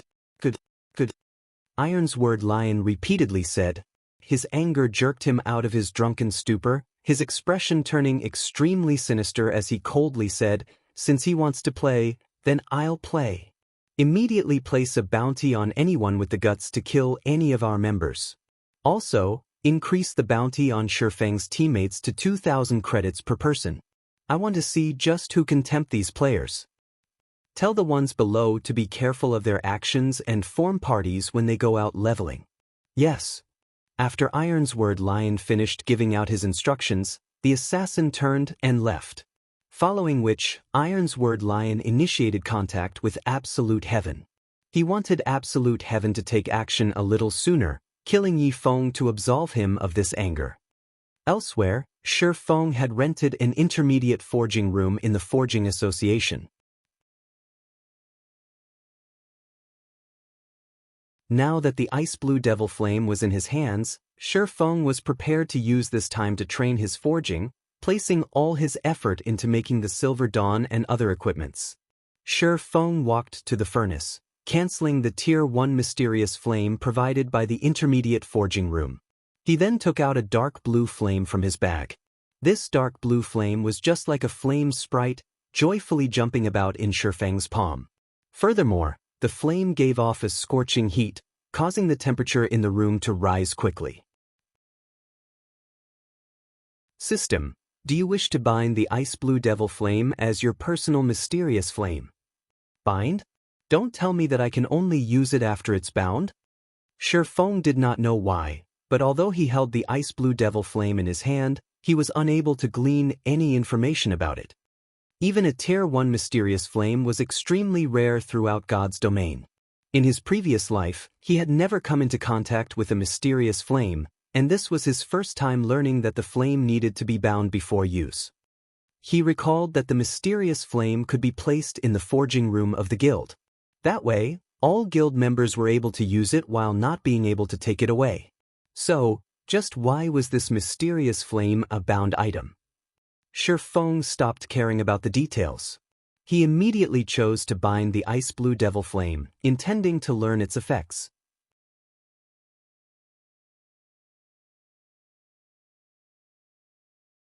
Chapter 132: Evolution Crisis.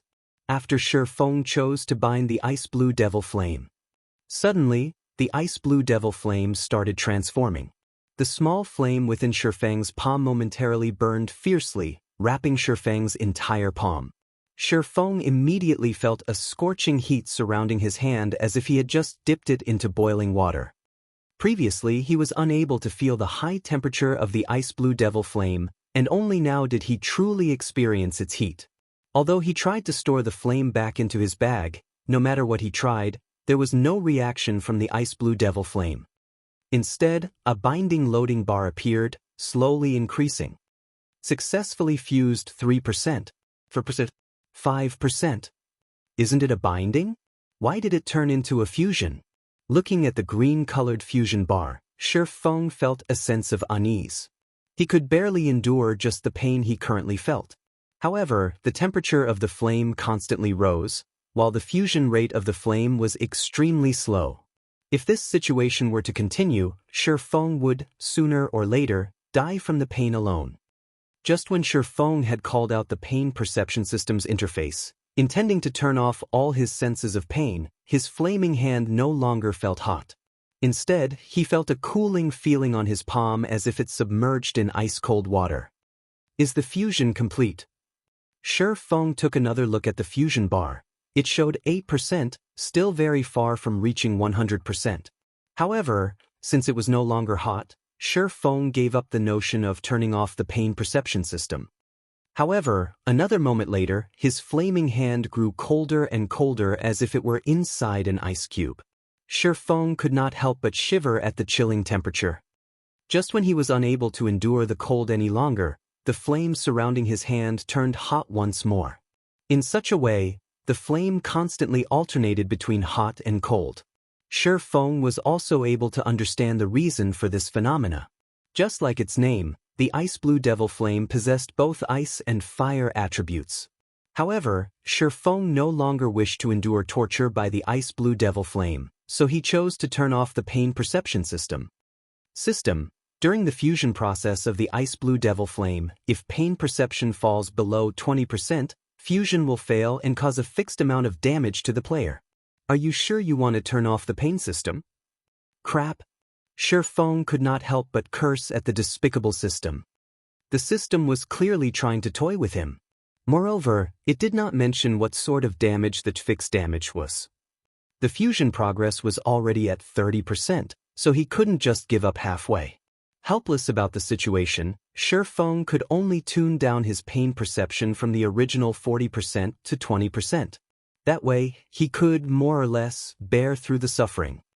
However, things were far from over.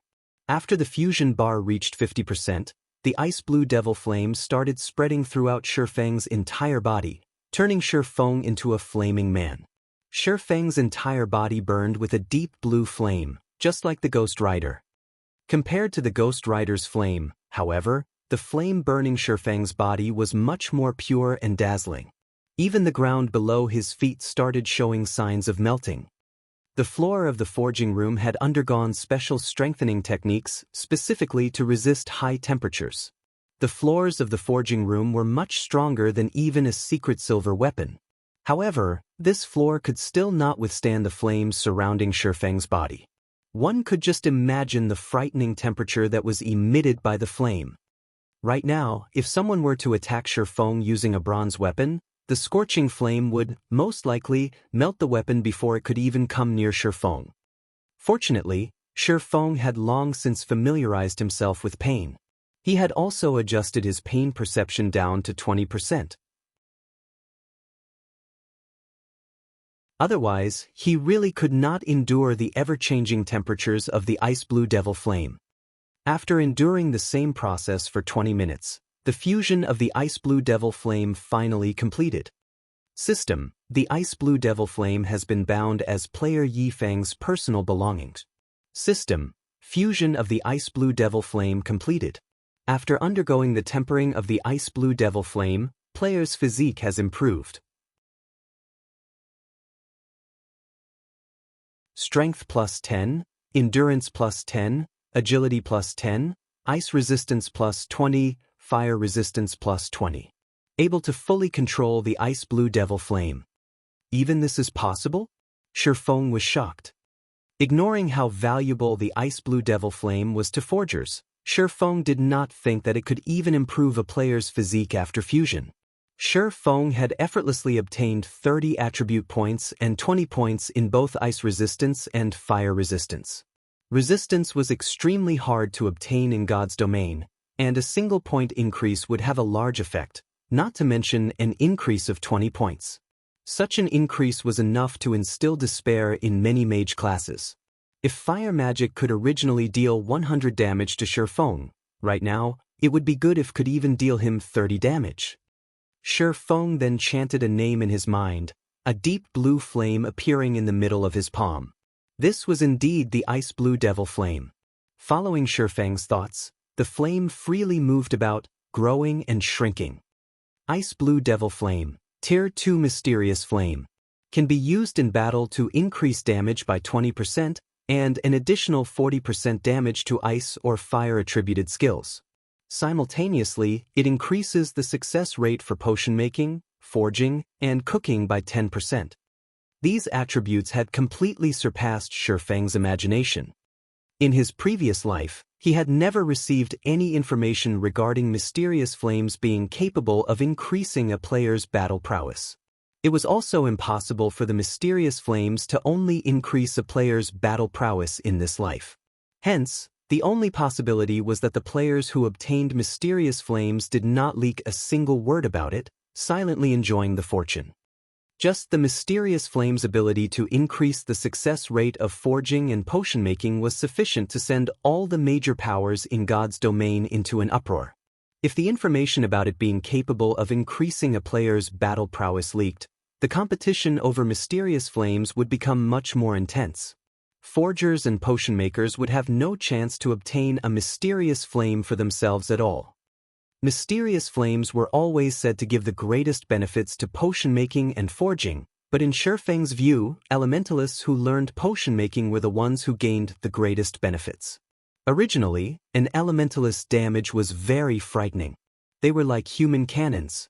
If they were to receive an upgrade to their ice and fire attributed skills, it would leave others speechless. In addition, the ice blue devil flame originally increased its user's damage by 20%, which meant that an elementalist who had the ice blue devil flame would have their damage output increased by 60%. The elementalist possessing the ice blue devil flame could easily kill an MT of the same level with the same quality of equipment in just 2 or 3 moves.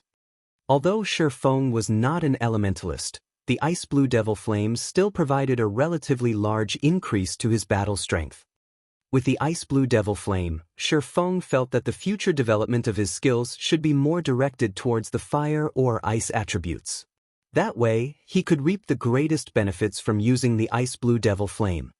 Following which, Shi Feng took out a pile of hard stones and started making advanced whetstones, increasing his forging proficiency. The success rate for making an advanced whetstone was 60%, with the possibility of increasing proficiency by 1 point with each success. Although the increase was not as much as when he made bronze equipment, the time needed to make an advanced whetstone was much shorter. Shi Feng only needed to burn the hard stones in the ice blue devil flame for a short while, followed by a couple of knocks from his hammer, then he would have completed an advanced whetstone. If Shi Feng were to make glimmer chest plates, he would not be able to sell them for a lot of money. After all, there were various guilds currently selling that item. On the other hand, making the high-level bronze equipment and mysterious iron equipment from the forging designs he bought from Stonehammer Town was not very efficient. It would be much better for him to just upgrade to an intermediate forging apprentice, increasing his success rate a little earlier. At that time, it would not be too late for him to start using those forging designs. Meanwhile, while Shi Feng made the advanced whetstones, tension rose throughout the entire Red Leaf Town. However, it was not only due to the matter of Shi Feng and Martial Union placing a bounty on each other. There was also the crisis after God's Domain's evolution. Due to the difficulty of the monsters in the wild increasing, the large influx of newcomers, and Shi Feng's stock clearance of the auction house, the prices of items rapidly increased. Within a short 2 hours, the prices of items had already doubled, causing many players to voice out their complaints. Originally, the money they earned within a day was small. They also needed to buy many items they needed in the wild, such as food and beverages, return scrolls, and such items. There were also the regeneration potions and mana recovery potions. However, the prices for all these items had suddenly skyrocketed. Amongst the items with inflated prices, the highest was equipment. Previously, 20 copper coins was sufficient for a player to purchase a piece of level 2 common equipment. Right now, they would need 40 copper coins to do so. As for bronze equipment and higher, the increase in their prices was even greater. However, without good equipment, how could they hunt monsters? Hence, the majority of the players right now all held the thought that they had to obtain a good piece of equipment no matter what, even at the cost of saving up the money meant for potions. With good equipment, they could easily look for a party to join. Their efficiency of killing monsters would also rise as a result, and it was only a matter of time before they earned back their money. As a result, the prices of equipment constantly rose. Similarly, this phenomenon caused plenty of players, who were wealthy in real life, to purchase coins using credits for purchasing equipment, causing the price of coins to skyrocket too. Looking at this situation, the players in Red Leaf Town became even more attentive towards the bounty put out by both Shi Feng and Martial Union. The players, who were previously uninterested in participating, started to take action. There were many experts who began searching for Shi Feng and his teammates, and there were some who set their sights on Martial Union. Forming a party to hunt Yifeng's party. Must be level 6 or above, with a complete suit of bronze equipment. Those who fulfill the conditions, please gather at my location. Forming a party to hunt members of Martial Union. Must be level 5 or above. Those who wish to make a quick buck, don't miss this chance. Meanwhile, there were plenty of players shouting out party recruitments in the plaza of Red Leaf Town. However, their grinding targets were no longer monsters, but players. Suddenly, Shi Feng and Martial Union's game of hunting lured the players throughout all of Red Leaf Town.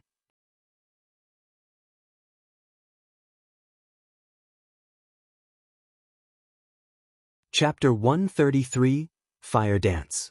inside the red leaf forest, where the green grass was plush like a cushion.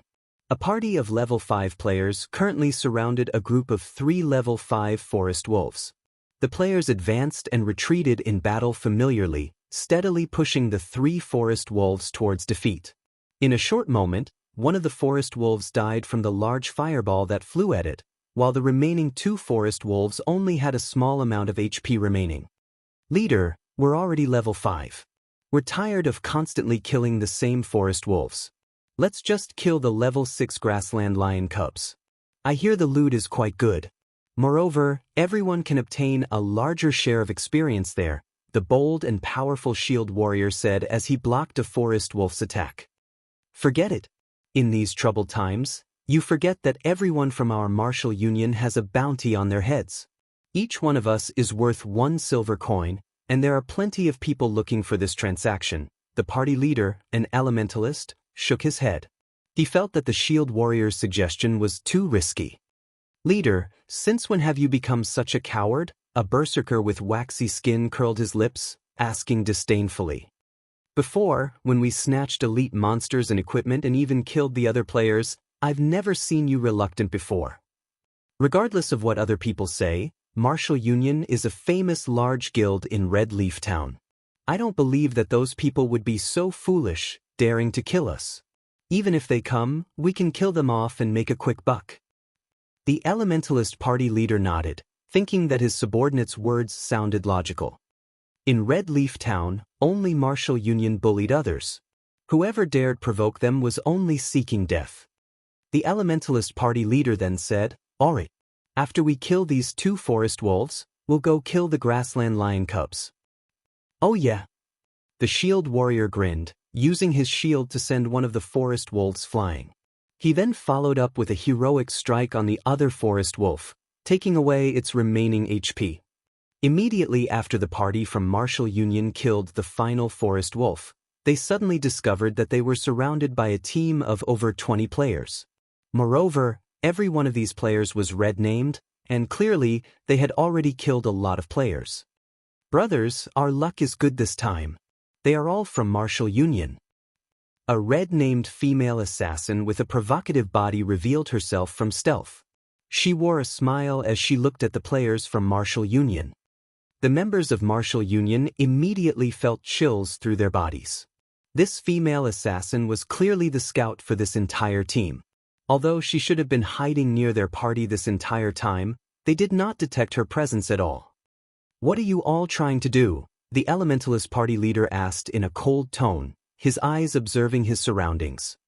"What are we doing?" The female assassin gleefully smiled at the party leader from Martial Union, saying with a laugh, "Of course, we are here to do some happy things with you. Sister Fire Dance, why are you wasting your breath on them? Let's just kill them and be done with it," one of the rangers standing in the encirclement said, feeling restless. His bow was already knocked and aimed at Martial Union's cleric. The shield warrior from Martial Union knew that they were not a match for these group of players. Hence, he intimidated, "You guys better think through this. You will not have a good ending if you become Martial Union's enemies. By the time we take care of that Yi Feng, we will take revenge on those who dared attack the members of our guild. You guys best consider your actions properly. Don't make a mistake." Is Martial Union really that amazing? The female assassin named Fire Dance played with the dagger in her hand. Curling up her lips slightly, she said, "Why have I heard that you guys suffered a crushing defeat at the hands of my idol, Yi Feng? Moreover, since you guys dared make trouble with my idol, it's no different than seeking for trouble with me. You should all just die, right here. Brothers, take action. Don't let any of them escape." Hearing Fire Dance's command, the 20-plus players surrounding Martial Union rushed forward. Meanwhile, the female assassin named Fire Dance suddenly appeared behind the party leader from Martial Union. She immediately knocked the elementalist unconscious, her icy cold dagger slashing across his neck. She then followed up with a backstab and eviscerate, instantly taking the party leader's life, her techniques both quick and efficient. The other members of Martial Union were extremely shocked by this scene. their hearts stopped beating completely. Immediately, they turned and ran. However, would it be that easy to run away? Immediately, the ice walls of elementalists blocked their escape, followed by ice spheres reducing their movement speeds. Several berserkers separately used charge on their targets, followed by breaks, greatly reducing the movement speeds of the members of Martial Union once more. With their fleeing speed slower than even a tortoise, the members of Martial Union died within moments. Tidy up the loot quickly. We'll be looking for our next target. Fire Dance issued her command. These fellows sure are fat. They have contributed 3 pieces of bronze equipment to our inventory. It really makes you wonder just how fat Yifeng's party, which is much more powerful, is, a lean berserker said as he collected the dropped items. He couldn't help but drool when he gazed at the bronze equipment the members of Martial Union left behind. Water Buffalo, are you having ideas about my idol's teammates? Fire Dance looked at the berserker, smiling faintly as she asked. Immediately, the berserker called Water Buffalo quivered, hurriedly laughing as he replied, "How would I even dare? I was only fantasizing in my mind a little. If I really did look for trouble with them, I would only be there to die at their hands." Humph. At least you know your limits, Fire Dance snorted. She then turned, departing in search of her next target. Red Leaf Town, slum area, the enchanted bar. Ping! Ironsword Lion angrily smashed the alcohol bottle in his hand after seeing the report from his subordinates. Who can tell me what is going on exactly? Why is it only our members are dying, while not even a shadow of Yifeng's teammates can be found?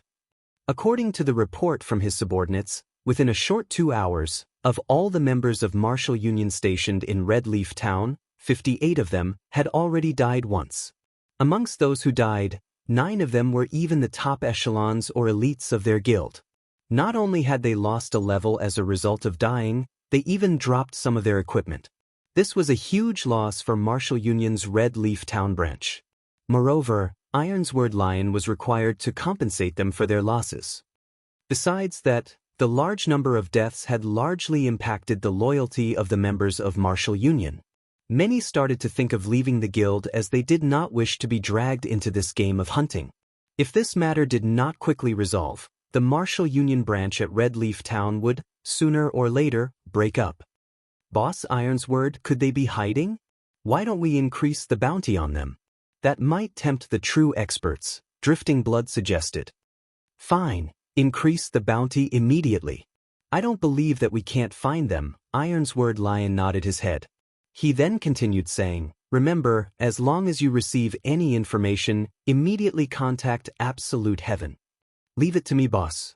I'll relay the information immediately.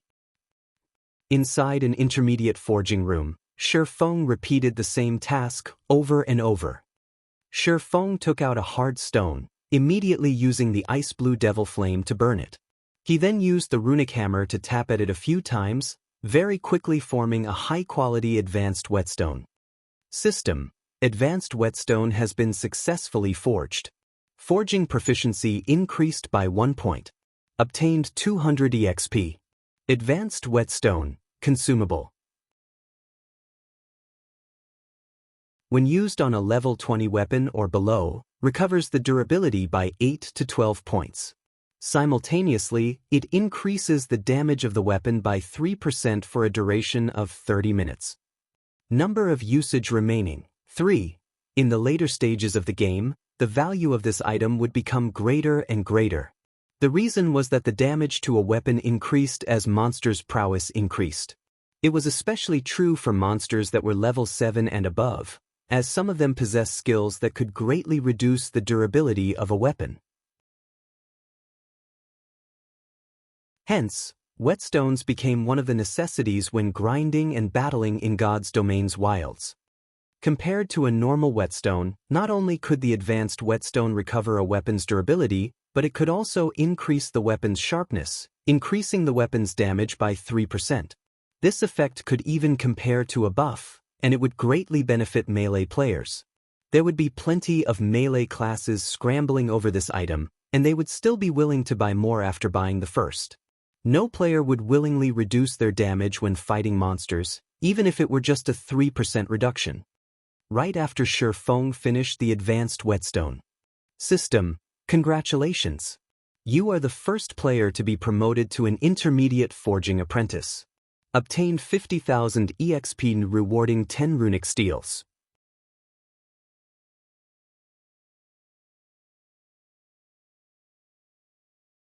Chapter 134, Silver Lake. After seeing the system notification, a faint smile appeared on Shi Feng's face. He finally received the promotion to Intermediate Forging Apprentice after making over 400 advanced whetstones. However, to obtain the promotion to Advanced Forging Apprentice, he needed 3,000 proficiency points. He could not achieve such an amount in a short period. Shi Feng looked at his experience bar. It was currently at 94% of level 9, only 6% away from the level 10 threshold. As long as he strived a little further, he would break through that threshold. In God's domain, there was a huge boost in attributes every 10 levels. When players obtained their first 10 levels, it was an indication that they could enter a city. In a city, players could enjoy various benefits. Not only could they purchase resources not sold in towns, but they could also obtain plenty of high-leveled quests. Players could even purchase bronze equipment at a low price, though that depended on the player's luck. It would also be much easier for players to make money once they reached a city.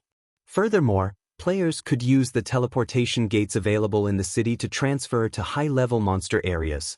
They would not need to waste a huge amount of time on travel, quickly arriving at level 10 or higher monster areas. Moreover, the game of God's domain only truly began after entering a city. When that time came, the players from tens or hundreds of towns would gather in a city. A single city would have, at the very least, over 100,000 players. Moreover, White River City was one of the 5 largest cities located in Star Moon Kingdom. The number of players that would gather there would exceed 1 million. At that time, the various guilds could centralize their influence completely, displaying the true strength of a guild. This would also increase the competition between guilds. It would be a lot less peaceful when the various guilds competed over the limited resources available. This was the case with all virtual reality games. The resources available were limited, and the best resources and leveling spots would only number so many within a city's region. However, with the huge amount of players, if one wanted to level up and upgrade themselves quickly, they needed to compete over said resources. As a result, those without strength would be eliminated and left behind. Not to mention an independent player, even a small guild would have absolutely no chance of surviving inside a city. The large guilds would all monopolize the various high-level resources and valuable leveling areas, while the small guilds and independent players could only hold themselves up in locations with inferior resources. Hence, if one could set foot in the city even a moment earlier, the competition they would face would greatly lessen. However, that did not necessarily mean that one would be safe just by entering the city ahead of others. Instead, the more advantages a person possessed before entering the city, the better off one would become afterward. Take Blackwing City for example. If an average player were to enter the city, they would only be there to gain some knowledge and experience, a purely time-wasting endeavor. However, if it were one of the upper echelons of a large guild, things would be quite different. Aside from being able to form a relationship of mutual exchange with guilds from other countries, they could purchase items unique to Blackwing City in bulk. Such benefits would lead to huge improvements of a guild. Right now, Shi Feng's level was ranked number 1 in White River City, and the others would need at least 2 or 3 days before they could catch up. During this time, Shi Feng wanted to increase the gap further. Only then could he carve out a place for the Zero Wing Guild he wanted to establish in White River City. So this is runic steel? As expected, this is a treasure. Shi Feng took out a piece of blue steel, filled with magic, from his bag, joy filling his entire being.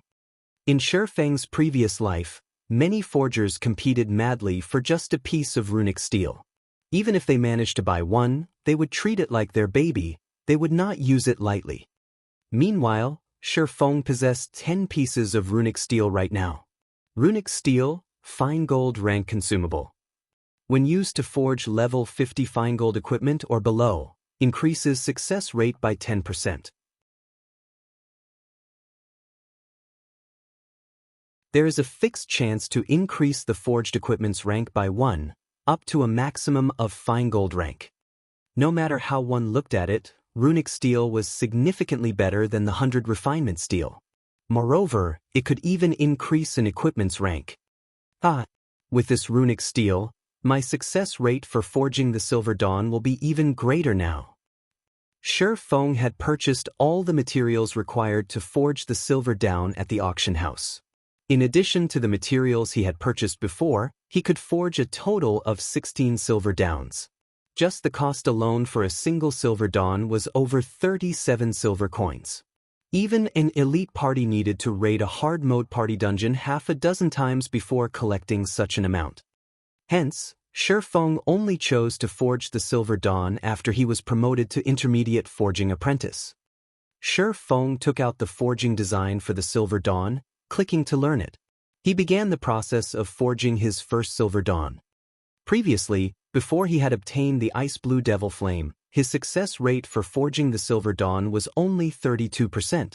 After the addition of the Ice Blue Devil Flame, the success rate increased to 42%. If Shi Feng used the runic steel, he could further increase it to 52%. A mere intermediate forging apprentice's chance of successfully forging a secret silver weapon was just over 50%. Even a master forger would be flabbergasted at this success rate. The reason was that a basic master forger only possessed a 30% success rate when forging a secret silver equipment, and only a grandmaster forger had a 50% success rate. Shi Feng carefully read through the process of making the Silver Dawn before refining the materials. Shi Feng first used the Philosopher's Stone to obtain a high-purity refinement of the materials. He then placed the materials into the Ice Blue Devil Flame, waiting for them to merge. Shi Feng possessed 100% control over the Ice Blue Devil Flame, so he could merge the materials together to an exceptional degree. However, Shi Feng chose not to include the incomparably precious runic steel in the forging process this time. The first attempt was only for Shi Feng to familiarize himself with the forging process of the Silver Dawn. Moreover, he only possessed 10 pieces of runic steel, and each one of them was worth at least 1 gold coin. The runic steel was extremely hard to obtain, and using it now would just be a waste. If other forgers knew that Shi Feng intended to use the runic steel to forge the Silver Dawn, they would curse at Shi Feng in anger. The Silver Dawn was only a level 10 secret silver weapon, yet Shi Feng actually thought of using the runic steel to forge it. Such an action was simply maddening. 10 minutes later, the refinement process was complete. Shi Feng looked at the product of his refinement with satisfaction. He then placed the piece of metal on the anvil, using the runic hammer to pound at it.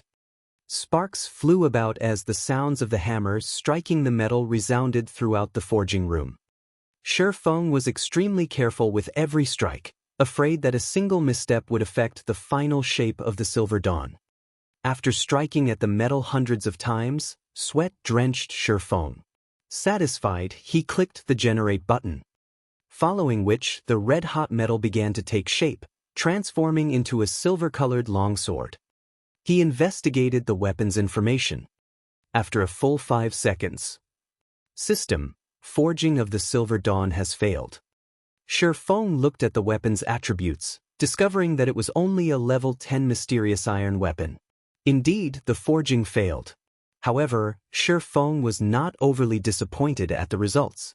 Although the success rate stated was 42% on the surface, due to it being Shi Feng's first time forging the Silver Dawn, the actual success rate was much lower. Success was impossible, no matter how one looked at it. If he succeeded, it would be a true miracle. With a failure in hand, Shi Feng summarized his experience into a lesson for himself. The reason Shi Feng could lead a third-rate guild like Shadow to become one of the top second-rate guilds was not due to any inborn talent of his. Instead, it was because Shi Feng always summarized and learned from his experiences. If others gained experiences from success, Shi Feng gained experiences from failure. After reviewing for over 10 minutes, Shi Feng started forging a second time. However, after 20 minutes or so, it was another failure. The weapon he forged was still mysterious iron ranked, though with a slight improvement. The attributes of the weapon were slightly better. Shi Feng continued forging and failing for a total of 6 tries, taking a loss of over 2 gold coins.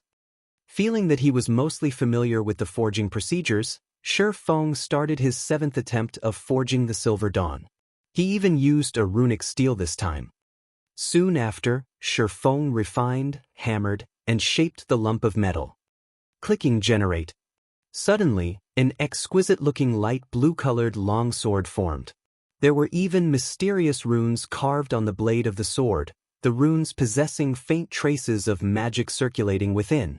With a glance, one could immediately tell that it was no ordinary weapon.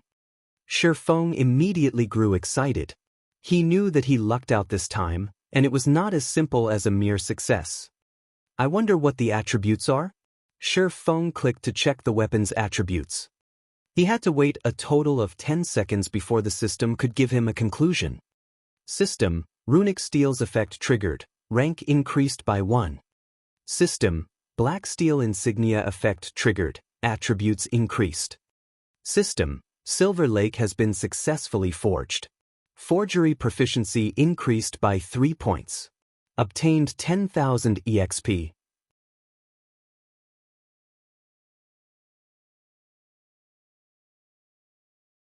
Chapter 135, Personal Exclusive. The series of system notifications startled Shi Feng slightly. He had only made some slight adjustments to the Silver Dawn based on his habits and battle styles. He did not think his luck would be so heaven-defying. Even out of 100 tries, both effects definitely won't trigger together again. One could just imagine how greatly enhanced the Silver Lake's attributes are. To what extent of an increase, however, nobody knew. The runic steel could upgrade an item's quality by 1 rank. That meant that secret silver rank could be upgraded to fine gold rank. As for black steel's insignia, it could increase the attribute values of a piece of equipment, and the increase would normally be between 5% to 25%. If the weapon's attributes rose by 20%, it would be the equivalent of having upgraded the weapon's quality by an entire rank. If both effects stacked with each other, the refined light blue longsword would, at the very least, be a top-tier fine gold weapon, with the possibility of even being a dark gold weapon. A level 10 dark gold weapon. At this stage of the game, aside from magic weapons, it was the most powerful weapon available, period. Immediately, Shi Feng held up the Silver Lake that gave off a blue glow, checking its attributes. Silver Lake, fine gold rank, one-handed sword. Level 10. Equipment requirement, strength 45, agility 80. Attack power plus 78. Strength plus 18, agility plus 22. Attack speed plus 1. Durability 70/70ths. Additional passive skill. Flowing shadow, creates an afterimage effect while attacking. Simultaneously, the faster the attack speed is, the greater the damage caused. Damage can be increased up to a maximum of 50%. These attributes completely surpassed that of a top-tier fine gold weapon. With the additional skill, Flowing Shadow, the Silver Lake was absolutely comparable to a dark gold weapon. The attributes combine both speed and strength. As expected, it is as I thought. The more he looked at the Silver Lake, the greater his love for it became. In God's domain, the equipment forged generally had better attributes than the equipment dropped by the bosses from dungeons. Moreover, the forged ones were more suitable for specific classes. Hence, many experts preferred to hire master forgers to craft them custom weapons and equipment personally. Hence, master forgers were extremely welcomed and respected in God's domain. The experts of God's domain, especially, loved to make friends with master forgers. Master forgers also held great influence within a guild. Within God's domain, nobody would rashly offend a master forger. Who knew which expert a master forger had forged a weapon for before? If one carelessly provoked a master forger, they might end up assassinated or hunted by a large number of experts. After all, These experts all wished to earn a favor from a master forger, calling it in for custom equipment. Only suitable equipment would be the best equipment. Although these personalized weapons and equipment were only slightly better than equipment dropped from dungeons, the battle prowess a player could display while using the equipment would increase many-fold. Regarding these sorts of weapons and equipment, they were all referred to as exclusive equipment. They were only suited to a single individual or a certain type of individual.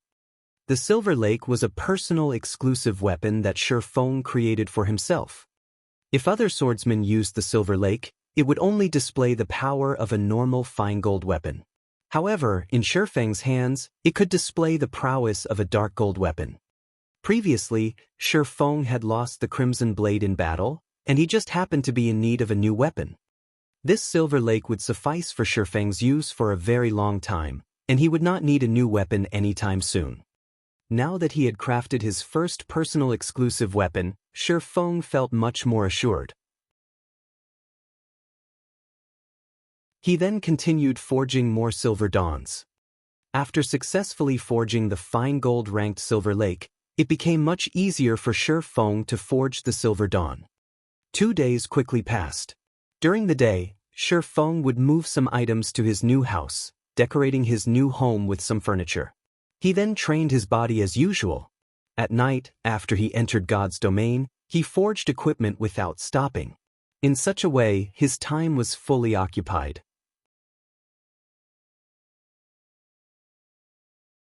After training his body for a time, in addition to the constant aid of the nutrient fluids, Shi Feng could feel a clear improvement in his body's physique. Also, his mind felt much more clear. Currently, his physique had only caught up with the average standard of the athletes in his university. As long as he persevered for another fortnight, he might be able to reach the standard of the Fighting and Martial Arts Society's members. At that time, his body could absorb nutrient fluids more efficiently, allowing his mind to become much more active. Meanwhile, during the nights in God's domain, aside from occasionally visiting the auction house to purchase materials and appreciation items, Shi Feng had conducted a large transaction with Stabbing Heart. Shi Feng sold the level 5 to level 7 bronze equipment he possessed in bulk, earning himself over 2 gold coins and over 200,000 credits. Other than that, Shi Feng spent the remainder of his time cooped up in the intermediate forging room. Not only did he forge Silver Dawns, but he also forged plenty of equipment using the bronze and mysterious iron forging designs he obtained from Blackbeard. After he spent all his money on forging equipment, he continued making advanced whetstones. In a period of 2 days, Shi Feng had forged a total of 31 Silver Dawns, over 200 pieces of level 8 bronze equipment, over 100 pieces of level 9 bronze equipment, over 100 pieces of level 10 bronze equipment, over 60 mysterious iron weapons, over 70 pieces of mysterious iron equipment, and over 2,000 advanced whetstones. If other forgers saw at these numbers, they might faint from shock. Shi Feng's forging speed was simply outrageous. However, the main reason Shi Feng could create so many items was his low rate of failure. After forging so much equipment, Shi Feng's level had long since reached level 10, and he was not that far from level 11. As long as Shi Feng desired, he could go to White River City at any time. However, he did not plan to make that journey yet. At the very least, he wanted to make a trip to Blackwing City first, before going to White River City. According to Shi Feng's understanding, the average players were mostly at level 6, the pro players at level 7, while only those leveling madmen who played the game 24 hours a day might be level 9. Hence, Shi Feng was not in a hurry. Going from level 9 to level 10, the EXP needed was not a small amount. At the very least, it would take over a day to obtain it. Just as Shi Feng prepared to go to the auction house and sell a few more glimmer chestplate forging designs, Shi Feng suddenly discovered an interesting matter. The members of Martial Union, whom he could previously see on the streets, were nowhere to be found. Could Martial Union have disbanded already? Shi Feng was slightly puzzled. He then called out the bounty system governed by the main god system, checking just how many members of Martial Union have died during this period. The collection of bounties in God's domain could be done through the main god system. As long as a player completed a bounty and submitted the appropriate information, the main god system would verify the information. After verification, the bounty previously registered and stored by the employer would be handed over to the player. There was absolutely no need for the employer to personally verify all information submitted, wasting a lot of time in the process. Previously, Shifeng stored 5 gold coins and 1,000,000 credits in the main god system, enough to burn martial union for a month or two. However, now that Shifeng took a look, he was immediately dumbfounded. The 5 gold coins he placed were no more, while there was still around 800,000 remaining of the 1,000,000 credits. The bounty on a normal member of martial union was only 1 silver coin or 100 credits. 5 gold coins meant 500 kills. If it were an elite member of the guild, the bounty was 10 silver coins or 1,000 credits, and 5 gold coins was the equivalent of 50 kills. Such a number was sufficient to send all the elites of martial union in Red Leaf Town back to level 0. Furthermore, there was still more than 100,000 credits used up. It had only been slightly more than 2 days since Shifeng announced the bounty, and yet, so much was gone already. With this, nearly all members of martial union stationed within Red Leaf Town had died, several times to boot.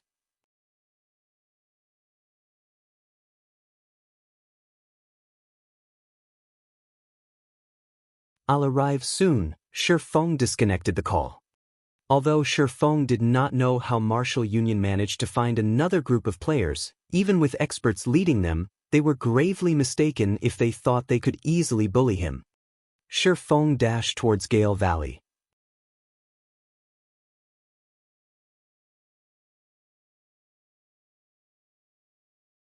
Chapter 136, Resonant Sword.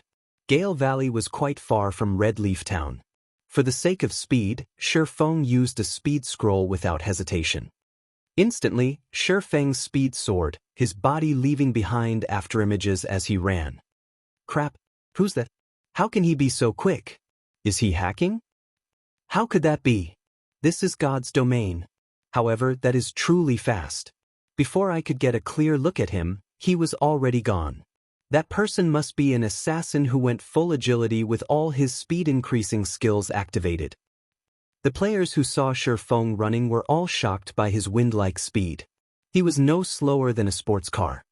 Ever since Shifeng reached level 10 and equipped his new weapon, the Silver Lake, his battle prowess was at least double that of at level 9.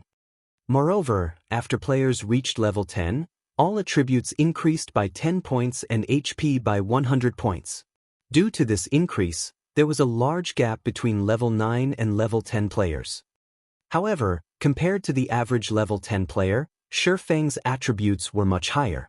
The Ice Blue Devil Flame alone had greatly increased Shifeng's attributes, not to mention the magic weapon, Abyssal Blade, and the fine gold weapon, Silver Lake. Furthermore, Shifeng possessed the complete Silver Moon set equipment, coupled with a few independent pieces of secret silver equipment. He also had the title, Might of 1,000, currently equipped. Shifeng's strength alone reached 93 points. It was absolutely an unreachable amount to the average player. Moreover, Shifeng's agility had broken through the 100-point threshold, activating the intermediate agility hidden passive skill. Like the wind, it was renowned as a godly skill for battling in the open. With this new passive skill, players' movement speed increased by 15%, attack speed increased by 5%, and the shrubs and brambles of roads and forests would no longer affect him. Simultaneously, consumption of stamina had slightly reduced, greatly improving a player's survivability and ability in battle. Originally, Shifeng needed to travel for about 2 hours to reach Gale Valley. However, with this new passive skill, it took Shifeng less than an hour to arrive. The outer region of Gale Valley was a level 8 area, while its inner regions were level 9. Not only was there a large number of monsters in Gale Valley, but the monsters here also traveled in groups. Without a certain amount of strength, one could only seek death by coming to this place. Right now, only a small minority of players dared come here to level up. The Gale Valley was long and narrow. If over 500 players were present, they could perform an inch-by-inch search as they advanced. However, based on the information Blackie provided, Martial Union had only sent around 200 players. It was not enough to create a perfect encirclement of the area, and it would not be easy for them to locate Blackie and Lonely Snow. Moreover, if these 200 or so players wished to locate Blackie, they would have to spread out and form search parties. In regards to jungle battles such as this, Shi Feng had experienced plenty in the past. In his previous life, he had done battle with many second-rate guilds, and even first-rate guilds, in forested areas. Although the players involved numbered in the tens of thousands, he still bloodily massacred his enemies. It could be said that Shi Feng was most familiar with these types of battles. For the players who had only recently experienced the evolution of God's domain, however, their experiences of such warfare was nil. As expected, there is a sentry here. Before arriving at the entrance of Gale Valley, Shi Feng had altered his appearance. After entering Gale Valley, with his extraordinary 5 senses, Shi Feng immediately discovered the 4 level 6 assassins hidden around the valley's entrance. These assassins were all scouts of Martial Union specialized in investigation.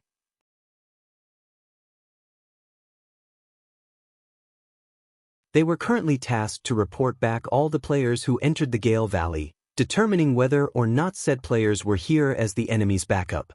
With this information, they could allow their members to prepare beforehand and set up an ambush.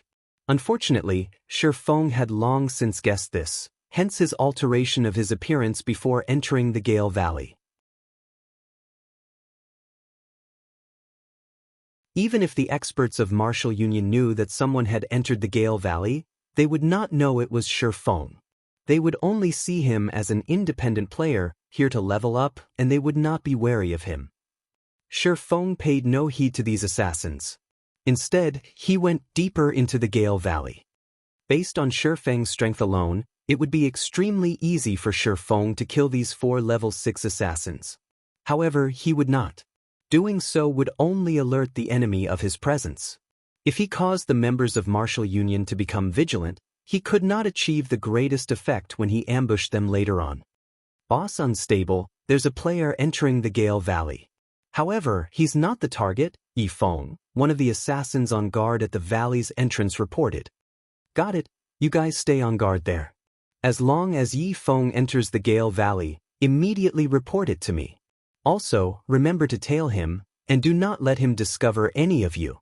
As long as you all do a good job, you will be members of the guild's elite team in the future, the player called Unstable commanded seriously.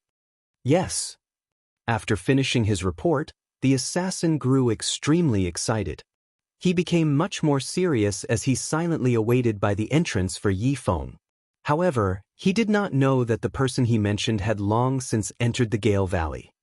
After Shi Feng entered the Gale Valley, he constantly advanced through the treetops. He utilized his heightened vision to observe the surrounding situation, making accurate decisions. And someone's here.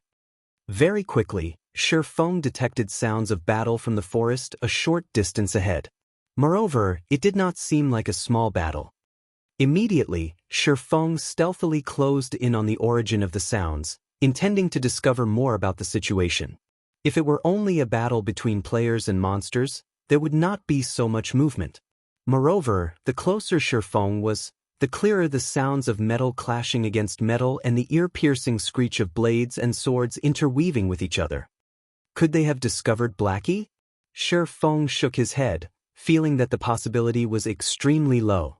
Previously, when Blackie contacted him, Blackie stayed in the level 9 inner regions of Gale Valley. Meanwhile, this was the level 8 area of Gale Valley, and there was no way Martial Union had encountered Blackie. When Shi Feng leaped up to one of the trees closest to the scene of the battle, he discovered that it was indeed a conflict between players.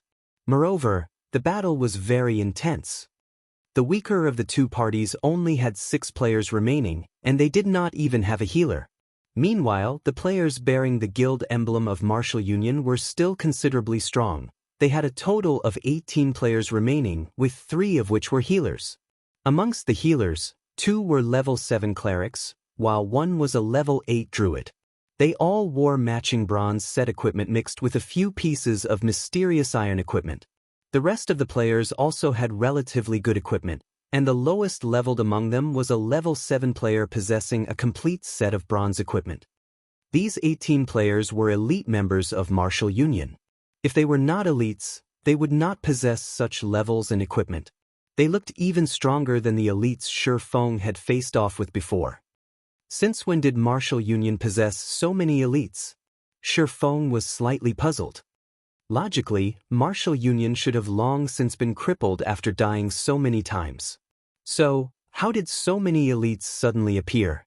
Moreover, every one of them possessed good equipment, and compared to Martial Union at its peak, they were much stronger.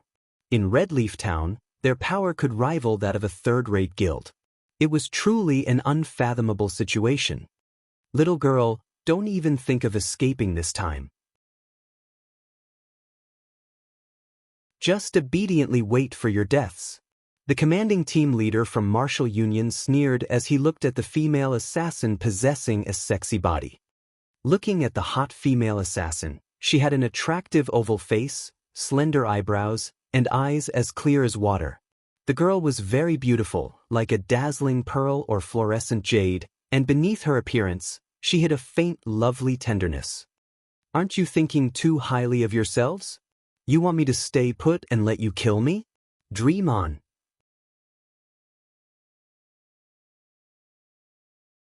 Even if I die, I'll take you guys with me. The provocative-looking girl glanced at the swordsman team leader, the corners of her lips curling up slightly as she said disdainfully.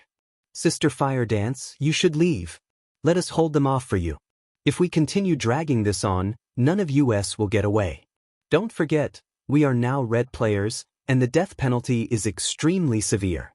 At the very least, we would lose 2 levels and 3 or 4 pieces of equipment, the berserker beside the girl softly suggested. Although the berserker spoke in a very soft tone, Shi Feng, who possessed extraordinary 5 senses, managed to hear him clearly. Fire Dance. It was no wonder Shi Feng thought that the female assassin looked familiar. It turned out that she was Fire Dance, the female assassin who ranked at number 1 for killing the members of Martial Union.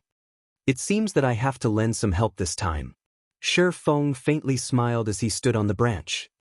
Even if he were not familiar with Fire Dance, he would still lend her some help. The reason he came here was to kill everyone from Martial Union, creating rivers of blood. He wanted to teach the players from Martial Union what the rage of an independent player truly meant. At this moment, the swordsman team leader laughed loudly, saying, "Do you think you can still escape? The moment we discovered you, we called for all our comrades to hurry over. We have long since surrounded this place. If you can still manage to escape, I'll eat this great sword of mine."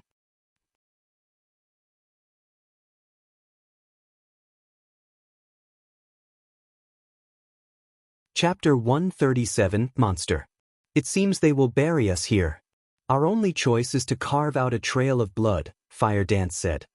After hearing the swordsman team leader from Martial Union speak, Fire Dance's expression turned grim, gritting her teeth slightly. Originally, she intended to come here to kill the members of Martial Union. She did not think that she would fall into Martial Union's trap instead. After killing their way out of the encirclement with much difficulty, these players once more surrounded them. Their chances of escaping were already scant, and if another 20 or so enemies arrived, even that tiny hope of escape would vanish. If she and her teammates died now, with the previous crime value they had accumulated, at the very least, her teammates would each lose 2 levels, while she would lose at least 3 levels and all of her equipment. Such a loss would devastate them, and their team would very likely disband, never to rise again. It's too late to fear now. Originally, we prepared this ambush for that Yifeng, but I never thought you guys would send yourselves to death. From now on, the fine equipment that you guys use will belong to us. Brothers, go.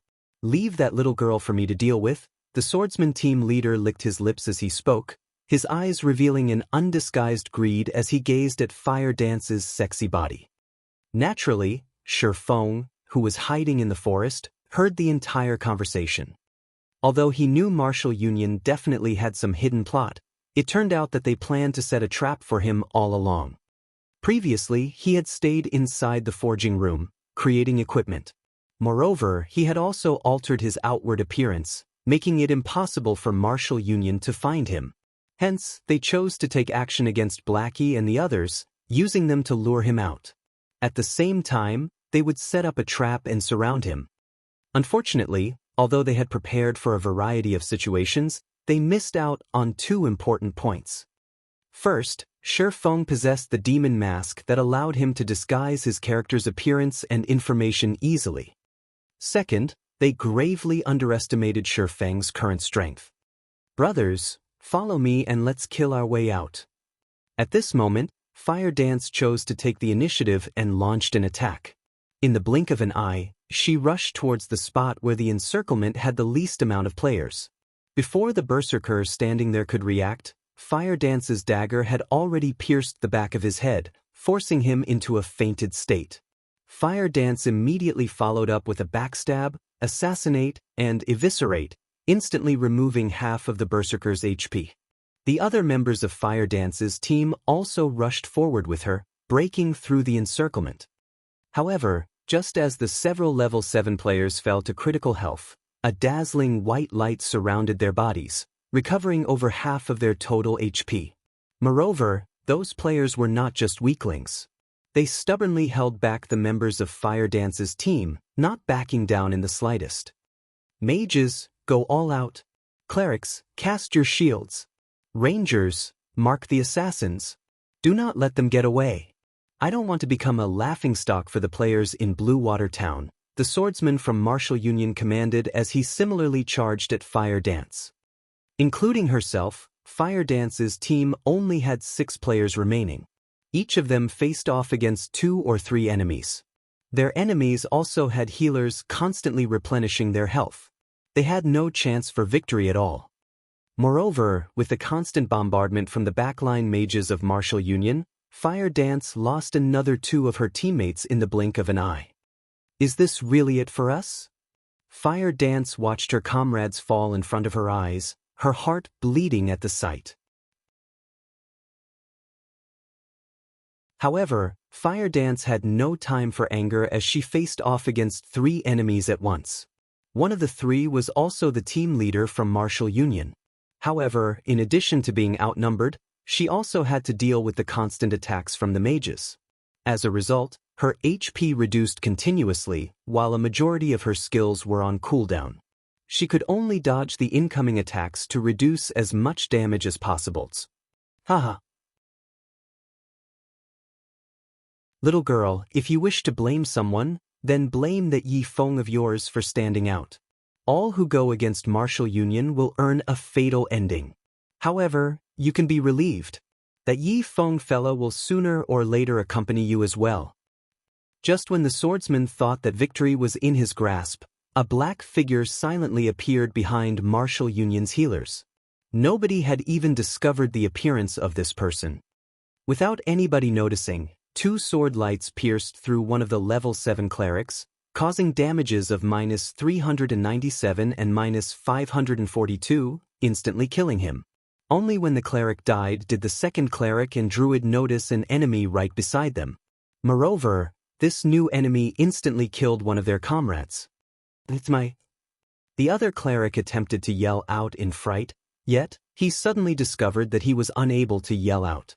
He did not know when it started, but at this moment, both his abdomen and neck spurted out fresh blood.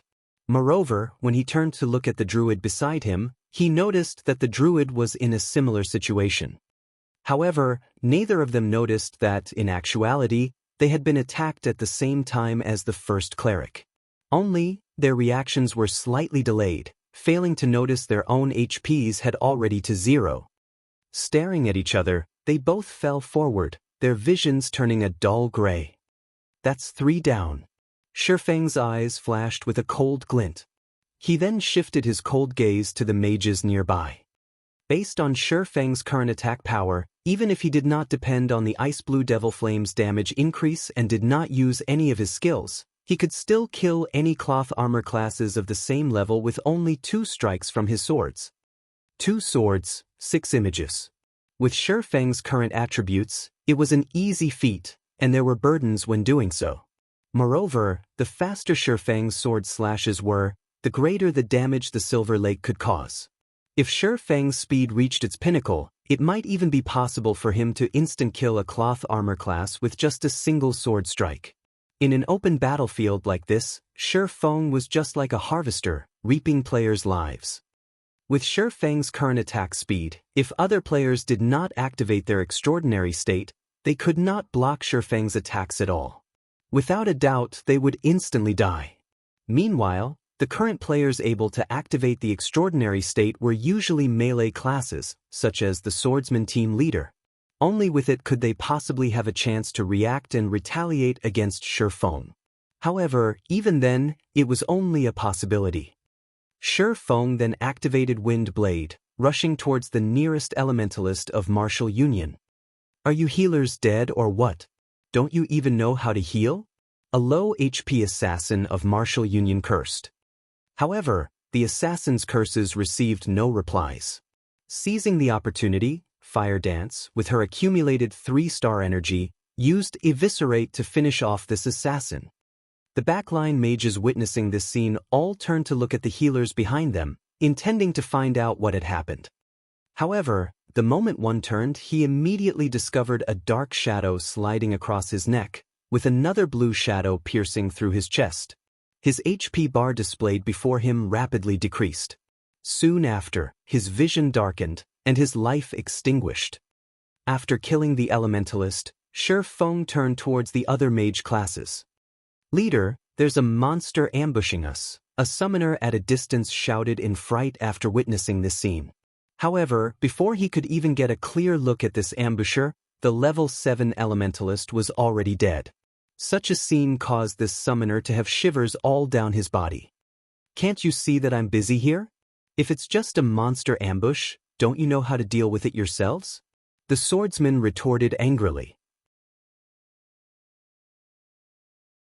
At this moment, he still exchanged moves with Fire Dance, and he could not afford a distraction.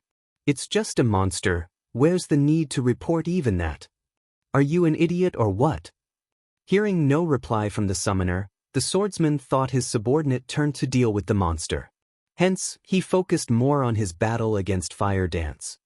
In reality, however, the summoner already lay beneath Shi Feng's feet. The 3 mages nearby who attempted to escape were dead as well.